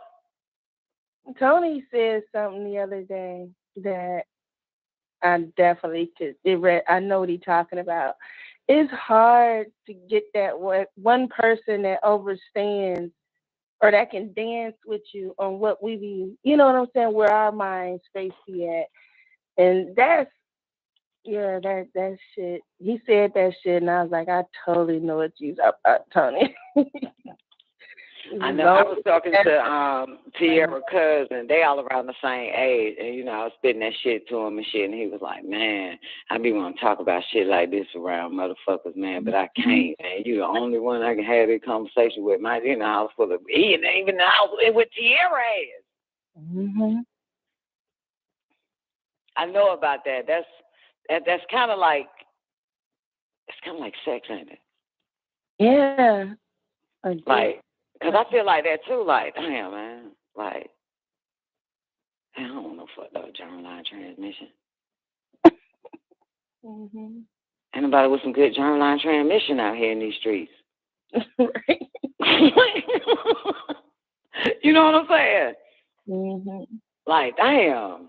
Oh, all these people are dead brains. Man, come on. Yeah. That's why all these niggas got to come back home. They got to come right back to WGAG Radio. Can't find nobody, huh? Just us. Yeah. That's it. Yeah. Ain't that a motherfucker? Mm-hmm. Yeah. Hey, well, at least you got somebody, though. You got us. And I'm grateful. I was talking to this fucking black pilot. When I went to the air show, I met a black pilot. He a commercial/corporate pilot. He's not commercial like Delta. He do corporate flying for corporations and shit. And had a chance to sit down and talk to this motherfucker. This was the most ignorant nigga I've ever come in contact with outside of WGAG Radio. It was torture. You know what torture is like? You are trying to escape now with this. For real, I am trying to exit the fuck out of this motherfucker life. I said, this, and all I could think about was Doc. Yeah. I said, yo. Yeah. There is no fucking way. I had to appreciate Doc. That's amazing, right? Yeah. Appreciate a motherfucker you take for granted. The universe set it up, send you a whole bunch of diamonds. And when you take for granted, you have to realize, like, I'm so thankful for a goddamn somebody with a little bit of intelligence. Dumb as fuck. And you know what I said? This nigga dumb as fuck. Ignorant, stupid motherfucker. But this nigga got his fucking license. And I can't even understand what the fuck is in these aviation books. So I can pass my first test. The fuck? This is a dumbass motherfucker. They must have made it easy for... Oh, you know what? They did. God showed me something. This is how I'm going to pass my test. They have a one-liner, y'all, on the FAA site. And guess what this one line for? What? People who have a learning disability. That's how I'm going to get my goddamn license. I got a learning disability, bitch. Fuck that. That's what I'm realizing, why they all fucking stupid. They took the learning disability test. I'm taking the learning disability test. That's what I'm, yeah, they have for people who have a learning disability, they have a whole nother type of test for them to take, and I will be taking that test. That's how I'm going to pass my test. I'm going to take the learning disability test. Newbie. Yeah, Doc. Yeah, I'm here. What's up, Doc? I'm taking my knowledge test coming in like, nobody. Yes. What you say, the three polycyclic chains and the bones. And the brother and brother. I'm about to take my goddamn taking the Paralympics goddamn aviation test, bitch. The fuck? I have a learning disability. Have y'all not noticed that? No. Didn't you just hear her talking? What's wrong with you? Y'all in a retarded motherfucker with learning disability. Y'all show up every fucking day to listen to a retarded motherfucker with a learning disability and say you can't find nobody else but us in this bitch. Ain't nobody else outside this motherfucker. You got to talk to.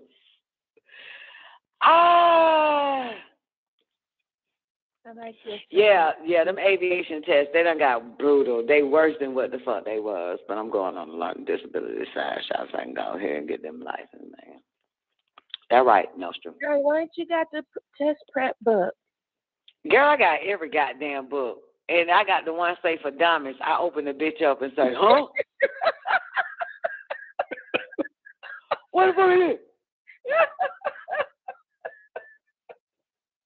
This shit worse than it's more, but it feel like these fucking goddamn physics and shit. It's for dumb. What is this for dumb physics? Physicists or some shit? The fuck is this shit? I'm telling you, I got every fucking book, man. Every time. I be looking at people. I say, what that book? Man, this book helped me. This is how I got my fucking life. I go get the goddamn book and I open it up and be like, huh? The fuck is this shit? It's worse than what the fuck the regular book for everybody is. It's complicated. But you know what I said to myself with that book that I end up getting? I got this book like 2 weeks ago. When I opened that motherfucker up. You know what I said? What? I said, I'm gonna have to write my own book. Okay. Because these motherfuckers they always want to sound too heavy. And I already know this is a man's world and everything is fucking stupid. But to not make it stupid, make it look stupid, they come with big ass fucking words and words that really don't belong in a fucking sentence instead of speaking straight at you. You know what I'm saying? So I'm writing my own book. And it's gonna be called Knowledge Test Prep Straight at You, Oral Test Straight at You. You feel me? Written test straight at you, motherfucker. It's gonna be straight at your ass. There is no fucking way you're not gonna get this shit. I like that, Don. That's what's up. Yeah, cause it's stupid shit. Stupid shit. Like, are you like the word relative wind? Really? Why you just can't say wind? Now I have me thinking, what the fuck is relative? Relative? Relative? Mm-hmm. Is that really necessary?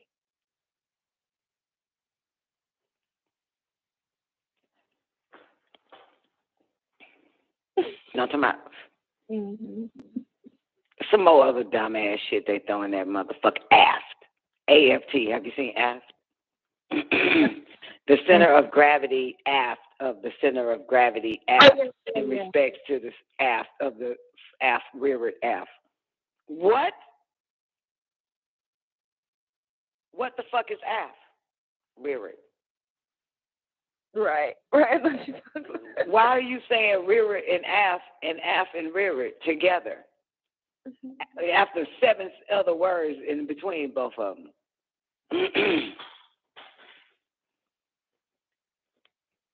Stupid shit. I'm looking up aft. I Google fucking aft aviation, and it's just like the aft of the plane that's in the center of gravity of the aft of the rearward of the aft.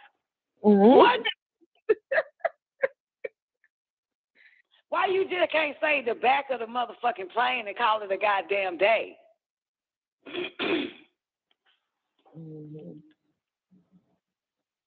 The fuck? So yeah, it's gonna be straight at your ass. But I know why they're using aft. Why? See, I know why they're using aft, because they're teaching you based off of the fucking tests that you got to take.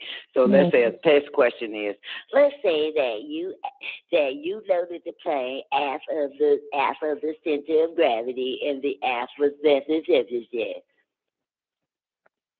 So they use aft in their AFT in that shit. Man, like, you fucking kidding. Anyway. So all them books is based off of what's the questions, you know, to the test, to the different tests you got to fucking take, man. Shit. So, I'll still put aft in there just in case of motherfucker. I'll put it in parentheses, as it should be, so they can get used to seeing it on the test. But I'm coming with my own, what do you call that shit? Teacher's guide. Curriculum. Study guide, curriculum. Yeah, I'm doing that once I get my license. That's what's up. Yeah, be writing my own books. I'm writing them now. I have like 50 notebooks full of stuff that I already wrote. So, yeah, I'm writing. Keep this shit simple, man. You know what I'm talking about? But then I thought about something else. I do have a learning disability. However, I also said, maybe I don't. Maybe it's because all these people, majority of them have been in school forever, so they're used to this type of bullshit. You got me? You know what I'm saying? I think it's more so that they're biased, Don.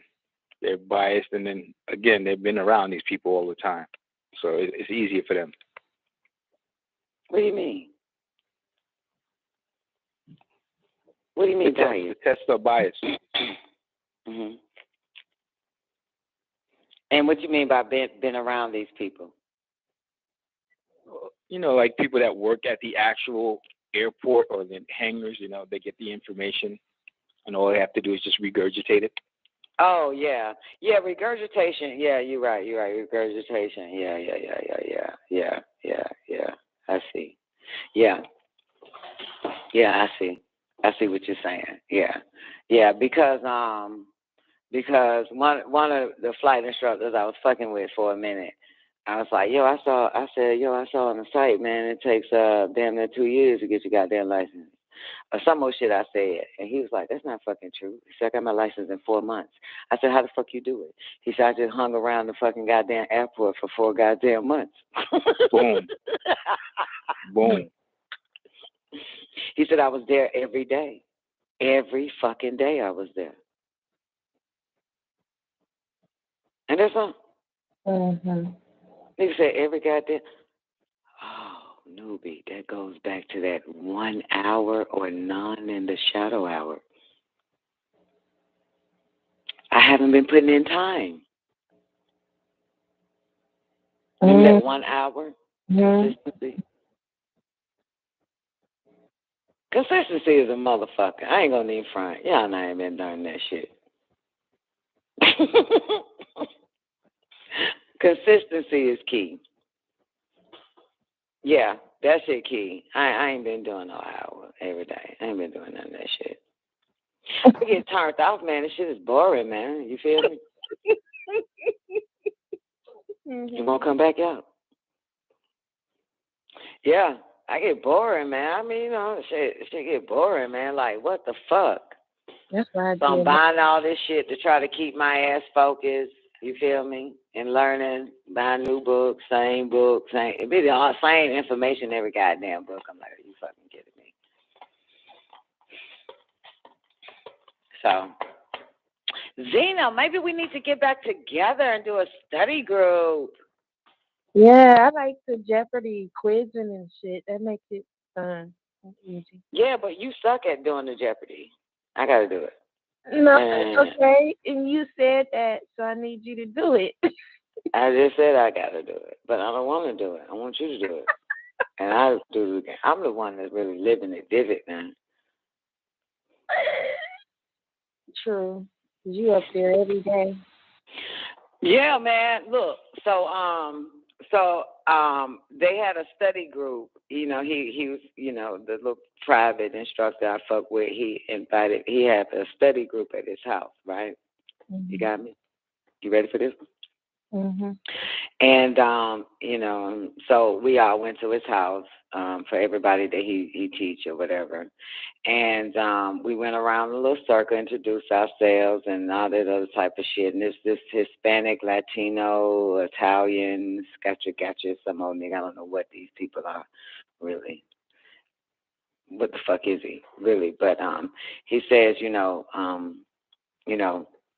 he been flying for like, you know, maybe 2 years. He still ain't got his license or whatever. And I said, damn. He said 3.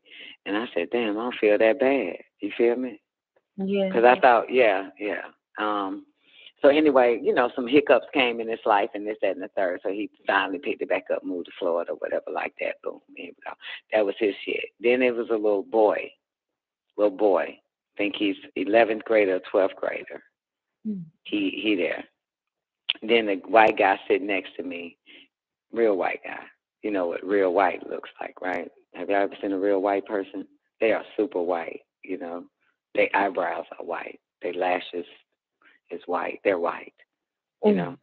Like you, nostril? Okay, yeah, just white, like he was sitting next to me and shit.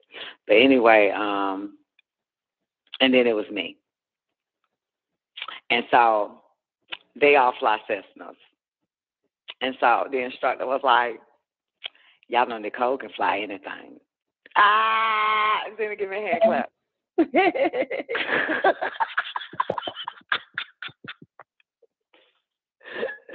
That nigga's like, Nicole flew everything I give her. That bitch take that motherfucker and run with it. Come on, DP. That's what's up. Yeah, man. Yeah, man. He was just like, and Nicole. So now it's kind of time for learn this goddamn book shit. Anybody know the answer to? And I'm just petting a cat. Like, shit, I'm out this shit. Petting the cat in my bag and shit, and just petting the cat. He said, Nicole, did you hear the question? Nah. Petting the cat. Petting your cat, bro. I don't know shit about this. Hey, give me a plane, motherfucker. I'll fly the hell out of it. Give me a book, motherfucker. I ain't finna do shit with it. I don't know none of that shit you talking. The fuck? What the fuck is this? Motherfucker, ain't no plane around this motherfucker. Sitting there like the dumbest nigger in class and a female like that. Nicole, what about you? What you think it is? Nothing. I don't know. I don't know. You just go ahead and tell us all what it is. I'm not thinking. I don't want to use my brain. Too much. It hurts. Not doing it. Yeah, that shit was wild, man. That shit was wild. And so he had another one the week after and the week after, and they kept testing me, are you coming? I was like, nope. Nope. Nope. Nope. Nope. Nope. No. Won't be there. You just let me know when we flying, shawty. That's it. Fuck all that shit. You know what I'm talking about? But I started to go last week, because they Saturday. So, you know, this week you just got here to Friday and then day Saturday, whatever, earlier this week. I started to go because I heard a voice say, you should go so he can tell them motherfuckers how you flew that motherfucking twin engine for the first time, maintained 75,000 motherfucking feet, frozen in that bitch. Maintain that motherfucking that damn 125 degree goddamn heading on that motherfucker. That's my mind telling me that shit. I said, nope, shut up. I'm going nowhere. I fucking want to hear that shit. He probably told him anyway. You know? Probably told him I wasn't there. You know? Like Nicole flew that bitch. I told you what that nigga said, man. That nigga said, Nicole, when I'm flying that motherfucker, right? That shit, I'm maintaining 75,000 feet in that twin engine, bitch. Heading at 112, 120. Yeah, 120. Going to the Bahamas. And it's about maybe he done went through a few airspaces talking to them motherfuckers and blah, blah, blah. And we still maintain the 7,500 feet. And the motherfucker say, Nicole, is you consciously flying this goddamn plane? That nigga said, is you consciously flying this goddamn plane? Because you've been maintaining the heading of 7,500 and at 120 degree heading for the past goddamn 30 minutes, and you ain't went up or down. I said, motherfucker, I am consciously flying this bitch, motherfucker. He said, man, because he said, I know air traffic control. No, it's not me flying it, because I be going up and down, off the direction and all that shit. I said, nah, nigga, it's me. I'm flying this motherfucker, freezing my ass off. I'm trying to get back. Freezing my mother. And then when we finally get into Exuma airspace, that motherfucker was like, okay, let me take the flight control so I can, because obviously he had to do a short final. So, girl, I passed out. I passed the fuck out. 'Cause cold put me to sleep. I was fighting to sleep, and I know I was asleep half of the time flying that bitch. I kept dozing out because I'm cold. I'm freezing. And as soon as he took it, we about 10 miles out, about to land. As soon as he took it, bitch, 10 miles out, and that little twin engine little motherfucker probably gave me a 20-minute nap. As soon as he took flight control, that was the end. And right when he got ready, now that he's approaching, he on final, and probably like probably like shit, coming right on the runway, about to, land or whatever. He said, "Nicole, did you sleep? Did you fall asleep?" Yes, motherfucker, I did.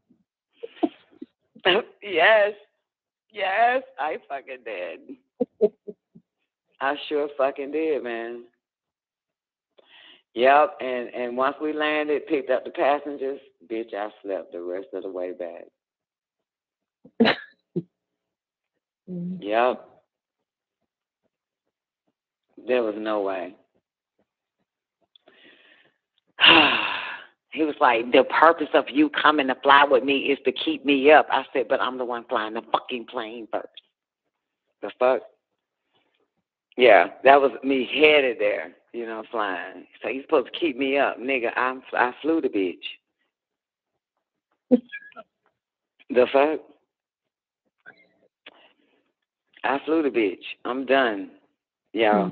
But that was a motherfucker though, man. That twin engine, man, that shit, I was like, God damn, man. I gotta write that in my book. The girl flew that twin engine, y'all. Already. It was nice too. And now I realize,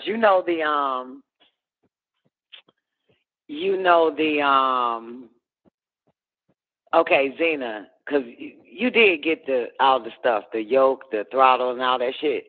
Did you get all that? Okay, so the yoke, the throttle, and the mixture. With a twin engine, all three of those move together. Not all three, really, but the yoke and the prop. I'm sorry, the throttle and the prop. So you have to move those at the same time. Yeah. Yeah, that's why when you watch the movies, you see them it's a big-ass handle with all of them. That's what it looks like. But you can also move them separate. Because it's a twin engine, it's both engines has to be moved simultaneously. Got it? Yeah. That's why I said, "Oh shit, motherfucker, I'm ready for a 747." Yeah.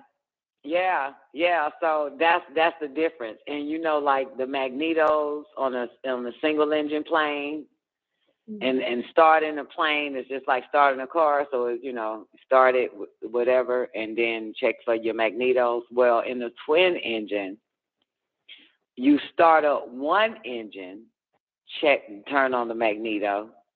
Start up the second engine and turn on your magneto. That's how that shit works. So when you watching them movies and you see them clicking them buttons, them switches, that's what they're doing. They turning on them engines. They starting each engine up. So when you see them touching them buttons at the top, you know what I'm saying? When you watch the movies, Charlotte, that's what your girl was doing. I said, "Oh shit, I finally get to touch the switches." Yeah, this shit has many switches at the top. I said, "Damn, this shit here is so simple. So simple." Yeah, so simple. Yeah. It's a lot to do in the plane, you know what I'm saying? But it's simple. It's so yeah. That's that shit, man. Oh my God. I love flying. I love it. But that fucking book can kiss my ass.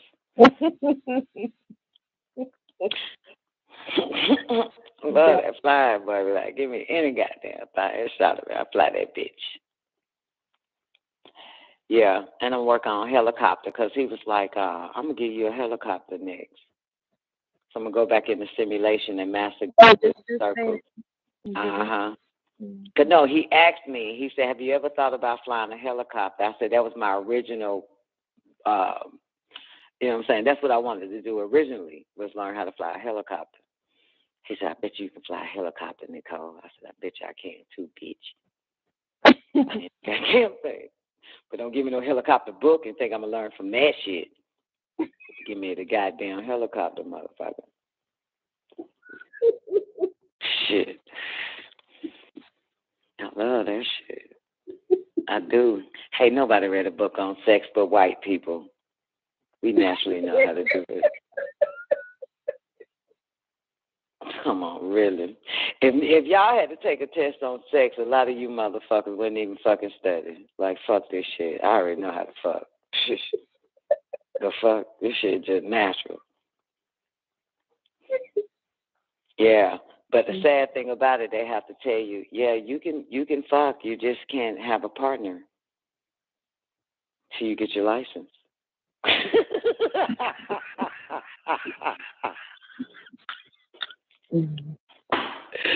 You know what I'm saying? You just can't fuck with partners. You have to be licensed.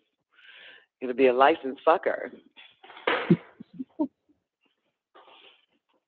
And of course, boys already mastered that, so they would not have license. That's fine with me, shit. Nigga, I learned how to check my dick when I was 13.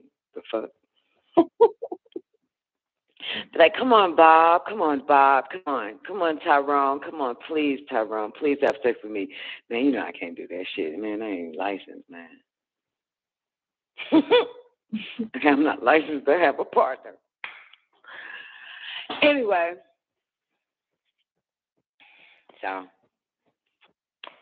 hey, I just be goddamn solo in this shit, shouting.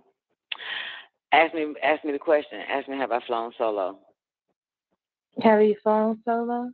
No. You say no, but when you flew with that dude to Florida, and that nigga didn't know shit, didn't have the coordinates right, was everywhere. You pretty much flew by yourself. Yeah, I mean, I did fly the whole plane there, and I flew the whole plane back. Yeah, but that's not solo. Solo is you being in the plane by yourself.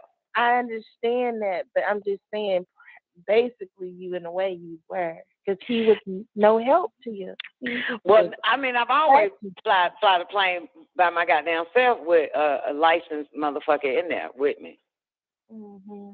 But I haven't flown solo. You know, you have to fly solo. That has to be written in your logbook that you are by yourself flying that bitch. Nobody's in the plane with you. I know you got it. You got that shit. You can fly solo. I know I can, but I haven't. These motherfuckers, when they get in the plane with me, these flight instructors, I run through these bitches like blunts in rotation. I just be going past these motherfuckers. You know, I'm looking for another one now. But when they see me fly, they say, oh, my God, I can't believe you ain't flown solo. I got to get you ready for solo. Well, guess what? I still haven't flown solo. And that's by choice. No, let me tell you. All of them say this. They don't want me to leave them. They're trying to keep me stagnated. But this is what they say. I love flying with you. They don't want me to fly solo, every last one of them. They say I need to. You ready for solo. But they enjoy being with me in my presence when I fly that bitch. So they won't let me fly solo. Okay, so you I don't get it. I thought you can just rent a plane from the school. No, I need a CFI to watch me fly solo and write that I'm able to fly solo by myself. Gotcha. Right. So all these motherfuckers, all the CFIs that I've had, certified flight instructors, once they see me fly and we fly again and again, they want to be in that bitch without. They love it. They dick gets hard or something. I don't fucking know. They think we on a date or something. They never fucking get me ready. They'll be like, okay, next time I'm gonna put in the schedule. Next time, you going solo next time. Okay, what's up with this solo? Well, is there anything else you want to do right now? Let's just fly. Let's just get some more stuff in, whatever. I'm telling you, niggas, bitch, fly solo. That's the end of your fucking career, player. Mm-hmm. You know what I'm saying? Once I get certified, gets written in my book that I fly solo, and I pass all that shit to the best of my knowledge as far as flying, I can now take my logbook, rent a plane, and master my own rest of my shit. Right. Without their aids. They don't want me to be without them.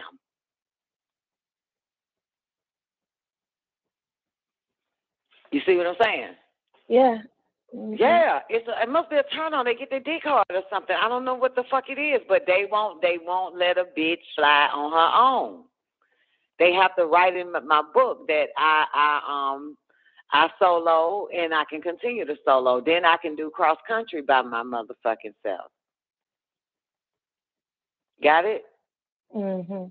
Right. Do cross country by myself, bitch. You know I'm going to fucking Key West and land that bitch.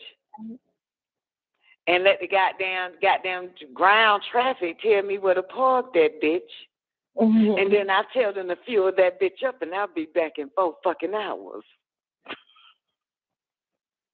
By my motherfucking self, you hear me? Mm-hmm. That's cross country. From where I fly to Key West, baby, that's cross country. It could be 50 miles or more. Yeah. You know what I'm saying? Right.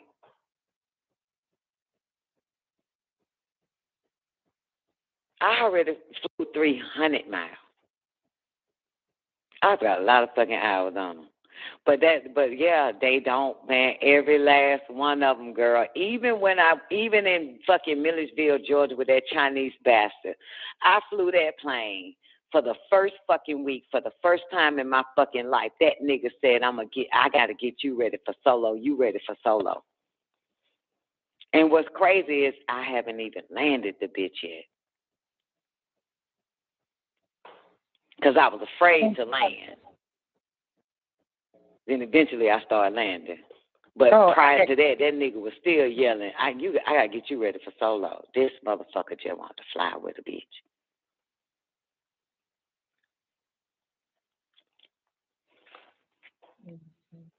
So yeah. And so at that little class, at the dude's house, the flight instructor house, mm-hmm. All 3 of them niggas, they flew solo with this nigga. They already did solo. They was waiting. They was ready. He was getting them ready for their check ride.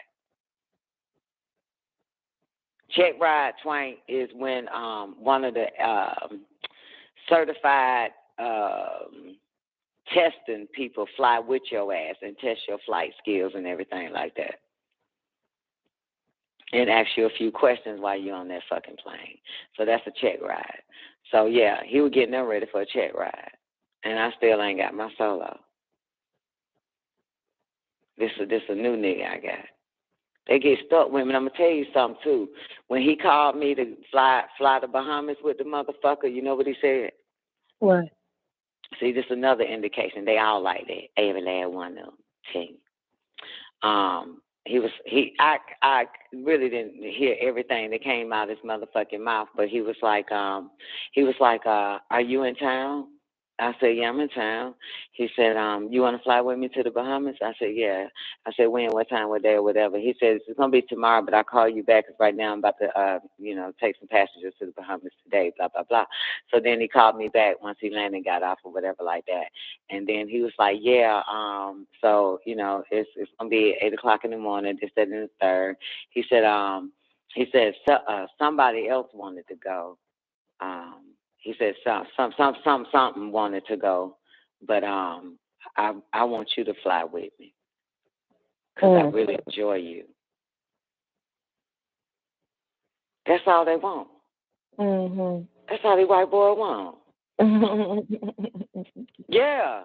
He said, he said, so, you know, I ain't tell him yay or nay yet, because I wanted to talk to you first, because I want you to come, because I really enjoy you flying and shit. I like when we fly together. No shit, you ain't the first, bitch. Which is another reason why I ain't solo. They holding the bitch hostage, right. Zena. Mm-hmm.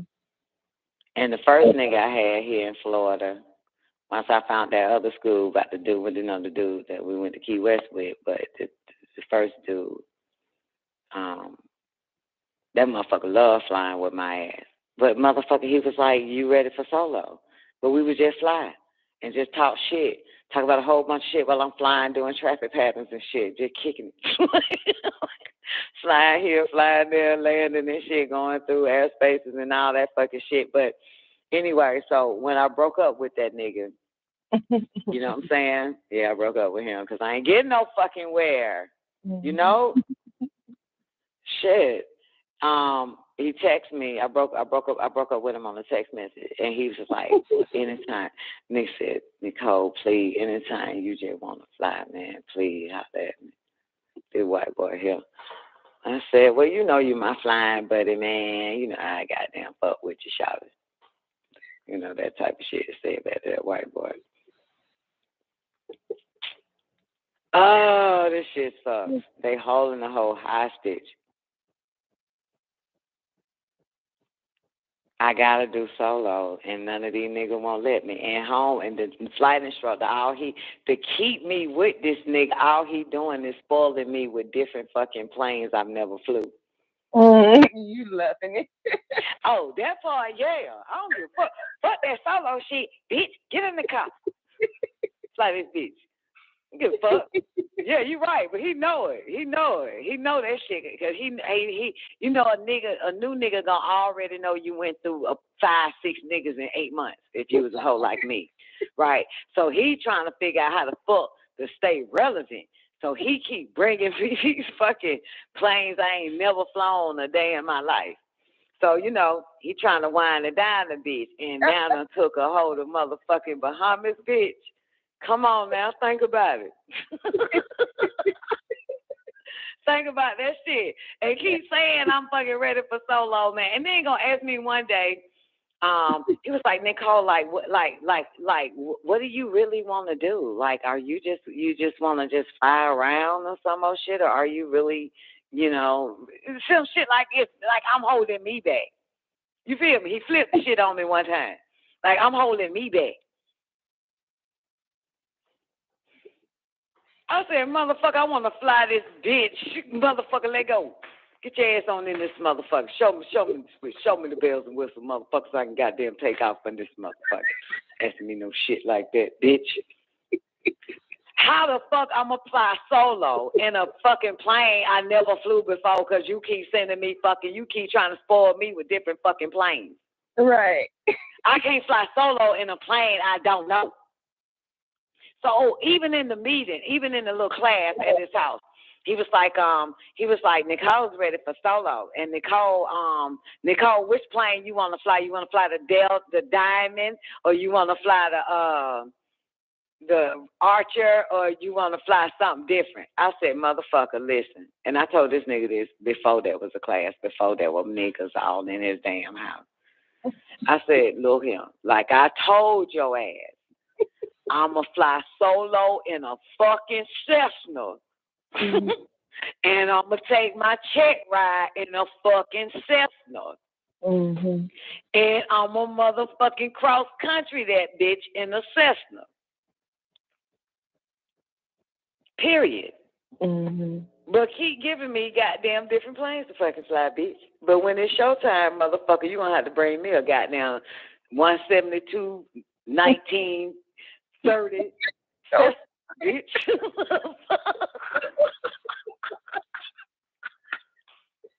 Then he was like, you don't want to fly the goddamn Diamond? You don't want to fly the Diamond solo? No, bitch. That is a goddamn joystick between my motherfucking legs, and I have not perfected landing in that bitch. I haven't perfected landing. I've landed in it, but I haven't perfected landing. So now, when it's showtime, motherfucker, I need a Cessna. Right. The fuck? And get what? Okay. He bring me another fucking plane the next goddamn time. That's what's up, though. Yeah, I have not flown a Cessna with this nigga. But he has been fulfilling all my Exactly. Yeah. And I don't even say it. I don't say it to the nigga like he can read a bitch. Like if I see a plane right now parking, I say to myself by myself, I want to fly that bitch. Next thing I know, this nigga pull up in it. That's what's up. Yeah. So every plane so far that I've always wanted to fly, it was that one. Yeah, it was all the planes he's been bringing, and that's good because I want to get it out my system. But I got to fly a Cessna. You know what I'm saying? Because I ain't got time to figure out the rest of them. You know what I'm talking about? You feel me? I hear you. But they ain't gonna let me. I got to find another flying instructor. But then again, that nigga gonna try to keep a hoe. I don't know what to do, Zena. Every man that get in that plane with my motherfucking ass don't want me to go solo. Yet they yell. I'm surprised you ain't been solo. I'm surprised you ain't solo yet. I gotta get you ready for solo. And I'm never flying solo. Get a lesbian black flight instructor. I had I don't know if she was Hindu Mexican when I first got here, Nostra. Yeah. And I was telling this bitch I haven't flown, I don't know nothing, blah, blah, blah, whatever.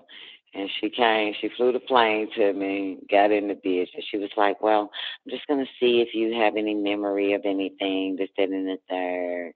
You know, just go ahead and, and up there in the air by this time. And she was like, I'm going to show you how to do S-turns and all this other shit, all these different maneuvers. They always want to get you to do maneuvers first. So then in the middle of all that shit, she just yells and shit in my ear in the headset. Oh my God, you say you had me thinking you can't fly. You know, she was just like that, like, bitch, what? You had me thinking you can't fly. You can motherfucking fly. You did your S-turns perfect. I've never seen a motherfucker do an S-turn. Oh my God, you kept the heading. You did this and the third. And then next thing I know, the bitch sent me a text and was like, I would not be your fucking instructor no more, bitch. That's what she did. She sent me a text, a long ass fucking text. 2 fucking paragraphs. What? Yeah, she was the first instructor that I had, a female, and I thought that would be so cool. But then I found out, bitch. Yeah. Yep. Yep. I don't know what it was. I don't know what it is. Not the mouth. I don't know why she,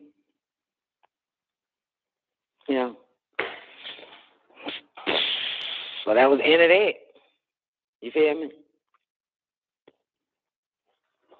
So that's what it is.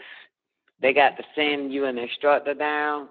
Man, these motherfuckers, man, be wanting to goddamn smell their pussy while I fly this fucking plane, man. I'm telling y'all, man, it's the pussy. It's the pussy. What else could it be?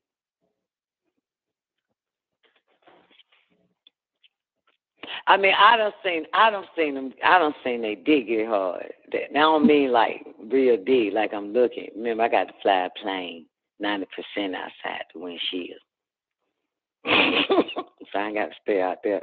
But no, they I don't know, it's a turn on or something. It's it's my company, it's my company.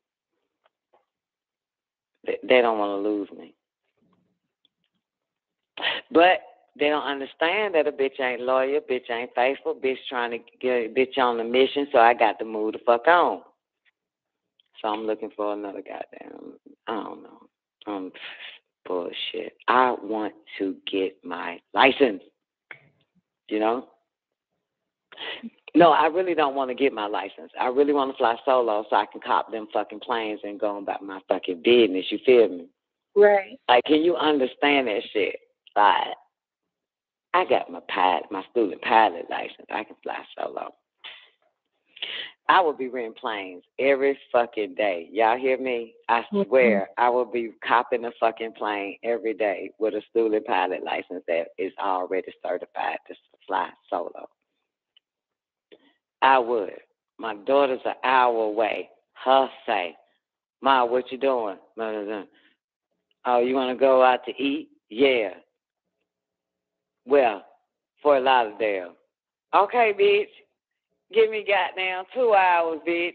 Let me go get a plane. I will fly everywhere. You fucking hear me? Mm-hmm. Fly to that bitch and have her pick my ass up at the airport in Fort Lauderdale.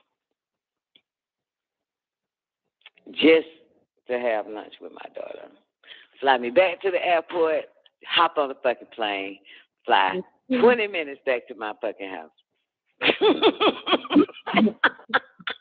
And it's an hour fucking drive from my house to hers, and I just fly 20 minutes back. I sure will. I would. Mm-hmm. Once I get that solo goddamn shit shot and rent Cessnas, because that's about the best you can rent is a Cessna. You know what I'm saying? A lot of the twin engine jacks, it's hard to they can't keep them on the lot. You know what I'm saying? Big money. We be preserving them motherfuckers for months and shit. You feel me? Mm. Yeah. Big money. They ready. Them motherfuckers fly in from goddamn Colorado, boo. And they be in Florida for like 3 months. That's their plane for 3 months. You feel me? Mm-hmm. And they going to Jamaica. They hitting everywhere. So, yeah. That's that big money right there. I got big money, too, but big money beat out big money. They beat me to the punch. All right. Some motherfucker be booking goddamn 2 years in advance and shit. I'm spurred the moment. So, yeah, I'll just rent me a fucking Cessna, man. All right. For real shit. Motherfucker. And you know what else? I ain't no place I want to be anyway, but into the island. So I was about to say, bitch, I can't holler at your ass, boo. But then I thought about it. Yeah. Texas, bitch, I get a fucking plane. I'm island hopping. I'm hitting up every island in the Bahamas, bitch, and Jamaica. That's what I be doing. Yeah. So anyway, all right, it's 5 o'clock. I'm gonna let y'all motherfuckers go. Shit, you ain't got nobody.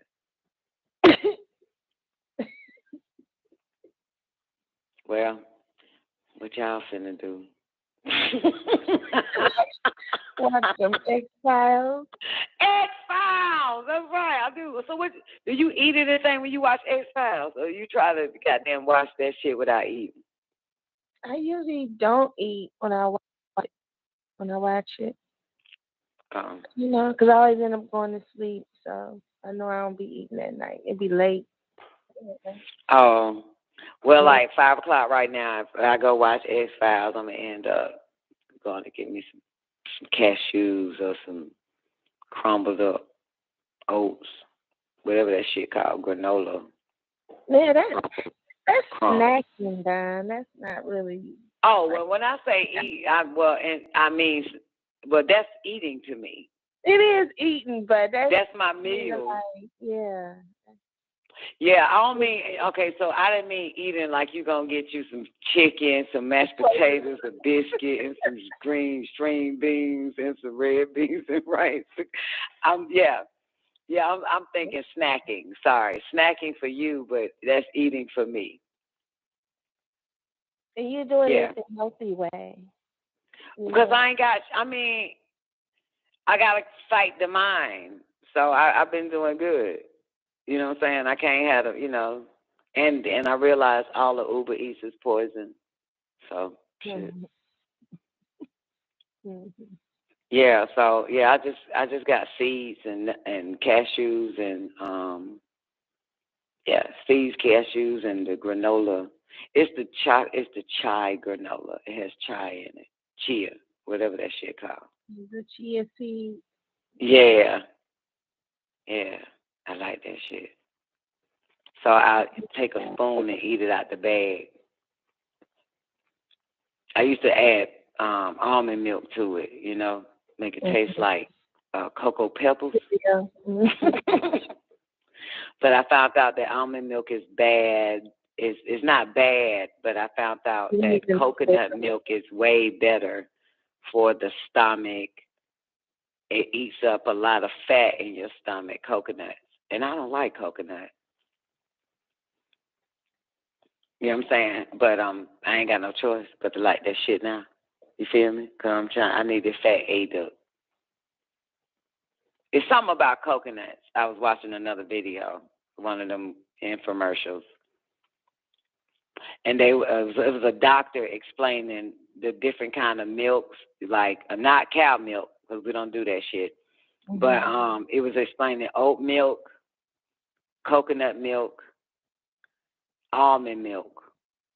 And the best milk is the coconut milk because it eats up the fat. Fuck it. Some old shit. I don't know. So it has something to do with, like the doctor comes on the damn thing and says, you want to know why you still fat? Mm-hmm. And your ass exercise every day in your diet. And you're eating healthy, but you're still fat. And I'm like shaking my head, nodding my head at the screen. Yes, please tell me why. And my tell me why. Like, yes, I want to know why. And he broke down the milk, and he said and I was doing a lot of almond milk, in the little granola shit, like a cereal and shit. And he said almond milk, it adds fat to your stomach, basically. I could be making this shit up. He said oat milk does 10 times more than the goddamn almond, or almond does 10 times more than the oat. And he said coconut is the best fucking milk because it's something about it. All I know is he said coconut was the best. But I forgot what it actually helps with something. You know what I'm saying? Yeah, so coconut milk. And, yeah. So, But then, of course, he talks forever because they want you to buy a pill that they found in some Sahara desert or some shit, some flower. But yeah, I cut it off by then. But they always give you hints and clues, you know what I'm saying? Mm-hmm. And I'll tell you something else. Neff, you still here? Do you know Tony Horton? Anybody heard of Tony Horton? Yeah, it's the one that the P90X done. Yeah, guess what's interesting, right? So Tonal, T-O-N-A-L, has all these different trainers on there, and they have programs and they have workouts. I took this nigga work. I didn't know who the fuck he was, and I noticed that he was better than all the rest of them that I've been using on Tonal, right? And he's better simply because the motherfucker does not give motivational speaking. That shit gets on my fucking nerves. Mm-hmm. You know what I'm saying? And, they be doing shit like, hurry, you got 5 more seconds. You can hold it a little bit longer. Like, shut the fuck up, bitch. So I can't take that shit. Shut the fuck up. I don't need no motivation. I don't need you fucking yelling, hold it more, just 10 more seconds and shit. The fuck, bitch. Because, the mind automatically says, well, fuck that. You might as well stop. You know what I'm saying? Like, don't be counting me down, bitch. Shut the fuck up. So, and then I told y'all they do all that motivation. So I clicked on this nigga shit on Tonal, and this motherfucker here was jokey smurf the whole time. In a sense, took my mind off of, you got me? took it away from. So that way, you know, if you're talking about string beans and spaghetti, right? And let's say I'm studying, I can study more focused than you talking about what the fuck I'm studying. You get me? Absolutely. You understand? That's how it works. You know what I'm saying? That's how I operate. So you cannot be talking about the shit I'm fucking doing while I'm doing it. Because now I can't focus. You know, I know it's wild. It's stupid. I know it don't make sense. But anyway, so this motherfucker was talking about everything. Like, I mean, this motherfucker got an invisible motherfucking friend right next to him that helps him get off the mat and shit. The shit is incredible, right? So he's like doing shit like that. So he's not saying, come on, you can do it. 5 more seconds. And don't forget the reason why you came. Why? Think. Imagine why you're here today. All this stupid ass fucking Reverend Poke Chop talking shit, them fake guru talk ass shit. So I enjoyed this nigga. I even told Doc about this motherfucker, right? I don't know who he is because, you know, I ain't following celebrity fit niggas. I ain't no Richard Simmons follower. Did she say Richard Simmons? She did. That was before a lot of you motherfuckers was born. So anyways, I don't know this motherfucker, but I was telling Doc, I said, man, I finally found a goddamn trainer on Tama, man. This fucking goddamn, this motherfucker don't talk about shit. He talk about shit other than, he say shit like let's say we're doing a side plank. Y'all know side planks, right? I know Twain should know. Where you on your side and your arm is holding up your whole goddamn body in a sense. So he was like, and he say some shit like, now, if you don't want to do it, that's fine. Just lay out in the beach and watch everybody else with their tight abs. Never mind. So anyway, so I really like this motherfucker, right? So anyway, so about this time in the morning, 5 o'clock in the morning, like this is right now, Eastern Standard Time, I was still up, you know, watching Scully, Dumbass, and Mulder. And but I'm also on my phone. And I go to Facebook and he pops up. Check this shit out, right? And I'm like, damn, this motherfucker look familiar, right? And but the volume is down. And words, what he's saying is crossing the screen, so it's captioned. Got it?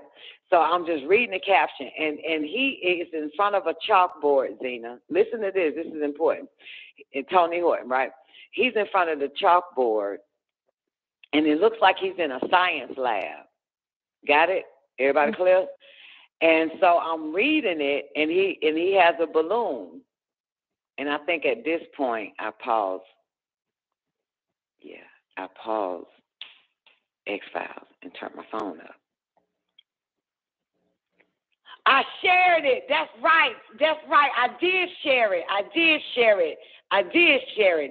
Twain. I shared that shit so I can go back and study that shit. But it's on my Facebook page. Thank you. God damn, I'm so glad I shared it. So I was like, damn, where the fuck am I find that shit at again? So anyway, he has so he's explained why we got all this fat in our belly, right? Mm-hmm. Well, for those that think they belly is fat, if I go around a fat bitch, the bitch will swear she want my stomach. I go around a goddamn flat stomach bitch, I will want her stomach. So it all depends. If the glass half empty, a glass half full. Depends on who's looking. But anyway, he says the reason why, check this, newbie, okay, let me take it slow. Okay, what do we breathe in? Oxygen. And what do we give off? Carbon dioxide. And what do we drink? Water. H2O. Right, okay, so H2O, right? So that's still oxygen, right? So what he does is, this nigga said Mildred Hubble. You stupid. So he explained that The reason why our stomach is big is because we have too much air in our stomach. And that's something? Mm-hmm. We have too much air in our stomach. So what this motherfucker did, J1, was took a balloon and blew it up with his own air. Then sealed the balloon and put it in liquid nitrogen. And then did something else to it. And there you see the water inside the balloon, which is his air. It might have been like maybe 2 teaspoons or 2 tablespoons of his air. He said, this is what is in your stomach. Mm-hmm. Right? And he said the way to get it out is either come out through your piss or exercising or breathing. You have to breathe it out. And so while people do cardio and exercise and shit, because they're breathing so much, that's how they're getting rid of all that excess air in their stomach.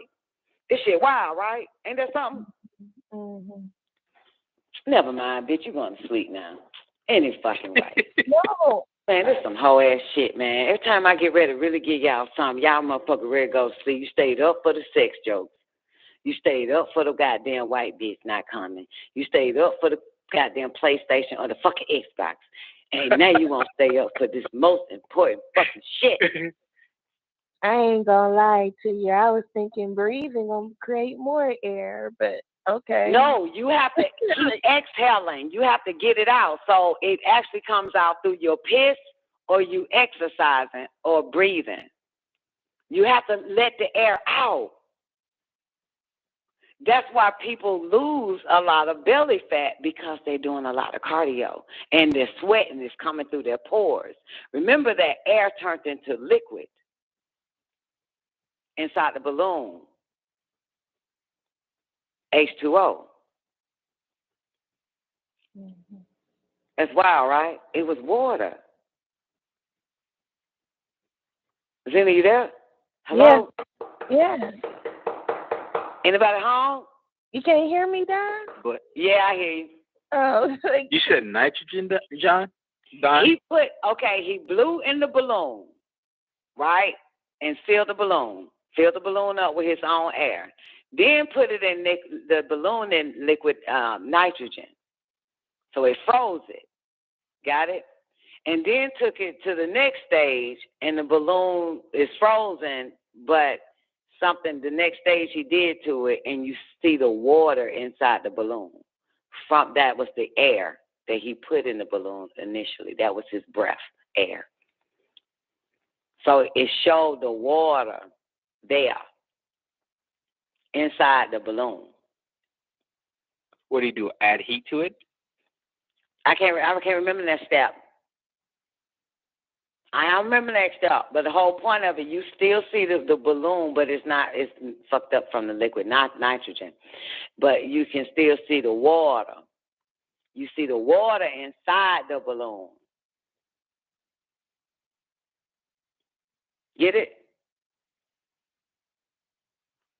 Okay, I just wanted to know what that last step was. Oh, my goodness. Why does it matter? We're scientists here, Don. What do you mean? Well, Don, I just want to share this real quick. It's on topic a little bit, but when you said that, it's the first thing I thought about with this article I saw the other day. Say Bill Gates and BlackRock are backing the startup behind hydro panels that make water out of thin air. Boom. Boom. It turns into water. Out of thin air. Right. So it was water inside the balloon, and that's what we have access of. And in order to get all that water out, you either piss it out, and like you really gonna piss it out. Well, the air you're breathing in, basically. The air you're breathing in. So you're not breathing enough to get all that shit out. And the only way to breathe a lot is through exercising, right? Mm-hmm. Or do the breath exercises to get it out.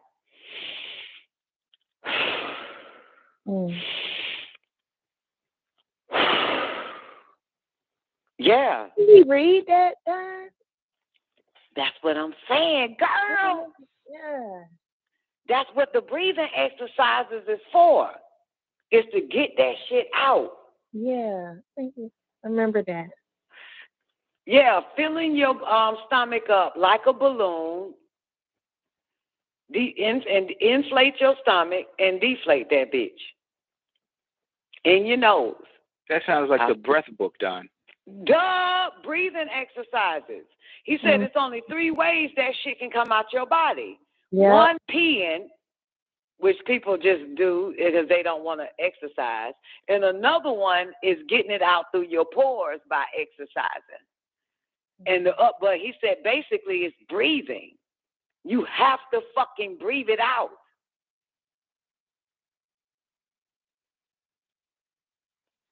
Yeah, you have to breathe the shit out.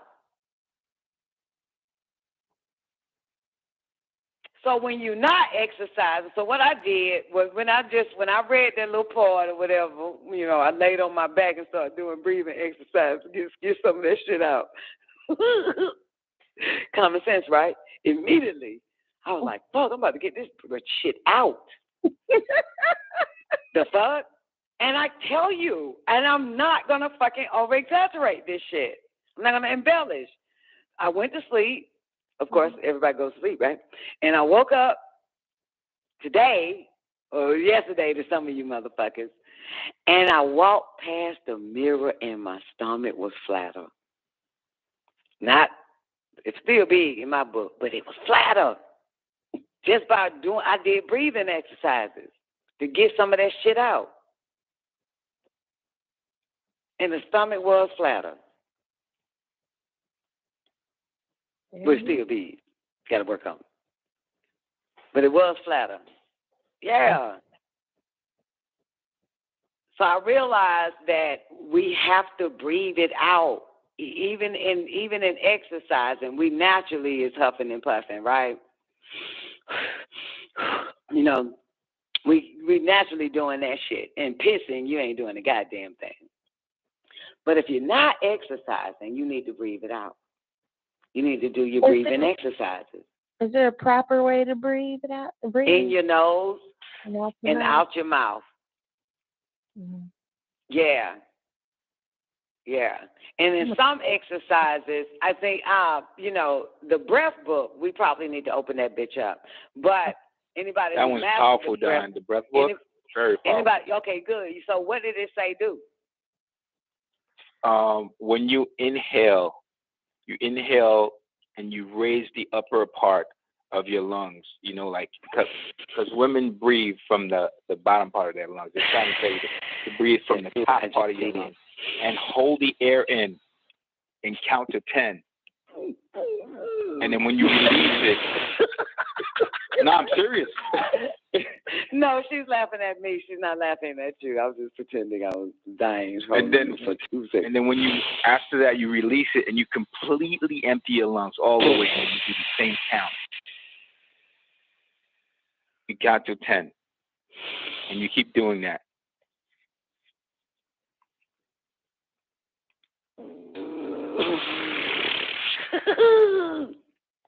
Okay, then what? Yeah, it's hard. You it's use really your hard. chest. No, it's not hard to me. I've been doing my smart breathing all my life. It's not hard. It's just pretending.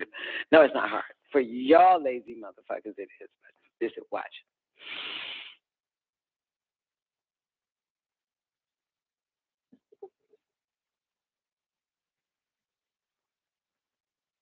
Real nigga radio.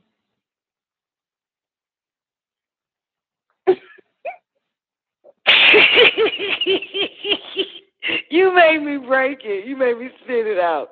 I was going to go for a whole 2 minutes on you motherfuckers. And Zena then started laughing. Zena don't laugh like this been going longer than 10. The fuck is you talking about? I know my stomach about to be flat as fuck then. So I ain't got to do 10. I need to do about 2 minutes holding my motherfucking breath. What happens if you hold your breath more than 2 minutes? You go brain dead. Or is it 5? It's impossible. Nigga, they ain't never 260 seconds. I used to do that when I swim. swimming. That's why motherfuckers used to know that everybody would swim got flat stomachs. Because I used to hold my breath longer than everybody underwater. Yeah, I got that breath. So hold your breath for 10 seconds at least, right? And then from your chest, though, ladies, we have to breathe from our chest.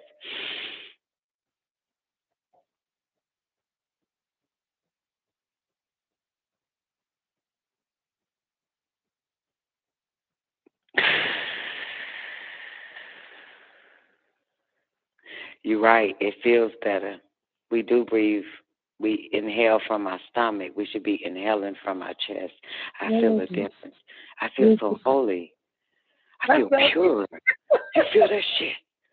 And I did it. I was like, calls it the cleansing breath. Yeah. Yeah. Damn. that's what's up. I feel pure. So what's another exercise? Okay, so we got the from the chest, 10 seconds. And is there another one that is said in there, newbie? It's both ways. Inhale, hold it for 10 seconds, then exhale, hold it for 10 seconds. Oh, exhale it out slowly for 10. No. You exhale it out, and then you hold it there until you can't anymore than for 10 seconds. And then you inhale again, out. And then hold it for 10 seconds. Wait a minute. Hold the exhale out. After you completely empty your lungs, then you hold it for 10 seconds. Hold what for 10 seconds? Nothing. I'm sorry? Stop breathing. Hold what for 10 seconds? Stop breathing. Oh, so I don't have to try to breathe in my chest. Right. You don't breathe. Okay. Once you completely empty your lungs, then you count to 10. Okay. And then you fill your lungs back up again. Oh, man, this is perfect. Oh, man, you fucking awesome, noob. I'm glad you read that fucking book and know something, motherfucker. At least you worth something right now because you ain't been shit. Okay, let me put my time on 10 seconds. Y'all ready? Yes, sir. Go.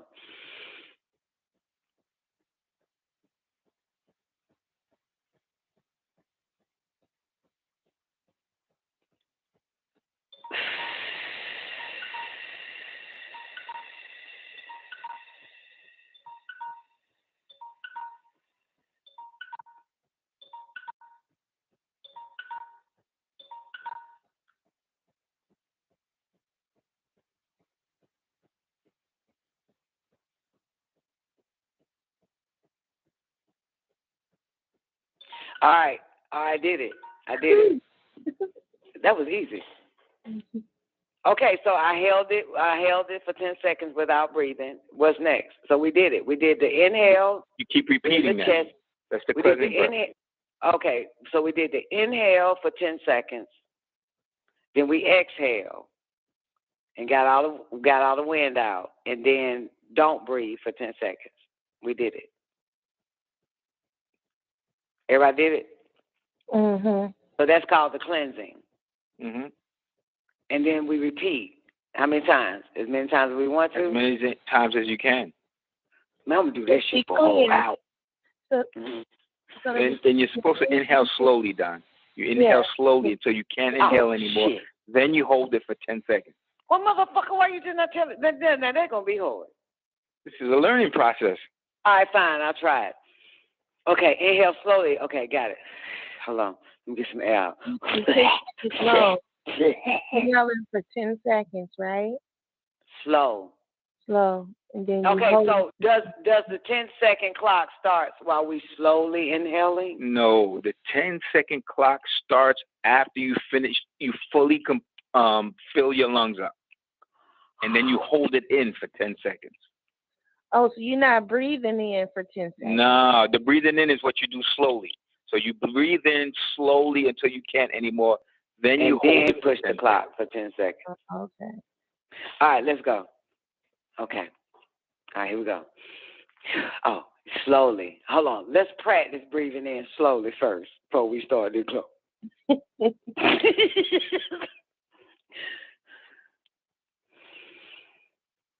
That's about as quick as my goddamn slow was. Was that too fast? I did the 10-second breathe in slow. No, you can't do 10 seconds breathe you can't in. Do it like that. No, you got to breathe in till you can't breathe in no more. Then the clock starts. And then you hold it. Both ways. But it got to be slow. You got to breathe in. Right. Are you You sure got to it says completely slow? fill your lungs to the top of your lungs. Are you sure it says slow? Up. Are you sure it says slow? Yes. Fuck. How do you breathe in fucking slow?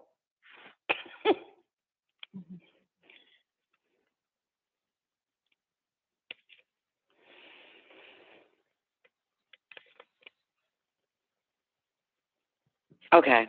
I guess I did. I think I did breathe in slow. Can I hear somebody breathe in slow?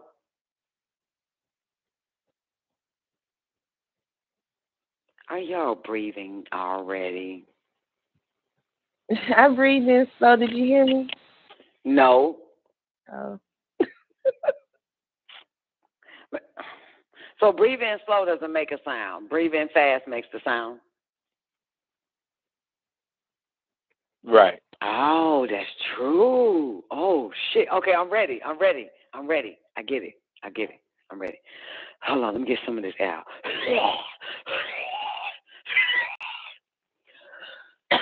All right. I'm ready.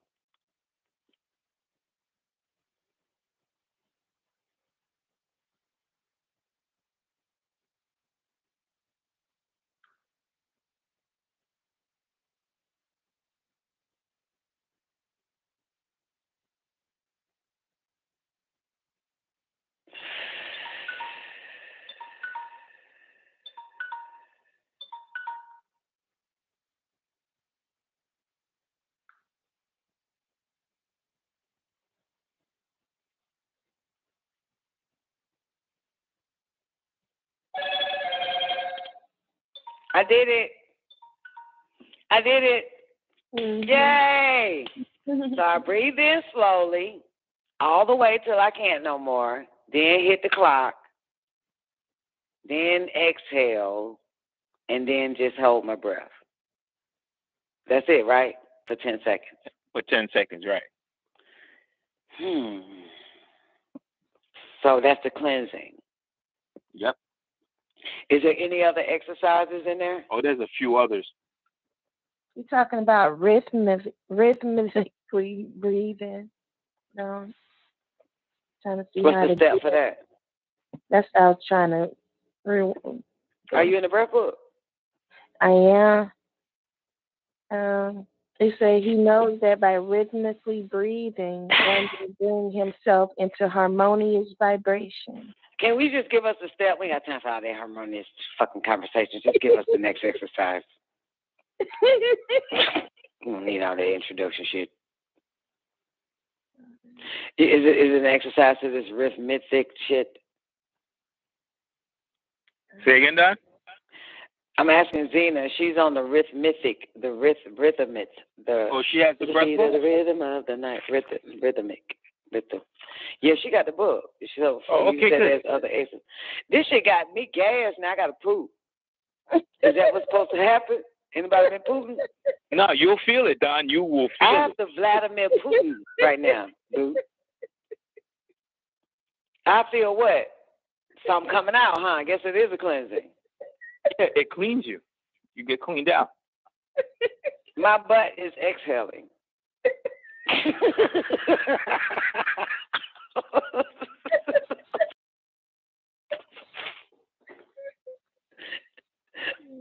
Wait a minute, newbie. When you did this shit, did you have to go to the bathroom?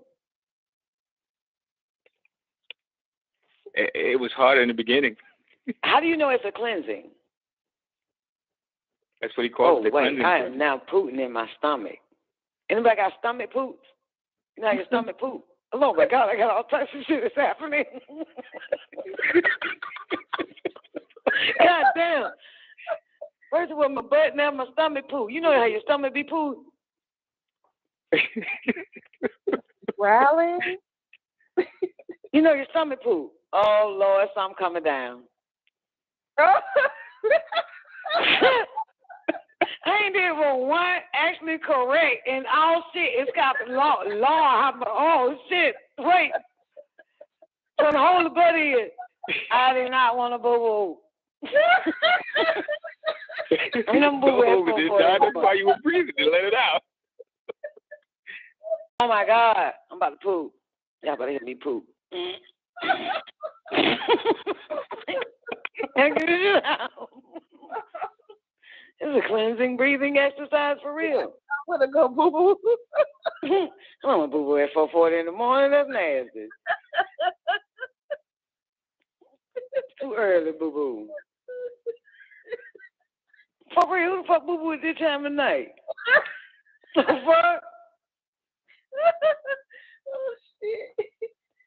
Oh, the fuck is this shit? Look, my stomach. Y'all ain't feeling nothing. Y'all must did it all wrong. I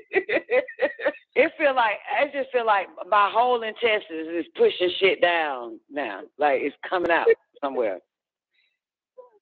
You know how it make its passage to your stomach and then it end up in your butt. Then you gotta go pee, go boo-boo. That's what's happening. I'm seeing it. I'm feeling it. So go for like 10, 15 minutes straight doing that. Man, oh my God. This is a miracle. This is a new discovery. That ET, man, I tell you. I'm fucking ETs, boy. Zena, y'all did it wrong. You did it wrong, didn't you? You ain't feeling this shit? You did it all wrong. Let's get you, stop laughing. Let's get you back straight so you can experience. Wait, hold up. Ooh. Something coming. The fuck? He said it's coming down. Something coming. I'm scared to get up. Lord have mercy.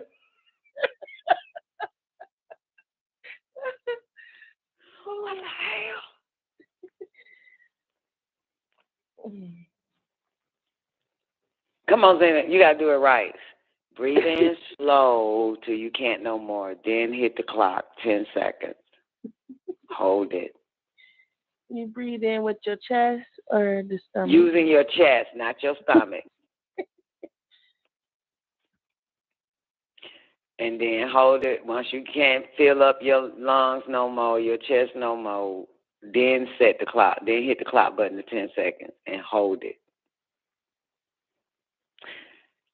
Then when it's 10 seconds out, exhale it out slowly.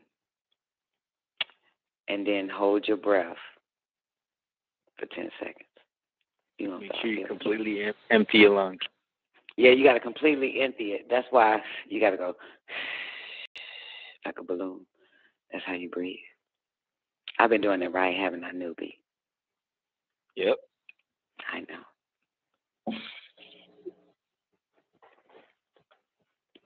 Yeah. All right, Zena. Come on. Everybody try it again. You too, T. Mary, whatever your name is, Twain. Come on, let's go. Let's get this breathing. Yeah, I want y'all to feel air pockets in your stomach. Start, ooh, shit. What the fuck? Ooh. Smell it? I heard it. I think I heard that shit. Yeah, bitch, I ain't dead now. I'm just bullshit, man. You just placebo. I can make you smell fart in your house, though. That's how powerful I am. You want to smell it? No. Okay. Oh, it's coming out. Let me get it out. Yeah, I got number L coming out my butt now. I'm just Putin. I'm Vladimir Putin around this bitch. The fuck? Okay, come on, then let's do it. I'll do it again, too. See, I need all this shit out. Somebody be on flat. Laughing.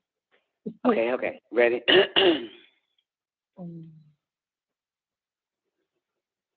Okay.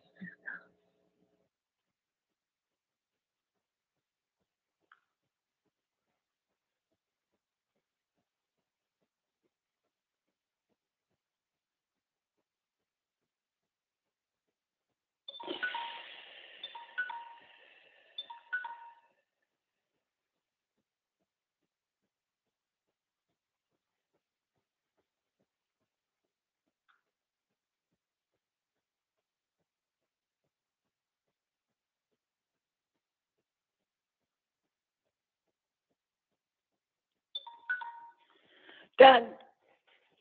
Ah, wonderful. Woo. Yeah. Damn. You all right, Zena? Yeah. How you do? Holding it. Oh, shit. How you do? I think I did it all right. You know, if I have to fart or something in a little bit, if I did the shit right. Okay, yeah, if you do it right. Ooh, ooh, ooh, ooh. Ooh, it's in my back. Ooh, here's another one coming. I'm just a Putin. Damn. Okay, what's the arithmetic one? Granola, Don. Huh? That's that granola. I haven't had granola. I haven't eaten granola. I haven't had the granola. I mean, I just tell you what's in my house. I don't mean I'm eating this shit, okay? All right. Oh, wait. Here's another poop. Vladimir Putin's coming home, baby. Oh, it is coming. Oh, shit. Oh, this the one you got to lean up out the chair. Y'all, it's going to be loud. Oh, that was loud.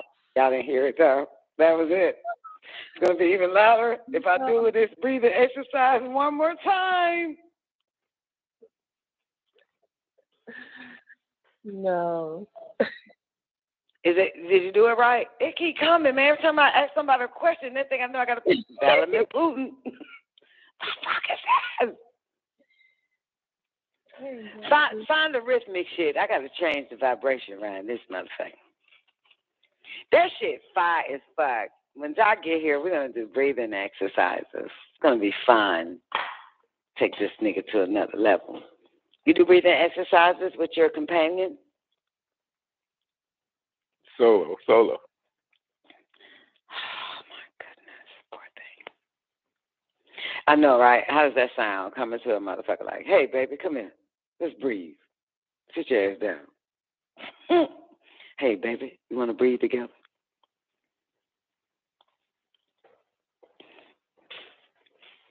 Watch. I bet you Dot will, goddamn. I say, Dot, like, Dot, you want to do some breathing? Yeah, sure. Why not? Of course. Yeah. Motherfucker down for whatever. Yeah, sure. Why not? Doc, you want to eat some pig feet and chitlins? No. Sure. Why not? You pause on that. We're like, okay, if you're going to eat something, I'll eat something. Doc is this motherfucker here. Agreeable, Huh? Agreeable, huh? Yeah. Yeah. It'll be like, and then he'll give some fucking Dr. Smurf says, that type of shit. Yeah. To give his reason of why he's going to eat up the fruit of the tree. Yeah.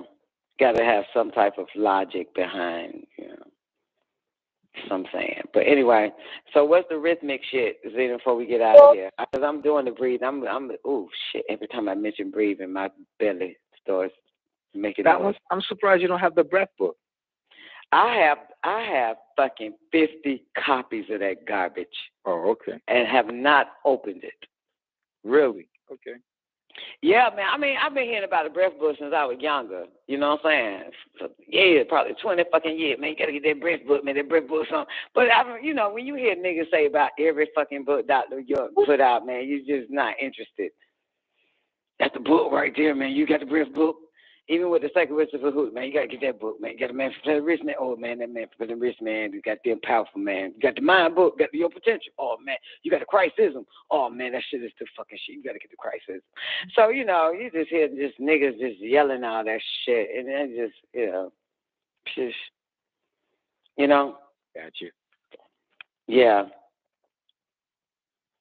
Just help, so. I mean, they advertised it very well, but shit, when you advertise too much and saying the same shit about every goddamn book, do you honestly really think I am going to fucking read it? You know what I'm saying? So, yeah, but yeah, man, I got like 50 copies of the breath book, man. Damn sure do. It was like, you need to get your hands on that breath book, man. That shit is powerful, man. The breathe. And you know what? When I would talk about breathing and shit like that on the show, I would hear niggas say, the breath book. All you hear is the voice of somebody whose mic is open. The breath book. Like, man, talk about that goddamn breath book. Time I mentioned breathing, somebody yelling the breath book. Even when I did today with the balloon and the shit, it was Newbie. Newbie's like, the breath book. With the balloon and niggas yelling, the breath book. This is the breath book. Man, I'm so sick of hearing about this goddamn breath book.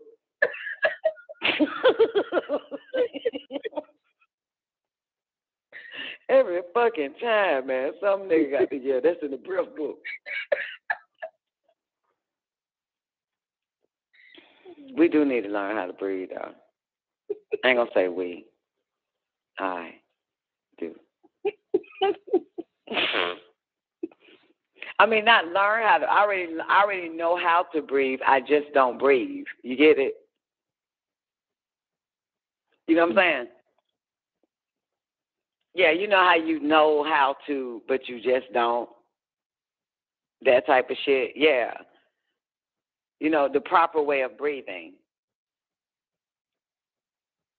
Never mind. Fuck y'all, man. You know what I'm fucking saying. When you know how to do something, you just don't fucking do it. When you know you need to be doing it, but you just don't fucking do it. You know what I'm saying?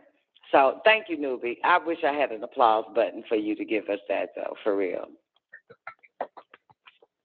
For real. Not a problem. That's what we're here for. Because you know what? Because I thought you was going to see, and I question them niggas when they mention the breath book, and I say, what's in the breath book? And they say, well, you know, they teach you how to breathe. So what is some of the breathing shit? Y'all don't remember the first nigga that actually said it was Babylon on the show? And I said, well, how do you do it? And Babylon started trying to do it. But he wasn't in detail like, you don't remember that shit? See nothing about it? But he didn't go into detail like the steps. You know what I'm saying? That Newbie said is one. He knew that off the rip. The cleansing. Breathe this many times, slowly in, blah, blah, blah, blah, blah, woo, woo, woo, woo. But even though Newbie might have had the book right there when he fucking told it. But that's that's from memory. That's good memory. You know what I'm saying? But yeah, and Babylon started breathing in that motherfucking shit on the show and shit, and it was like, I don't know about this. I don't know about this type of breathing. What the fuck you doing? You know what I'm talking about? So, yeah.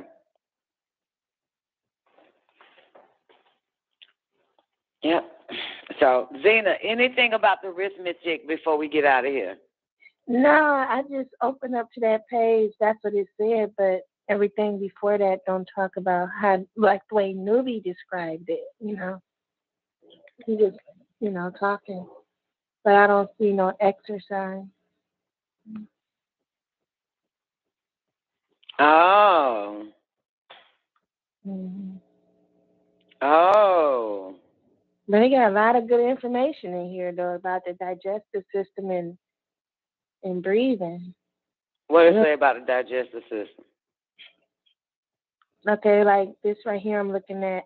The food being broken down to pass through the bloodstream of the body. That's the title of it. It say every particle of food and drink must be oxygenated before it can yield us the proper nourishment. This is also why Caucasians try to keep the Negroid eating bad, greasy, and spicy food, all to poison the blood, to poison the air, to deaden the brain, and before the waste products of the system. This sounds like a good cursing out book. I'm going to do it on the show. Sorry, I love when he shit on evil people. I didn't know it was going to have that shit in there. So let me ask a question. Go back to the oxidation. What does he mean by that, if you read it again? Oxygenating. Is it oxygenating or oxidating? It's oxygenated. Oxygenated. Oh, oxygenated. Yeah. Okay, now read it for me. Every particle of food and drink must be oxygenated before it can... So let's stop right there. So what does he mean by oxygenated?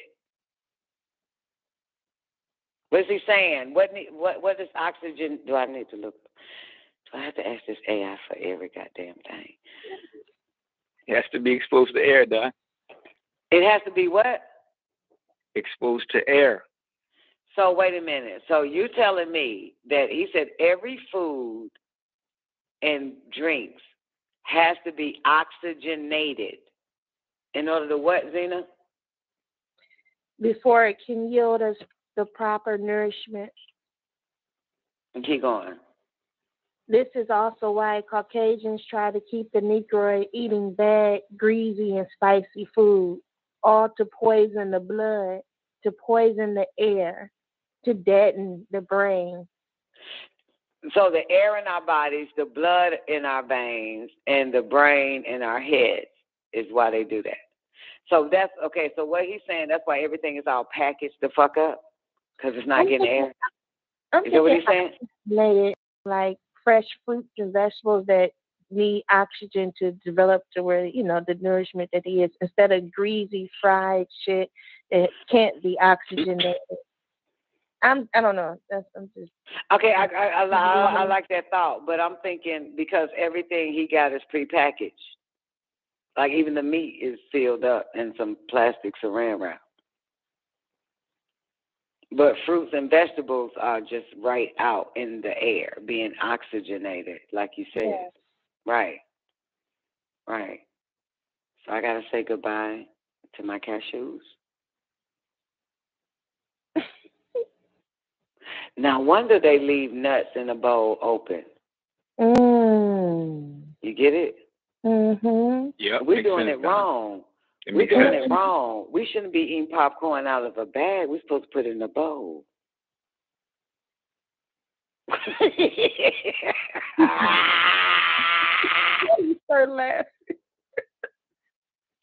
That's why white people put shit in a goddamn bowl.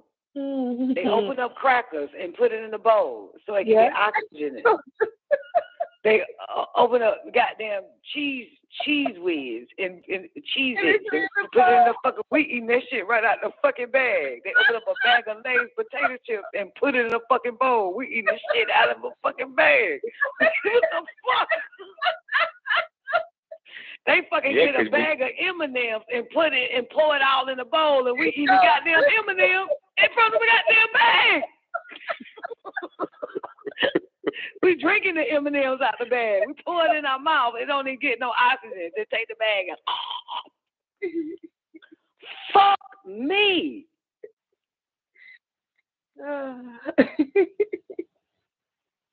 God damn it. They take the cookies out. And you know what else, them motherfuckers? They take the cookies and put it in a bowl, don't they? We eat the cookie out the bag, bitch. I know I do.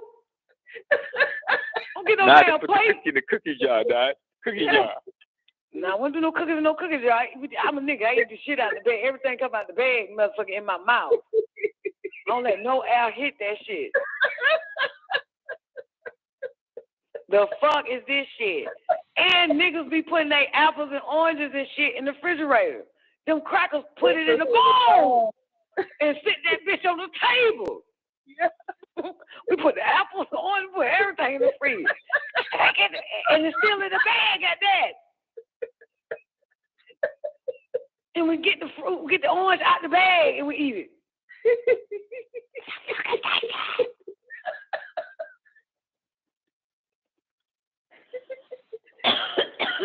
See, it's real. God damn it, makes sense. And then when they get a bottle of water, they pour it in the glass. They don't drink it out the bottle. They do. They put They let the air hit the shit. Yeah, they put everything. And let the oxygen hit it. Yeah. Oh, man.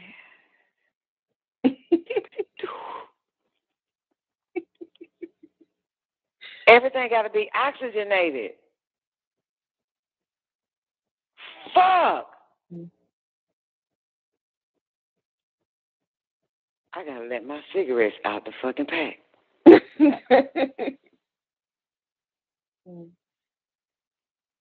I'm going to fucking get a bowl and put all my cigarettes in the fucking bowl. And just grab one. And tell my cigarette. Put it on the table. Put it in a little bowl. That makes fucking sense. Oxygenated. All right, what's next? Damn. So that it what could it do what to the what?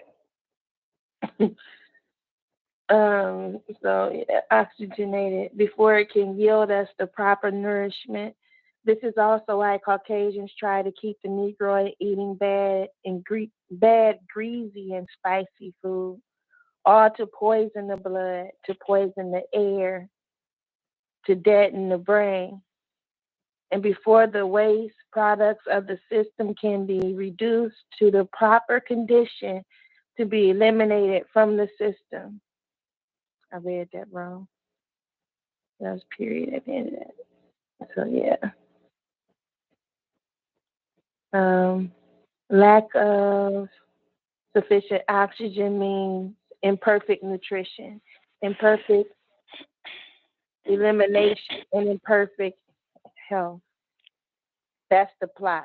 Verily, breath is life. The combustion arising from the change in the waste products generates heat and equalizes the temperature of the body. Good breathers are not apt to catch colds, and they generally have plenty of good warm blood that enables Good breathers. Yeah, you say good breathers? Say it again. Good breathers are not apt to catch colds, and they generally have plenty of good warm blood that enables them to resist the changes in the other temperature. Well, I'm a damn good breather. Yeah, I think he talks about nasal breathers too as well. You're supposed to breathe in through your nose and out through your mouth. Yeah, in your nose, out your mouth. Is Smack breathing in that bitch? It's not. Some niggas be doing their Smack breathing like, oh, fuck. That's Smack breathing right there. See that? That's Smack. Is Smack breathing in the book, newbie? Damn, I felt something different when I did that. It should be, Doc. Yeah, the Smack breathing remember, is yeah. you breathe in and you out. How you spell that? Are you saying smack? Smack breathing. S-M-A-T or S-M-A-A-T. Smart. Smart.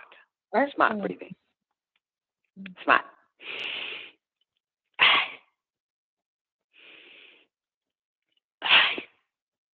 I think that's the one that newbie, that Babylon was doing on the show, the smack breathing. We got a word called Samai in here, S-M-A-I. Yes, Smai. That's it. Sorry. Never saw the word. I just heard it and made it my own spelling. Smai. Smai breathing. What do you say? What do you say? I'm about to start breathing on you niggas. Right. In ordinary breathing, we absorb and extract a normal supply of secum.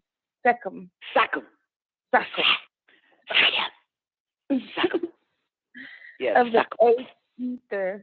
of the eighth ether as the eighth element, oxygen, but by controlled and regulated breathing, generally known as smack breathing.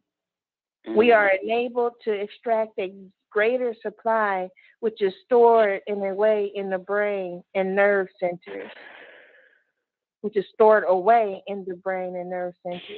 to be used when necessary. We may store away secum, just as the storage battery stores away electricity. You learn how to climb the ether ladder from the 99 physical elements back inside out to the ninth ether. Ooh, I can see it. Because you started at 8 oxygen, and you're going all the way up, right?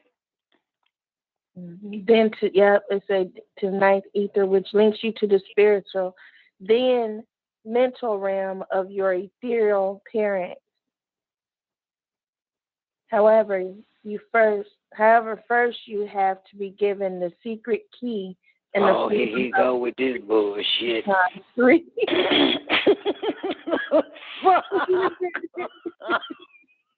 God damn it. Okay, what's the secret? Give us the secret goddamn key. What's up? I bet it's in there somewhere hidden, though. It's probably all in that book. I got to be able to find it because y'all don't know where them keys at.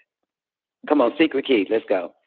They say, okay, so secret key in the form of degree 3 times 3. Mm-hmm. I already got it. You got it? Mm-hmm. I know that key. I'm not going to tell y'all. That's what's up. Come on. Is it right there? He said in the 3 times 3, the secret degree. In the 3 degree. Right? He said 3 degree or secret degree, 3 times 3. Mm-hmm. You know 3 times 3. What's 3 times 3? 9. Okay.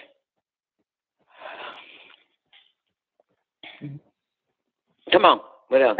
The many powers attributed to advanced occultists is due largely to their knowledge of this fact and their intelligence use of this stored up energy of 99 elements, 99 attributes, 99 natir and natert. The Wab, Egyptian high priest, knew that by certain forms of breathing and tones, oh shit, what I just done? What happened? Trying to. Oops. I lost my place trying to change. Oh, you ain't supposed to give it away. Keep it to yourself. Keep it to yourself. No one has to get this. Then he's about to go into they knew the breathing of the boot, the boot, the boot, the boot, boot, boot. Twain say the Putin, Vladimir Putin is hitting her up. So she did it right. Yeah, and I'm burping all of a sudden. It's coming out of my butt, my breath, in a burping. Lord have mercy. That's when I was doing the spot. That smart got me burping now.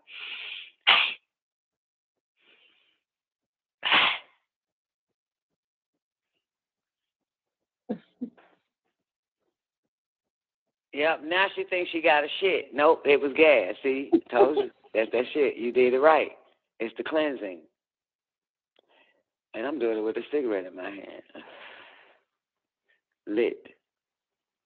Cigarettes are best breathers, cigarette smokers, because you motherfuckers don't breathe and inhale, exhale, but cigarette smokers do. So we master the breathing. See, watch, I inhale, exhale. We have to do that all day, don't we? Don't we, T. Marie, whatever your name is, Twink style. Smokers got it down pat.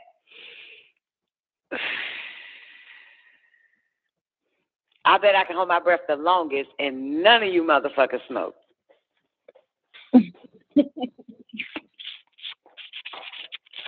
Well, you used to, Zena. I still smoke. Ah, are you smoking marijuana or are you just smoking? I just smoke CBD. What the fuck is that? We've been to this already. Is it in a paper or a fucking what y'all call it, a vape pen or what? Where you getting it? I roll up. The marijuana comes in a form. They got the CBD form where it don't have all that THC in it. So it's still marijuana. It's just like 0.001% THC. Oh, okay. So you roll yours up in paper. What did it look like then? If you rolling up in paper, like herb. It looked like regular herb. It smell like herb. Mm-hmm. Okay, and that's what you be on when you be on the show on the hotel or something. And, but you don't get high off of it. It's nothing like that. So what's the point? I just like to smoke. Exactly.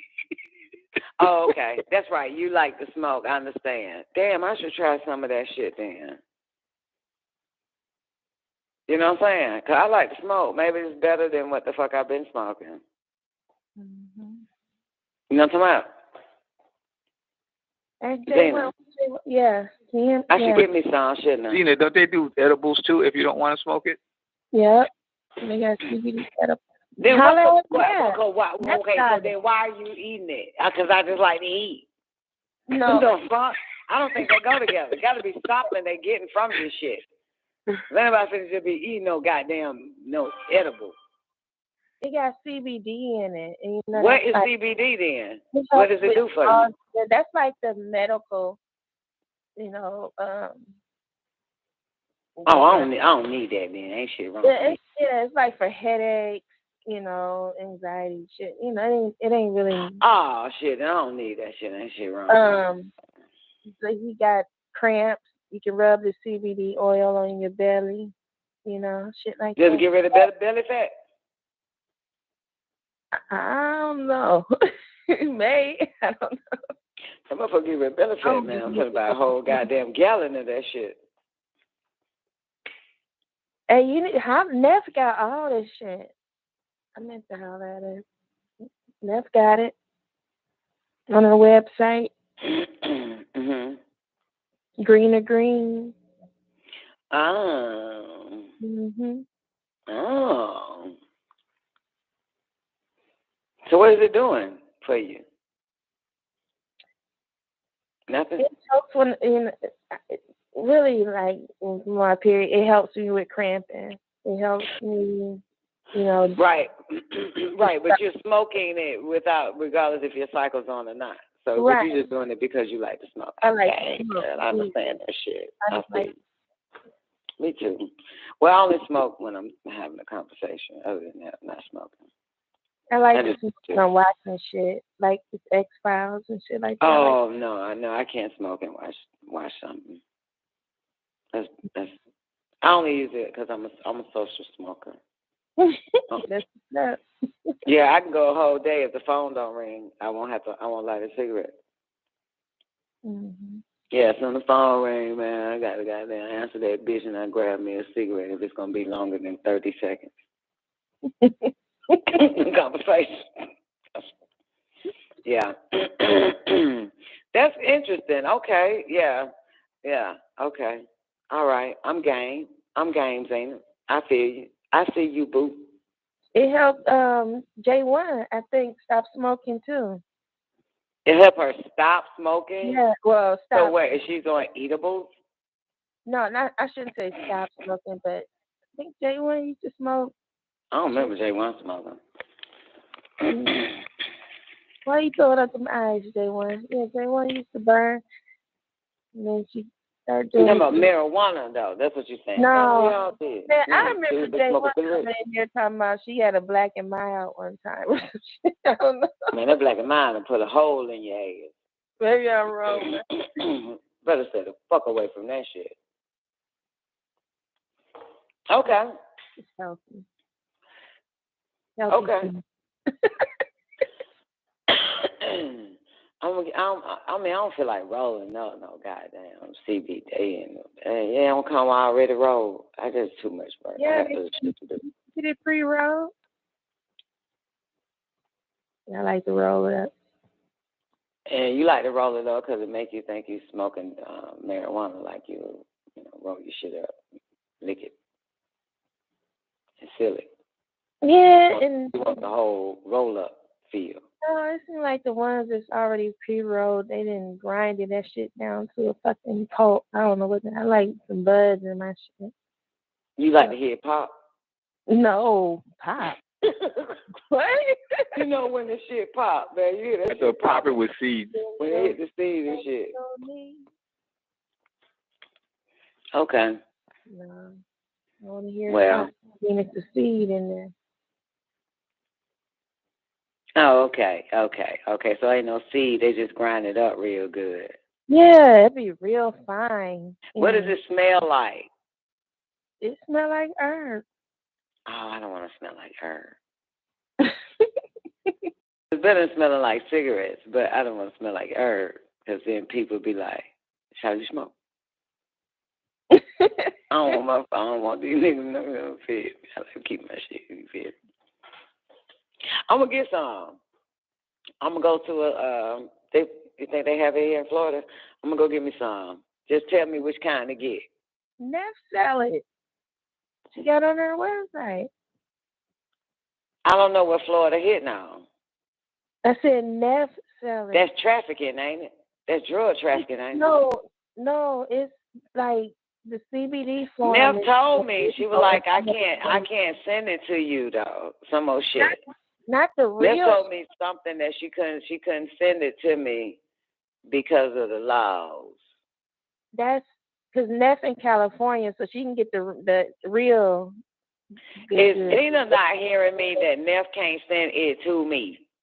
I hear you, but it's legal. Don is saying that Florida is not legal in Florida, so she I don't can't know if literally it's legal send it or not, but she told me she could not send it to me. I hear you, but I'm telling you, you might be getting it mixed up with the other shit. Because CBD can be sent. Neff was not finna send me no goddamn mirror fucking warner. Okay. Let me know what. Okay. I want her to send me some marijuana. I asked her send me CBD. Oh man. You can order CBD from anywhere because it's legal in most of the states. Well, you saying most, bitch, but it's over 50 goddamn states. Yeah, it's legal in the one like I'm in. 48. I think it's legal in like 48 states. In Florida. Your CBD store. Mm-hmm. CBD store. Your CBD store. Oh, it's one. And it opens at 11 o'clock. Not far from me. Okay. It's legal there, Don. In Florida, find the resource and information you need to grow, process, distribute, and retail hemp in Florida. FDACS.gov. Cannabis hemp. I'm about to open up me a goddamn store. That's what's up. And there's another one, CBD oil in Florida. Is it legal and where to buy it? It is on CFAH.org. It's legal in all 50 states. The CBD oil is. Okay. They got some brownies. They showing okay, so what I'm supposed to call it flour. What am I supposed to do with this oil? What am I supposed to do with all this shit?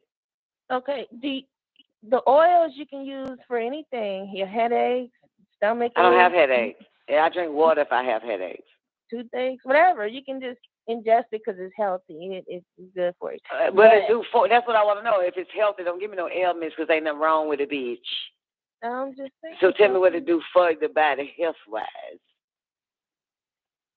Regulate certain systems in the body. It can help regulate all kind of shit. Digestive system.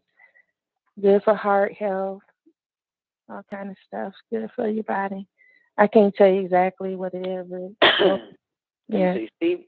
CBD oil. What they call it when you're looking up something? Benefits or something on shit. What's the word to talk to the AI machine? Mm-hmm. You got the benefits. Benefits for women, because that's what I am. Women over 45. CBD for sleep. No, I don't want to go to sleep. The fuck is that? That ain't gonna help me. All right, CBD benefits. What are the benefits of CBD? For women. Oh, for women. Yeah, over 45. For real, honey, because you find out you laughing. When you hit 45, child, anything can fuck you up. For real, because you about to hit that menopause, your body is not going to do everything it was used to doing. Like, I ain't even know that shit. I'm so mad. So you got to be careful what you eat. Got to be careful what you put in your body. That shit is a motherfucker. Okay? Like, your whole change already done? Huh? You went through the change already? Well, I'm not having any change, but I'm not remaining. I'm premenopausal. So everything I was doing does not work anymore. Ain't that a bitch? I'm mad about that. So because I didn't even think that why am I retaining all this excess shit in my body is because I'm premenopausal. I've been looking that shit up. So a lot of this shit, like what I thought I could get away with, what I thought I could do, I cannot do that anymore. No, I don't have high flash and none of that shit. I have none of that. Matter of fact, bitch, I went through premenopause at 25 years old. I'm sped up. So at 25, I hit premenopause. I was having heat flashes, all types of shit, man. No cycle, no none of that shit. It was wild. I just bust out and sweat. That shit wild. Not even flat. I don't know why they say flashes. Nigga, I would just fucking reek with sweat. The moment I start talking, I'm sweating. Your sister was 28? Yeah, so that is true. Because I know a lot of y'all motherfuckers think that shit bullshit. Like you think it pose over 50 or 48 years old, goddamn, start hitting that shit. I hit that shit at 25.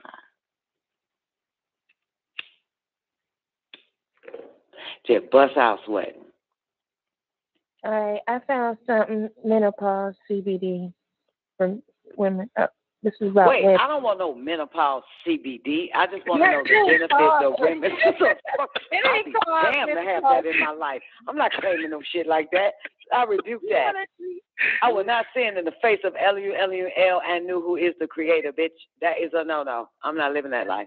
That's not. Don't give me no CBD, no menopausal CBD. That's not. Look, this is the topic of menopause in regards to CBD. Okay. I'm on the one for women. You want me to find one? Yes. Yeah. What's the benefit?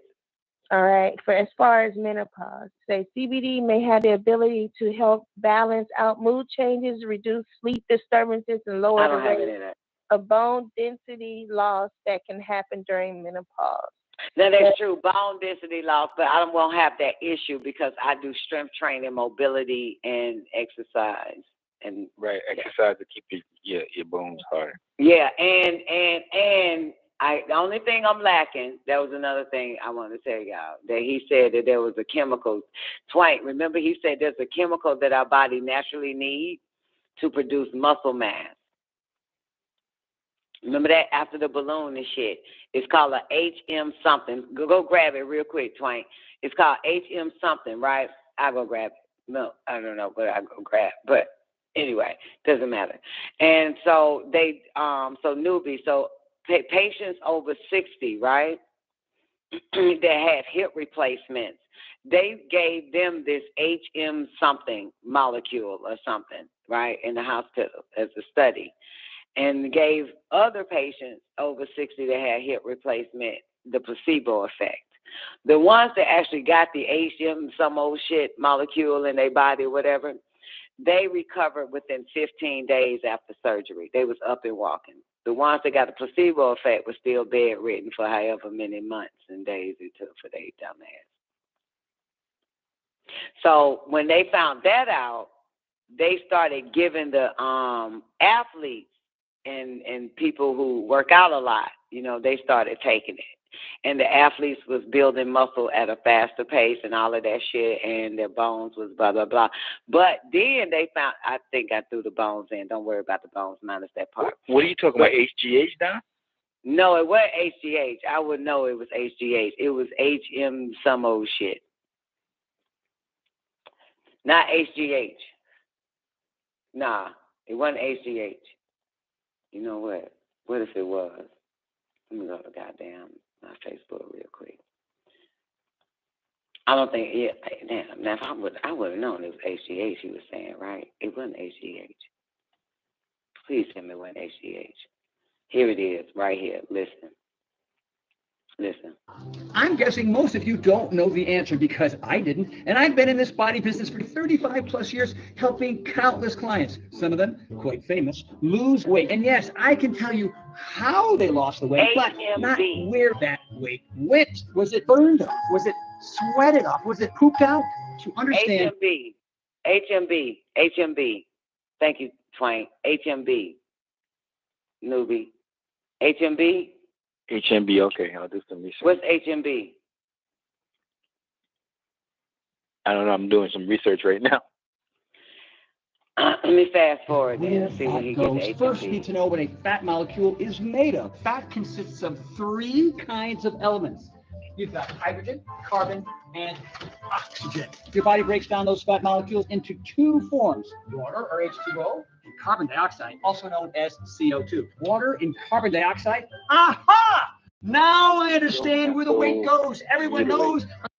The what? It says hydromethylbutyrate. Mm-hmm. This chemical that is produced when the body breaks down leucine. Leucine is an amino acid, one of the building blocks of proteins. Okay. What do we do? Hold on. People use HMB to make medicine. HMB is most commonly used for building muscle or preventing muscle loss. How does it work? HMB might promote muscle growth. It seems to reduce the destructive breakdown of muscle in people with AIDS.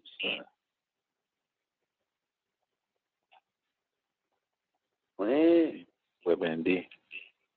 Well, anyway, but they found out something else too. That the most important, one of the most, guess what it is? Vitamin D3. Mm. And y'all know D3 is the sun. You have to get out there in the sun. I don't know why I'm saying you. I have to get out there in the fucking sun. Yeah. That's why I noticed that when like in Florida and California, and probably other places as well, but I know in Barcelona when I went, they had full gyms outside on the beach. And them motherfuckers was toning fast as fuck. They getting the sun and they exercising out there, right there on the beach, because that's where the sun be shining the most, because ain't no trees, no buildings, no none of that shit. No, come on. Makes sense. That's why people run on the beach instead of run on the street. I don't know, because that sun, yeah, vitamin D3 is the fucking sun, and that shit go hand in hand with muscle building, exercising, and whatever the fuck else you're trying to do with your life. Yeah, but I don't know about this HMB. I know you're still studying. Okay, back to Zena. Tell me about this oil for women. Okay, so it also helps with your gut health too. Okay, tell me about that. CBD has been shown to optimize your gut health by keeping the correct pH levels in the intestines and controlling bacteria growth. This can also reduce inflammation, which helps promote healthy digestion of food nutrient waste throughout the body. I'll take it.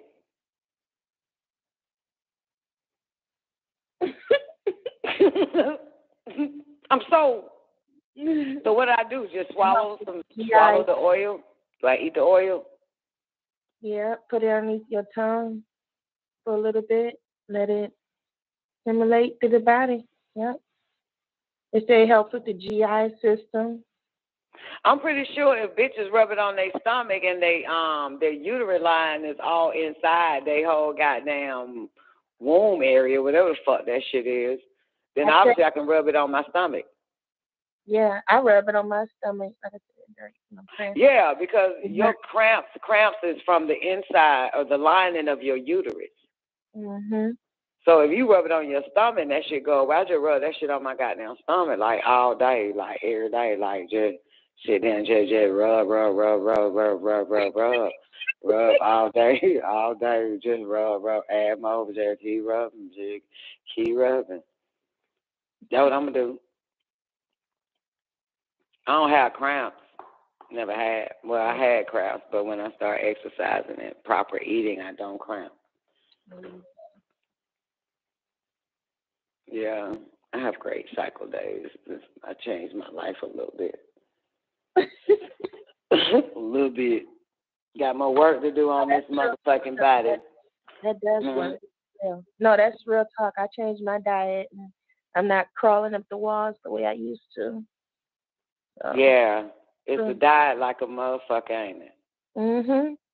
Yeah, and I know and every time you off, right, you go back to fucking with some fucked up shit, your cycle come on, you bleeding everywhere, you hurt harder, you know it's the food. It fucks up every time. Yeah, I know. I mean, well, you know, I'm not saying I agree with you. I'm saying I know, like, not that you agree with me, but that's what happens. When I eat fucking wrong, next thing I know, I got the worst cycle on the fucking planet, man. And I said, man, I knew it. So, yeah, it's something in the fucking food, man. That shit is evil. Bad food, man. Wrong food. I get back on track for a whole goddamn 3 weeks. Cycle comes on, motherfucker. It's like, I don't even know that bitch on. That's when I did right. Yep. That food, man, they killing us, man. We just got to be breatharians, man.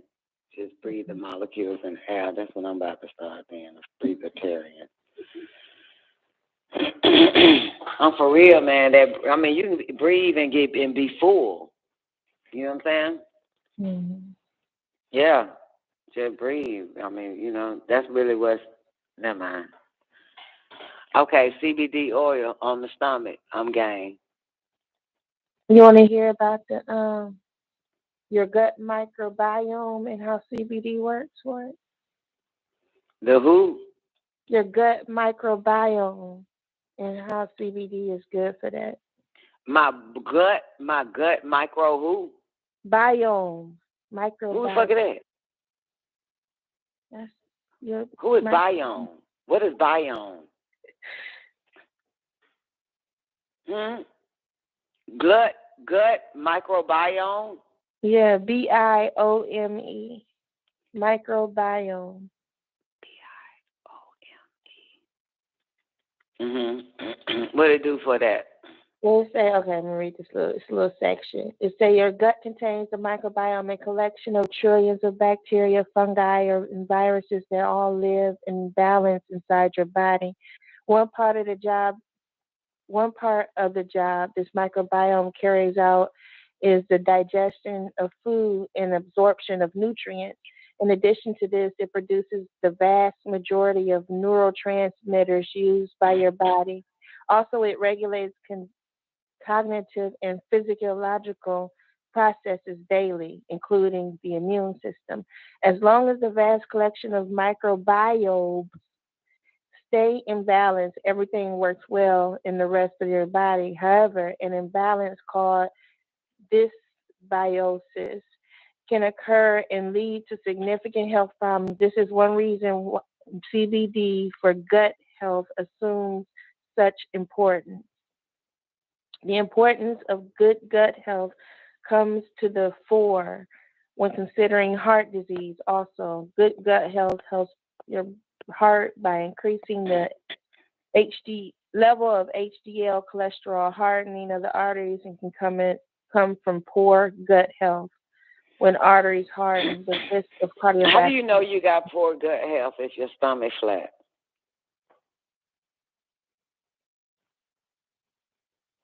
Never mind. Say that again, Doc. How do you know if you got poor gut health if your stomach is flat? I guess by when you're going to the bathroom, possibly. You ain't thinking. Go where? When you go to the bathroom. Oh, why? How do you know? Like, what happens when you go to the bathroom? Depends on what kind of defecation you have, I guess. How do you know? Comes out. I mean, what do you mean, how? Well, it depends on what it looks like. Color, size. I don't believe all that bullshit. I don't believe in color, size, and all that type of shit, man. I mean, I believe in it, but I don't believe in it, you know? Because I got so many different, like, if it's this wrong with you. If it's black and look like a braided doo-doo thing, twisted thing is healthy. And I don't believe that shit. Because I just remember newborn babies. And newborn babies shit is right and exact if it's breastfed. So, you know what I'm saying? So, but everything else, if it's fed from table, all types of problems are going to come through that shit. It ain't going to look the same. You know what I'm saying? So they're wrong. Your shit's supposed to be coming out like a newborn baby. Mm-hmm. Not a newborn baby on Similac, Isomil, and the rest of that. A newborn baby that's on breast milk. Yeah, that feces is like green and soft and. That's how it's supposed to be. And it don't smell. Them Similac, Isomil, and all them baby shit smell and it's hard. It's black. It's black, muddy looking. Yeah. So as everybody get defiled, they gonna have different types of shit and what's healthy shit looking like. But that's bullshit. That is the motherfucking is. You change your diet for the better, you'll see a difference.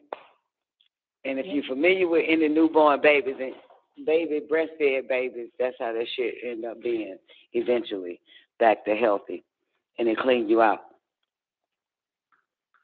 When you eat healthy. When you eat clean, let's do it that way. When you eat clean. You know what I'm saying? When you on liquids, you'll see it. When you liquefy, you'll see a difference. Agree with that. Yeah, that's what I'm saying. I have personal experience with that, yeah. Yeah, me too. Yeah. First, all the gunk came out first, didn't it? Because when I liquefied for 50 days, so damn near 60, all the gunk. I told my mom, I said, Mom, man, my boo-boo, man, just gunk. It look like gunk. She said, girl, that shit probably got them 20 years old finally coming out. Old shit was coming out that motherfucker. Shit had been in my body for 20 years. My mama said that shit been in your body for 20 years. That's 20-year-old shit coming out. Yep, that's when I was only on liquids. Drinking my breakfast, lunch, and dinner. Mm-hmm. Yeah, babe. So anyway, all right, so CBD helps with that, right? Get rid of the bad gut microbe. I'm game. So the whole time you've been smoking that shit, Zena, you ain't been goddamn putting it underneath your tongue. I used to at times. I don't know. Oh, my bad. The oil and the herb is different. Sorry. Okay. So have you used the oil? Yeah. Other than for your stomach, for your cramps? Actually, I used some this morning. And where you put it? Underneath my tongue. For what? I don't even know. I just seen it and I was like, naturally did it. Okay. I got like absorb quicker that way too. In the tongue? Under the tongue, yeah. Like everything. Oh, for real? Not on top of the tongue? No, underneath. I'm saying why get absorbed quicker under and not over? I think that's the same skin that's in your stomach. Yeah. In your pussy? Or what you saying? Yeah. The skin under your mouth is the same skin in your tutti wood. Yeah. Who told you that? Dr. Africa? Who told you that? Let me look it up real quick. You know what? Damn, now that I've got my tongue down there, look. You might be right. You feel it? Y'all got a pussy ass. Y'all niggas, look, y'all brothers, put your tongue underneath that. Look. Damn, Mike just, goddamn, Mike just, you on to something, Zena? That's probably what it feel like, huh? I'm trying to see how to word this. Yeah. Damn, it do. Man, what the fuck? That's nasty. Well, it's the same skin from the vagina is the same skin under everybody's tongue. God is a woman. Fuck that. God is a woman. Science has proven that our mouths have the same membrane as a vagina. God is a woman. And these faggots, you've been eating pussy your whole life. I've never even put my tongue down there. Oh my God. Ugh. My tongue is taking it. What the fuck? What the hell? The same way is made of the what? Same membrane as the membrane. The membrane. Yo, she give you brain, but nigga, you gotta give me membrane.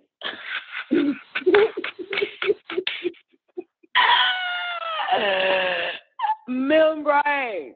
It was down here. Membrane. That's some wild ass shit.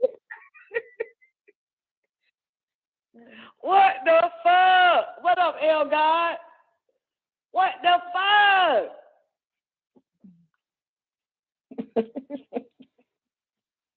Okay, so you want to hear more about it? So can I put it actually in my other membrane too? I don't know. I'm pretty sure you could. For sure. If that's your health, if it's good for the root, it's good for the tootle. Yeah. Well, that's how they used to give babies aspirins. That's how they used to get babies? Aspirins, yeah. Under the tongue? Suppositories. If they couldn't get it, if they couldn't get them to swallow it, they give them suppositories. Mm-hmm. So maybe I just stick it up my butt. That's the tutor, right? The rooter to the tutor. Mm-hmm. I ain't thinking shit up my butt. Okay, so I put a drop underneath my tongue because it gets down there faster. Okay, got it. Clear. It's something that gets in your bloodstream faster. Yeah, the bloodstream. No wonder I was putting that damn seaweed under my tongue. You sure was. Now what? Yo, if someone told me, but they was like, boy, you need to get back on that seaweed. I'm like, shut the fuck up. I would tell my mind, shut the fuck up. God damn, it makes sense. Okay. It get in the bloodstream. Mm-hmm. I'm so game. Damn, I learned something. Thank you. Thanks a lot. It's like for real, like I've never said that shit on the show ever in my life, but thanks. Thanks a lot, y'all. Like for real. This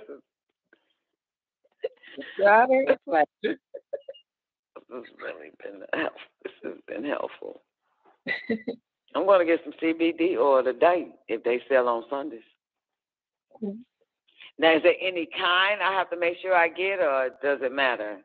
Is there some watered down versions I need to look out for? Since everybody's selling this shit.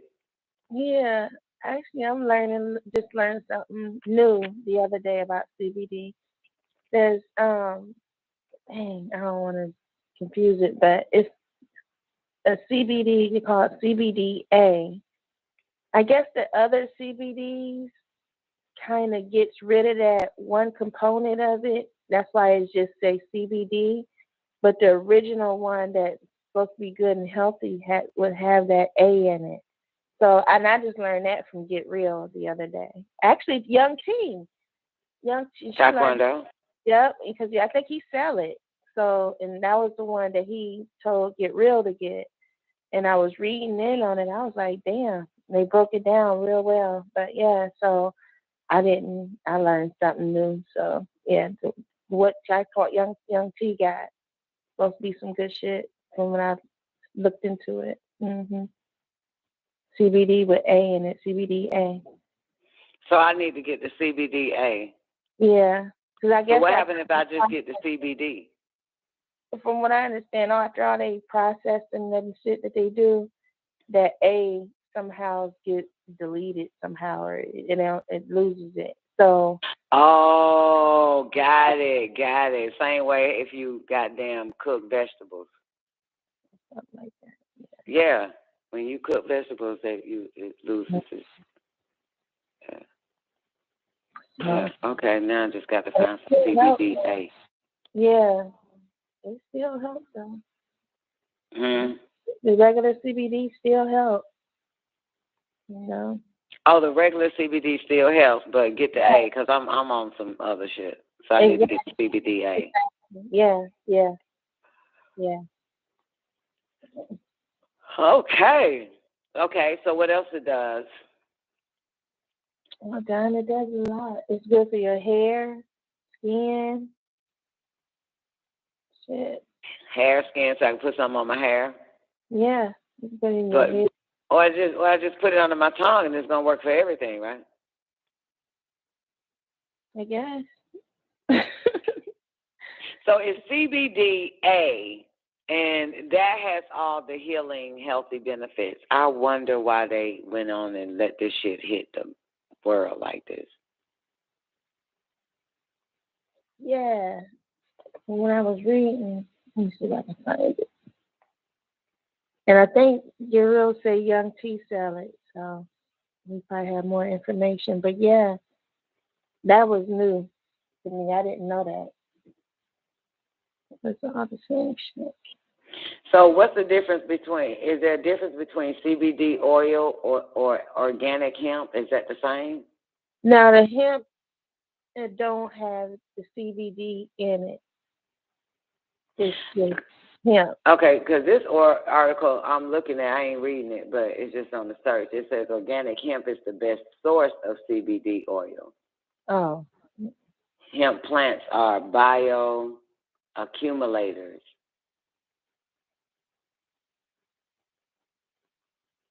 I don't know. I don't get it. I'm confused. This is new to me. So we need a CBD and a hemp oil specialist on the show. Help me out before I guess. Yeah. All right. Well, that's it, man. Let's get the fuck up out of here, man. Enjoy y'all X-Files, because I know I will. CBDA has a natural component of the cannabis plant in it. CBD don't. Let me read it. Here, I got it right here. This is okay. So it says, there's a lot of products which promote the relief of joint and muscle discomfort and overall uneasiness and distress that just don't work, and the side effects can be good for you. Whatever. Okay, no, I'm reading wrong part. Okay. Where is CBD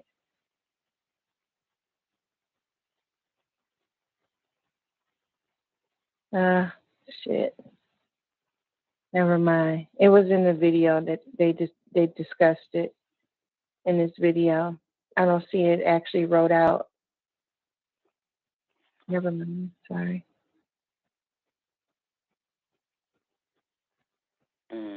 It was in the video that they discussed it. So. And she broke down the difference between other companies and their company and how they got the A in it. And yeah. So I can do CBD gummies and shit? It got sugar too. That's sugar and all of that. That's why I don't fuck with it. Oh, why they messing up stuff like that? Right. Yeah, I gotta stay away from sugar. I cannot do sugar. I can't do nothing now that I'm goddamn over 45. This sucks. Soon as I hit 45, anything I ate, I blew up. It didn't matter what it was. For real, like what the fuck? I didn't know I was premenopausal. You know what I'm saying? Mm-hmm. It's really fucked up. Like, I have this huge fucking stomach, and it's getting on my fucking nerves. It's a sad situation. I'm like, you know how a skinny bitch got a big ass stomach? What the hello? You know what I'm talking about? No matter what the fuck I eat, bitch, it could be a grape. Stomach get huge. Ain't this a bitch? I'm like, man, I just gotta fucking fast. I just can't. Metabolism slowing down, Don? Yeah, what the fuck is that? Yeah. How is somebody like me, metabolism slows the fuck down, motherfucker? I'm a Speedy Gonzalez. It slowed the fuck down, man. I cannot believe this shit. It's sad. Like, what the fuck? It's like I'm in a bad relationship. Mm-hmm. It's not getting better. No matter what I do, it's not happy. I'm doing everything for this goddamn body, and this motherfucker is still goddamn tripping. Yeah, newbie. Like, what the fuck? I know one thing that speed up that goddamn metabolism that I keep hearing, bitch, you need to go back taking that shit, that fucking seaweed. That helps speed up metabolism. And I ain't been putting that shit in none of them smooth. And I'm being lazy, man. Like, I don't feel like goddamn stirring that shit in no goddamn smooth. I ain't got no blender, man. I ain't got nothing, man. Shit just be floating all at the top of my damn delicious smoothie. I ain't got time for it. That's why I stopped taking that shit. But anyway, yeah, it slowed the fuck down, man. This shit is re-fucking tarded as fuck. I'm so mad. I didn't even fucking know. Nobody tells you. Nobody warns you. Nobody gives you a fucking heads up. Okay. Duh. Mm-hmm. Mm-hmm. I found something on the CBDA versus CBD, but I want to read you the line. What is CBDA? You want to hear what it is? Mm-hmm. Okay. All cannabinoids in cannabis and hemp come from cannabidioloric acid, CBGA, the mother of all cannabinoids. Plant enzymes then convert the CBGA into a combination of three major cannabinoid precursor compounds. Tetrahydrocannabinol. Girl, are you telling me the difference? Man, come on, them two big ass words, they're going to put me to sleep. All right, the combination would depend on the unique, okay, all right. CBDA is a non-psychoactive compound that serves as a precursor to CBD.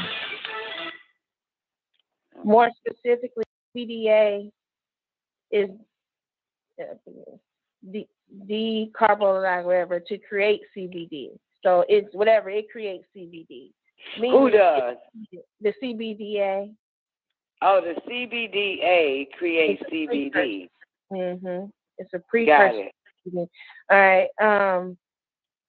Cannabidiolic acid, that's CBDA. Cannabidiolic acid can therefore be thought of as raw CBD.